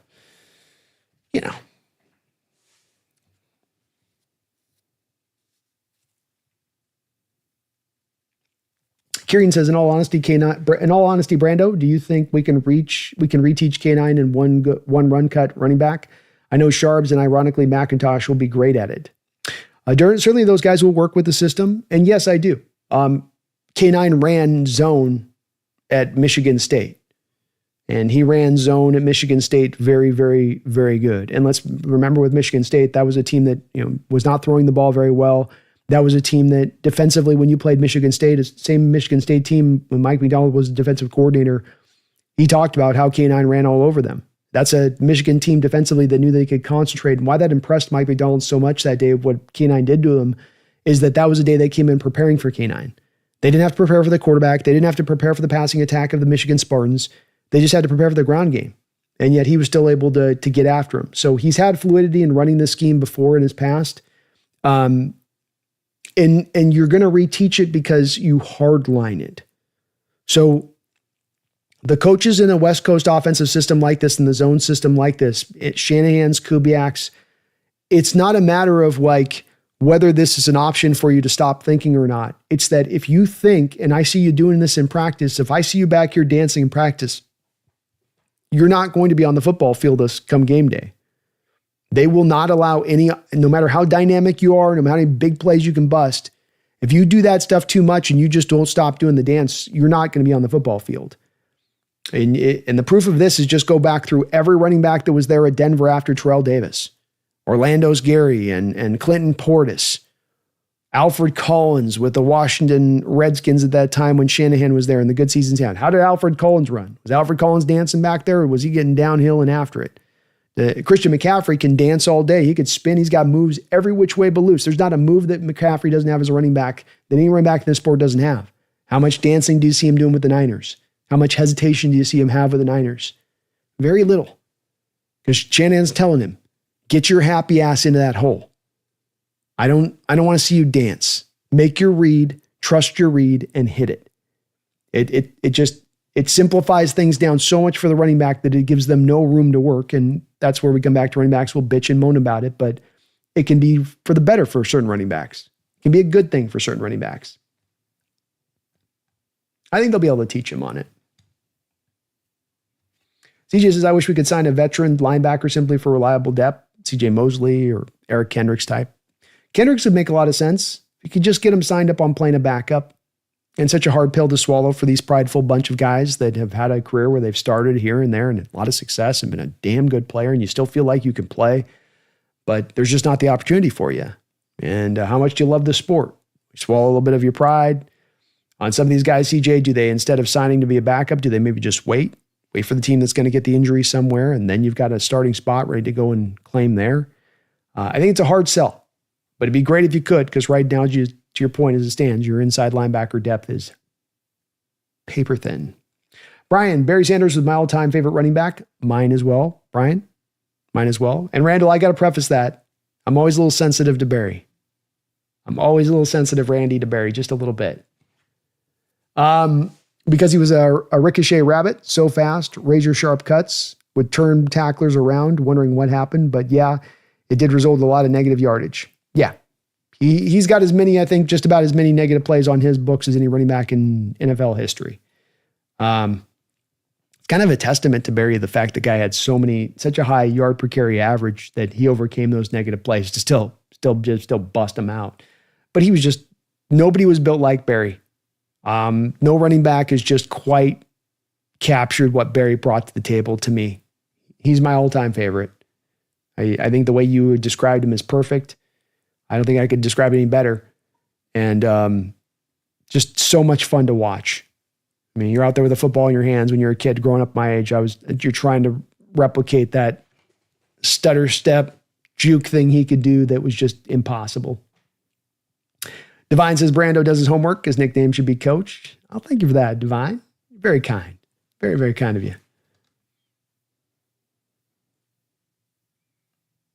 What's up, Henry?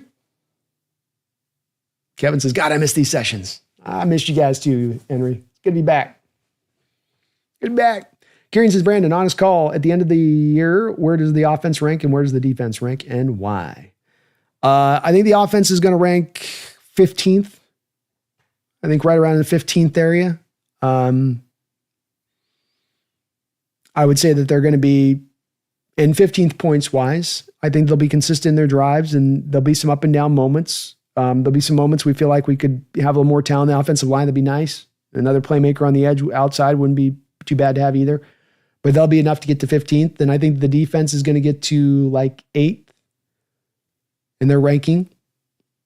And that's as much as all those starters you're returning, all the depth you're returning. You know, when you throw that back on the table for a defense to build off of, knowing as well that you had such a good season, the first season under Mike McDonald, knowing as well that he's going to be able to unveil that much more of his playbook this year because the guys will be ready for it and he's not going to overwhelm them.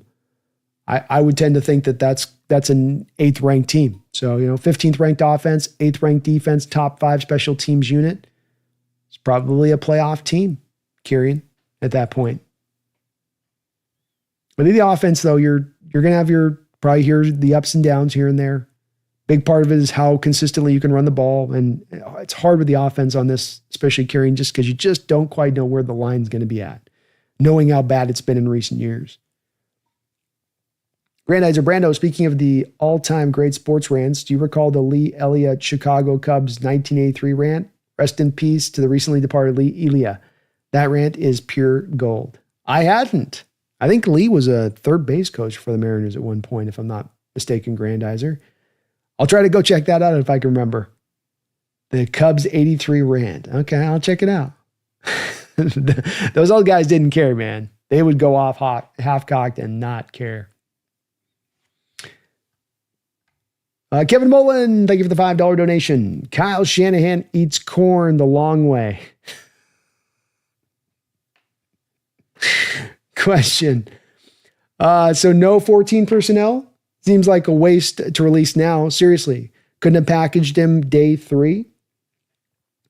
I would estimate, and it certainly is a guess, that there just wasn't any trades to be had at the draft, Kevin.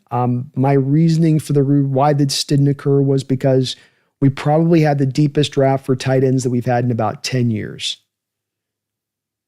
Probably 10 years. And so teams are like, why trade for one when I can just grab the guy here on a rookie contract? The other part of it with Fant was that if you took on Fant, you had the base salary, Kevin. So $9 million was going to be about the base salary you had to float, which was still, even after the bonus money leaked off the contract, that's still a tidy sum to be paying a guy that's basically going to give you average performance for the tight end position. The big reason that you move him right now versus even holding on to the training camp and waiting on a team that might have a tight end get injured, and then you can, hey, we've got Fant, we could throw you for bop, is that you're trying to do right by Fant. You know you're not keeping him on the roster no matter what. So if that trade doesn't come up and facilitate, you're releasing him down the line anyway. And so this is a team that's a little bit player-friendly at times in this way. And so they're saying, we're going to do right by Fant, give him an opportunity to go through these 32 NFL teams, maybe still go make a little bit of money somewhere. And so you just say, hey, have a good one. Good luck. Best of luck. Hope you can find some place. So understand the uncertainty there with that one, but just comes down to you got the redundancy between him and Arroyo. Here, Kevin, I've been predicting probably Fant was going to move at some point or another because you weren't going to keep 2 H-backs on the roster at one time. Though to your point, it would have looked pretty cool coming out there with a 14 personnel look. Arroyo lined out wide, 3 tight ends in there. It would have looked pretty beefy, man. Pretty beefy look there. And nobody else is doing it. So that would have been cool there too, on top of it all. But sadly, no 14 personnel. None of that, unfortunately, with that. But I'm sure John kicked the tires on trying to make a trade happen. Just couldn't find any takers. The other part of this that threw, I think, a bit of a monkey wrench into this was that maybe you were going to look at the Steelers. Steelers move for Jonnu Smith. Maybe you then look at the Dolphins after Jonnu Smith goes and you go, hey, how about the Dolphins? But then Waller comes out of retirement to go to the Dolphins. So you're kind of now just stuck there a little bit with the timing of it, especially if you're going to do right by Fant and give him the time to go out there and see if you can find a good team to make it go. Mrs. says Barry's the GOAT. He's my GOAT too, man. There was just something different about Barry. Just something different. Yeah, I'm with you, Misfit. Barry's the Michael Jordan of running backs. That's where I stand with it. If Barry Sanders had Emmitt Smith's offensive line and Jimmy Johnson and Troy Aikman and the Dallas Cowboy defense, that Dallas team probably ends up winning 6 titles. And Barry probably ends up running for like 20,000 yards. Austin City No Limit. John L. Williams is my all-time favorite. That's a good one. That's another one of those unique guys that there hasn't been many that have been built like John L. Williams. I grew up on John L., man. He's good. Pedro, when will you do a B&B show with Brendan? We got to get one set up. We're about due, Pedro. I don't have one on the books, but we are due to get one set up. So I'll reach out to Brendan and we'll see if we can get something figured out. I'm down. We just always usually take a little bit of a break, late May into June. It's usually about the time we kind of do a little bit of a break with it. Gary said that Saquon Barkley no look backwards hurdle last year was something else, though. That was pretty amazing. Yeah, that was as ridiculous as a move as you see any running back make on a football field. And Barkley is very, very talented. I mean, he is a hell of a player. Barry, man. Riverside says Barry ran like he didn't want to be touched. Amen. Talk about a guy that can make you miss in a phone booth. Misfit says Shanny eats sweet pickles on the corn the long way. Sean, have a great evening and go Hawks, everyone. You too, Sean. Appreciate you, man. I appreciate you. This is Barry has more otherworldly plays in one season than 99% of the running backs do in their entire careers. Facts. He put defenders' entire defenses on a string at times. It was truly special. Yeah, the way he can make you miss in spaces like that, just players don't do that. I mean, there's no equivalent comp, even the pros that we've seen. And I don't think there are anybody that's come through that you could say at the same level that he could do it. There's been tackle breakers. There's been guys that can do it with physicality. There can be, like you say, where it's like, I can make you miss without you even touching me. And again, it's like there's the John Lynch highlight. John Lynch, a Hall of Famer. Lynch meets Barry in the hole. He's got Barry dead to rights in the hole. And Barry shakes him so bad that Lynch ends up on his knees and Lynch doesn't even touch him and Barry busts it out for a big-ass gain. Just plays like that where there's just no business whatsoever. I mean, at least get a hand on him. At least do the shoulder grab move, right? At least give me a little bit of a shoulder like slide or something. But just completely whiff, like your hands. Defender's doing this. Mm-hmm. How often do you see defenders on NFL Sundays without players now? It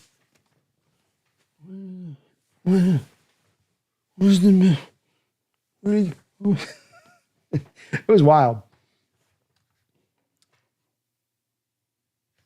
Bo would have been badass too, Riverside, if he could have stayed healthy. That's true. Divine says, I really appreciate your work and this community you've created. It's super chill. I'm broke as fucking moment, but I plan on throwing you some bones. Well, I understand. When it comes to that, Divine, if you got money, then that's good. I never like to try to push for ever making that feel like that's a prerequisite to this place. Because number one, I don't want it to be. But number two, it's like, look, the economy's in a horrible spot. You know, there's a lot of people right now in a lot of different situations struggling and whatnot on that. So you're good, man. I appreciate the kind words and the encouragement and being a part of the community here. And I want to echo your thoughts on it. We got a great community here. And what just stands out to it, as you can see in this chat, is that there's a respectful tone. How we have Niner folks come in and stays respectful. And then they have some light ribbing on the Niner fans, but they're, very kind here. And everybody understands what we're trying to do here, which is just, we all put our heads together. And I'm an idiot with the mic here with a camera in front of me. I don't have any special pedigree above anybody else in this chat on that side of it. We're all kind of just putting heads together, talking, discussing. I like to think of it like, sometimes like a think tank a little bit, or like we're all just kind of sitting in the bar, having a beer, just BSing about the team, as guys would have done 20 years ago, and I appreciate that, but you're never under any impelled here to have to donate in that way. If you're watching, maybe hitting the like button, subbed up, you're doing plenty right by me, and I appreciate it. I do. CJ says, what I love about our secondary is just the overall flexibility we have. Both of our starting safeties were college corners. Spoon can play inside and out, no problem. Emawari is a chess piece. You've created ultimate flexibility in what you can do with your secondary, to your point. And this bends so well into, CJ, what you do inherently within your defense from flipping the coverages pre to post snap. Because it's one thing if I can flip my coverages pre to post snap and I can have a free safety who can do strong safety stuff and a strong safety who can do free safety stuff. What happens When I have a free safety who can do strong safety stuff, but I have a free safety who can do outside corner stuff, and a free safety who can do slot stuff? What happens when I have my strong safety who can do free safety stuff, but can do outside corner stuff, and who can also do slot safety stuff? Because in both of those two cases, those guys have done all of that stuff at a pro level. At the pro level. And you're right, that's such an unusual thing to be able to have in your back pocket, to be able to utilize from the safety position, especially when inherently your defense wants to do this type of stuff. This defense wants to take that free safety and turn him into an outside corner. This team wants to take a Devin Witherspoon from the slot and turn him into a safety post snap. You're going to be the cover 2 safety post snap from the slot. And do that all across the board. And do you understand how unimaginably confusing that is for offenses to see teams do that? Your slot ends up as your cover 2 safety. Your cover 2 safety ends up as your outside corner. Your outside corner ends up as your slot corner. And it only works if those guys are capable of fitting to the post-snap roles. It only works if the strong safety can be an outside corner. It only works if the free safety can be a slot post-snap. But they have the background and the versatility in doing it, and thus you're able to do it in full and do it comfortably. All the much more reason I'm believe that this defense is going to go up even another notch this season is you have these type of players fitting to this defense. Just what this defense wants, just what it absolutely inherently desires from its secondary.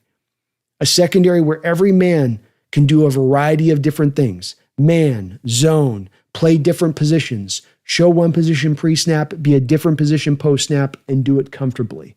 That's what this scheme absolutely loves, and you have built your secondary with players that can do this type of stuff.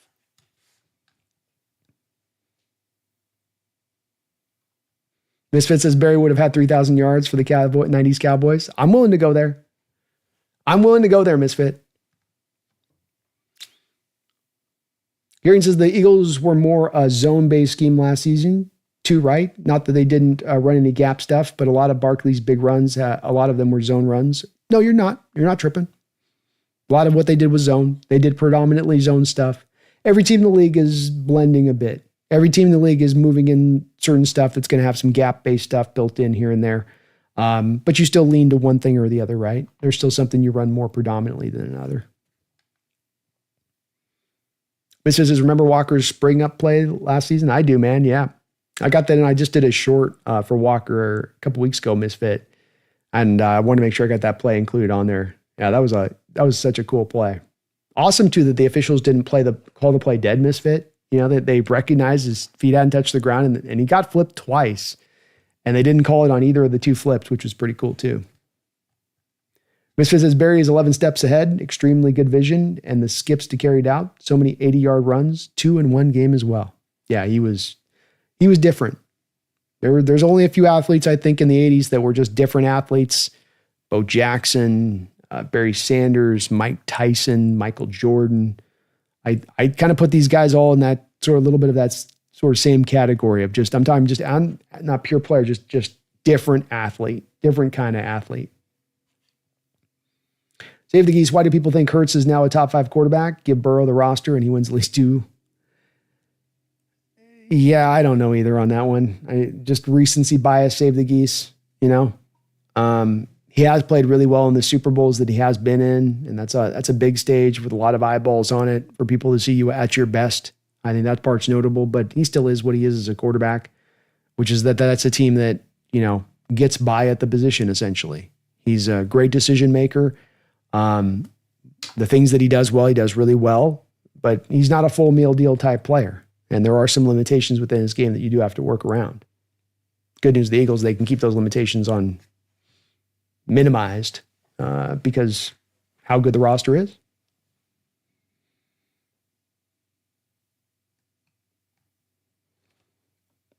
Save the Geese, the roster is missing just one great pass rusher and another guard. I think Sam can lead this offense, but another receiver would be nice. It would help. It would help. I think that's accurate, Save the Geese.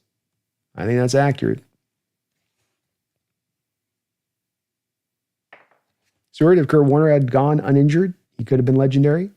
Yeah, I think there's a good chance Warner could have been found an all-time great, 10,000-yard career and been that kind of guy. You know, he's coming along on the team right as Knox was coming in. Knox is a guy that, got the 2,000-yard season out of O.J. Simpson with the Buffalo Bills. So what I'm trying to say, there's Knox is a guy, he didn't need a quarterback. He didn't have to have a viable passing offense to get a viable rushing offense. And in Kurt Warner's first year, you had him, I think leading the AFC in rushing in his rookie season. Yeah, he would have been that guy. Thurman Thomas is good too. Great all-around back, Thurman.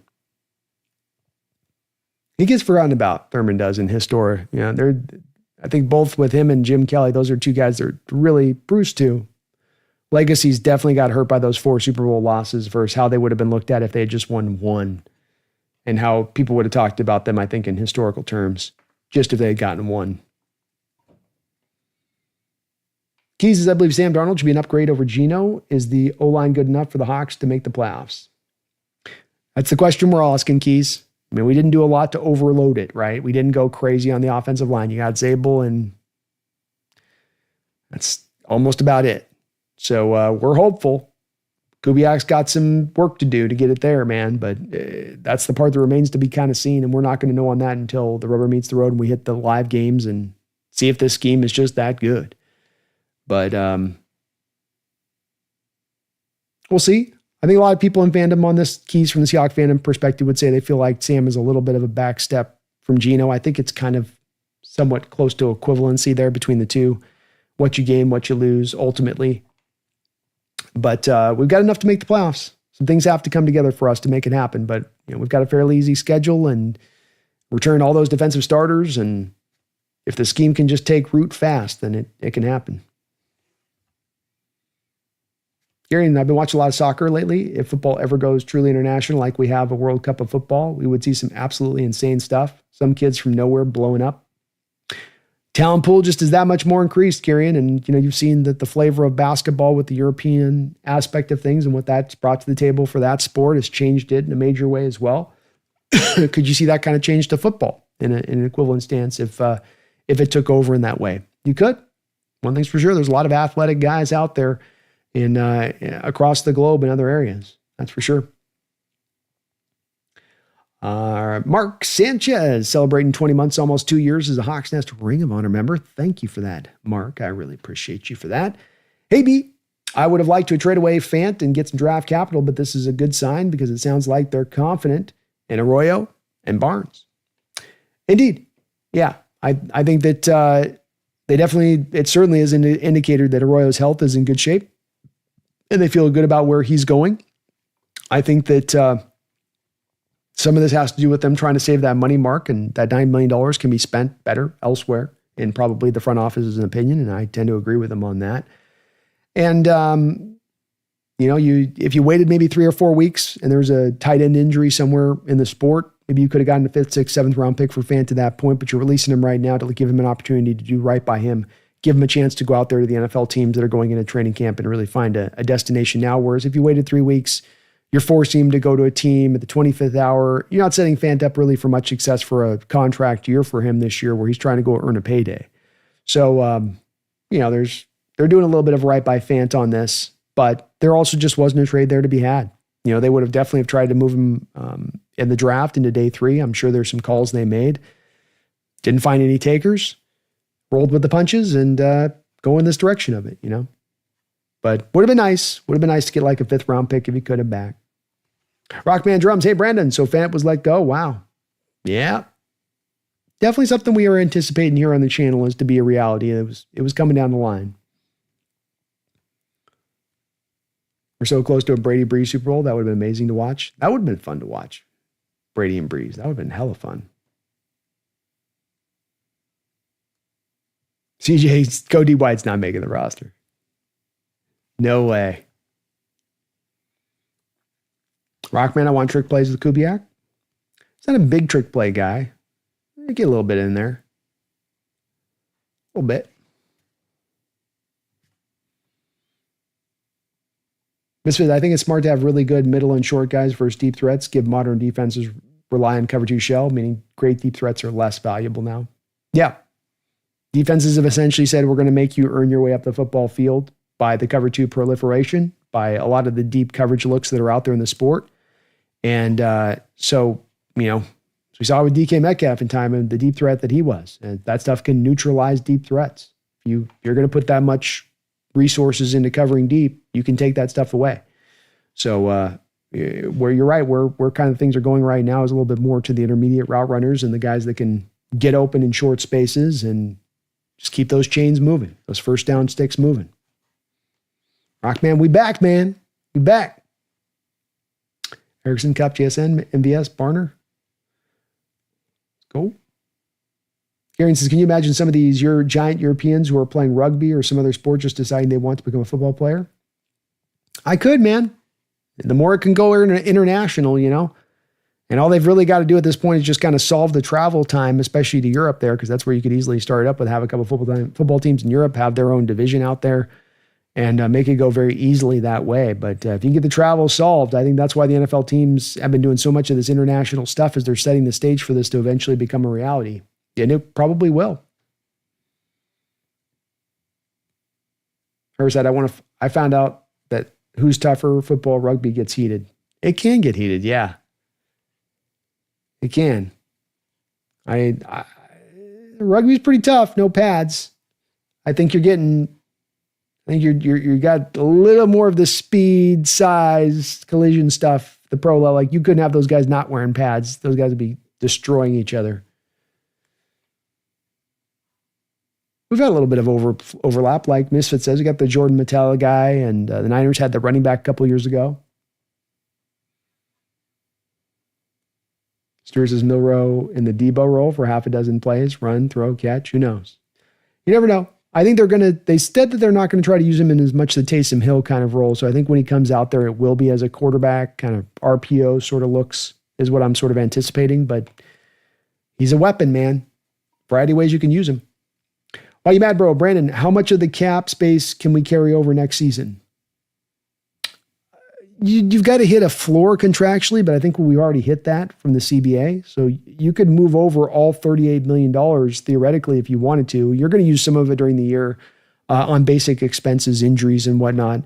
So there's easily, though, a way that you could probably work through this to move $34 million of cap space into next year if you really wanted to be tight with it. The only limitation, you can run as much money over year to year as you want. You have to hit a floor from a salary perspective. You have to pay a certain amount of your contracts out from a floor, but I think Seattle's well above that. Karen says, rugby's nothing to turn your nose up to compared to football. It's not a matter of who's tougher. It's a certain set of skills for each. I could see a lot of talent translating. I could too. And they're tough as hell over there. Don't get me wrong. Yeah, they are definitely tough. Seahawks and Tua fan. How did Torrey Horton fall? Injuries. You want your final college season to be your strongest. And if it's not, teams are going to sometimes talk themselves out of you as a player.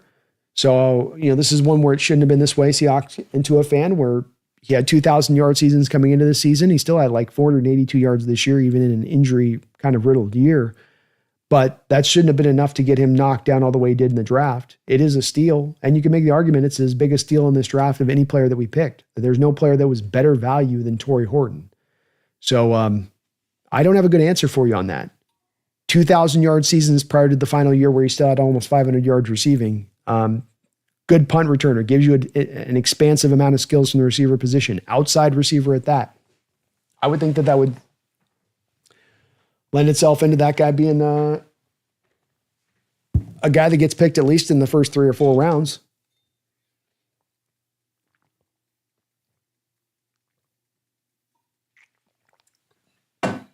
HEGB, are you going to do post-game streams that evening or next day when the season starts?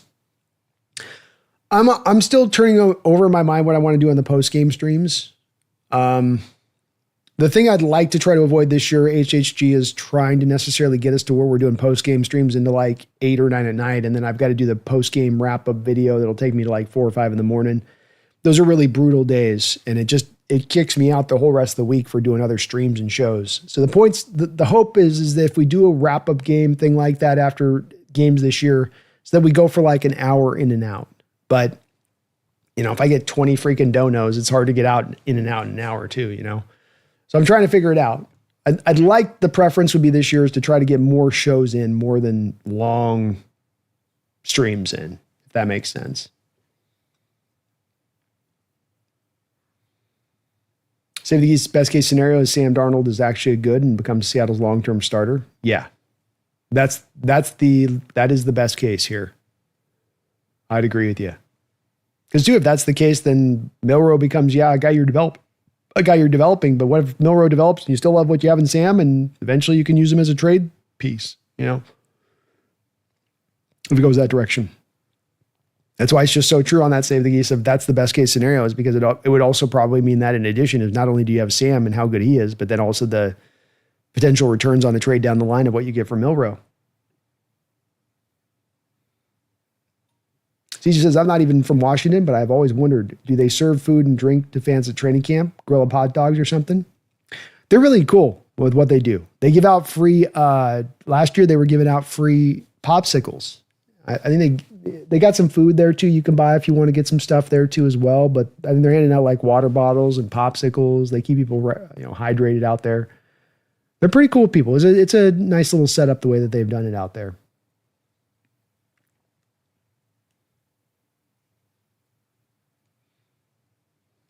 Yeah, they got a little bit of food out there, Misfit. It's well set up. Not for real, B. Erickson, your streams are legendary, bro. Well, thank you, Erickson. And we'll still be keeping them run this year. It's the goal this year is Monday through Friday to have a daily show, whether it's 12 o'clock, 5 o'clock every day. We do a daily show just talking about the Hawks. And then Sundays are the ones I'm just trying to figure out. We're going to do, obviously, the day of streams, the play-by-play during the game. And we'll probably do a post-game stream. It may not be the 4 or 5 hours, just because I just want to, that when you get to bed like 5 or 6 in the morning on Monday morning, after I get the wrap-up video done, I'm just like, eyes are this, and all of Monday I'm toast, I'm basically like a zombie. Trying to avoid that if I can, but maybe it'll go that way. You never know, man, especially if we're doing well. Kieran says we're all whores for money, good sir. Yeah, I know, I am. Well, I also feel bad too. If we got 20 donations, be like, just because I've been on roundtables sometimes, they'll get donations and they'll just pour through the donations fast. And I always feel bad for that. If you're just like, it's like, home dude just dropped $10, $20, give them a little bit more than that, one word answer or whatnot. So I always feel a little impelled if you're dropping dough to, make sure my response is legit. Misfit says, do you have an OnlyFans account, Gary?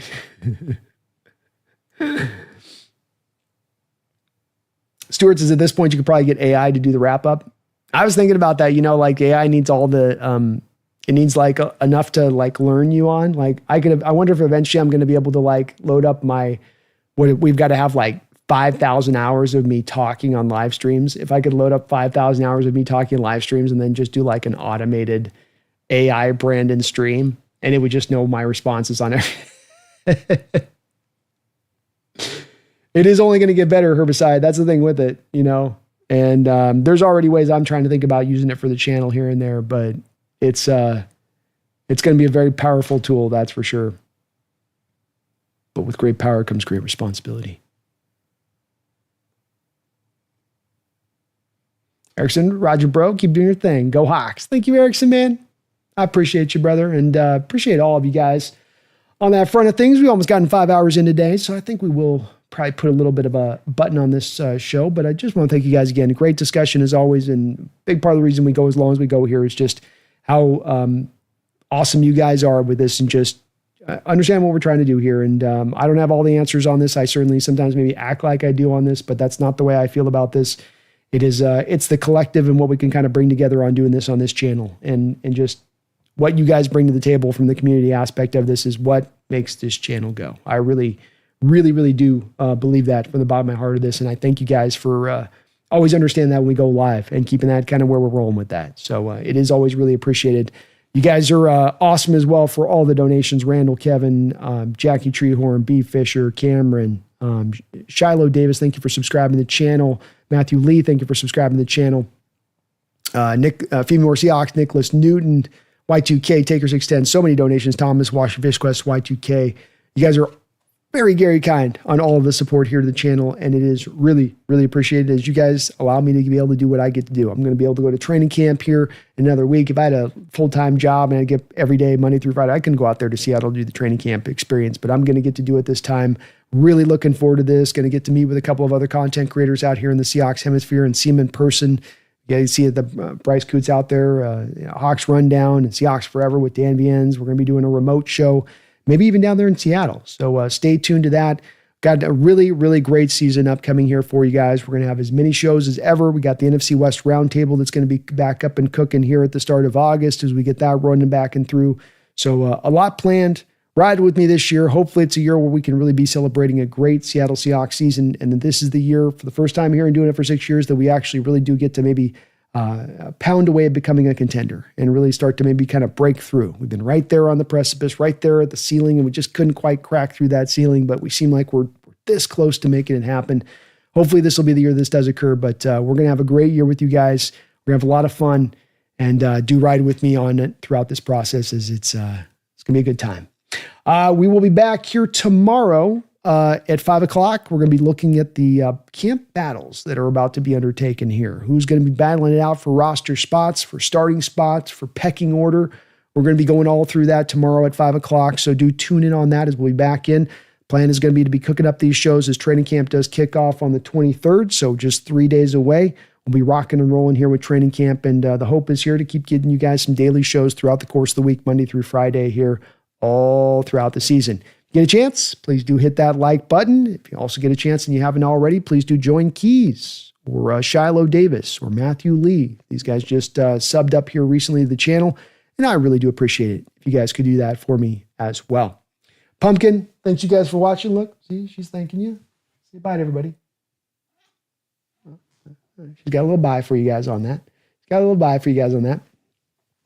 But we'll be back here soon. So keep an eye here. Also can be over on the Twitch channel. You see me over there. I've been going live over there. We'll be doing some college football. Got the new Madden game. I'm going to be playing that a little bit when that comes out. So do get subbed up to me over on the Seahawks Nest on Twitch too. You can find me out over there on that other side of it. So back in less than 24 hours. Misfit. Appreciate the discussion. You've been rocking with me from start to finish. Brian, you have too. Kieran, you as well. Thank you guys for the great discussion today. It's been awesome chopping it up with you guys, but it's always awesome chopping up with you guys. Save the geese. Sorry, able to just make the last 40 minutes of the stream, man, but we'll be cooking this up. I'm heating this back up. We'll be coming back at you guys often. So even if you happen to miss a show, the good news of doing these on kind of a daily basis, miss you once, might get you on the next day right back. So we'll be bouncing back faster than ever before here on the channel as we just kind of look to continue to expand this thing and get it bigger. Back in less than 24 hours, but until that time, I don't know what this season's going to be. I don't know if Vegas is going to be right or Vegas is going to be wrong, but I got a feeling this team's moving in the right direction. And did they take a little bit of the partial step back this year to take the 2 steps forward? You better believe they did.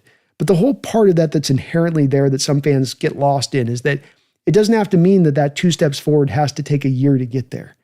Doesn't mean that this year has to be a wash. Doesn't mean that this year doesn't have to be a year where you just don't do anything.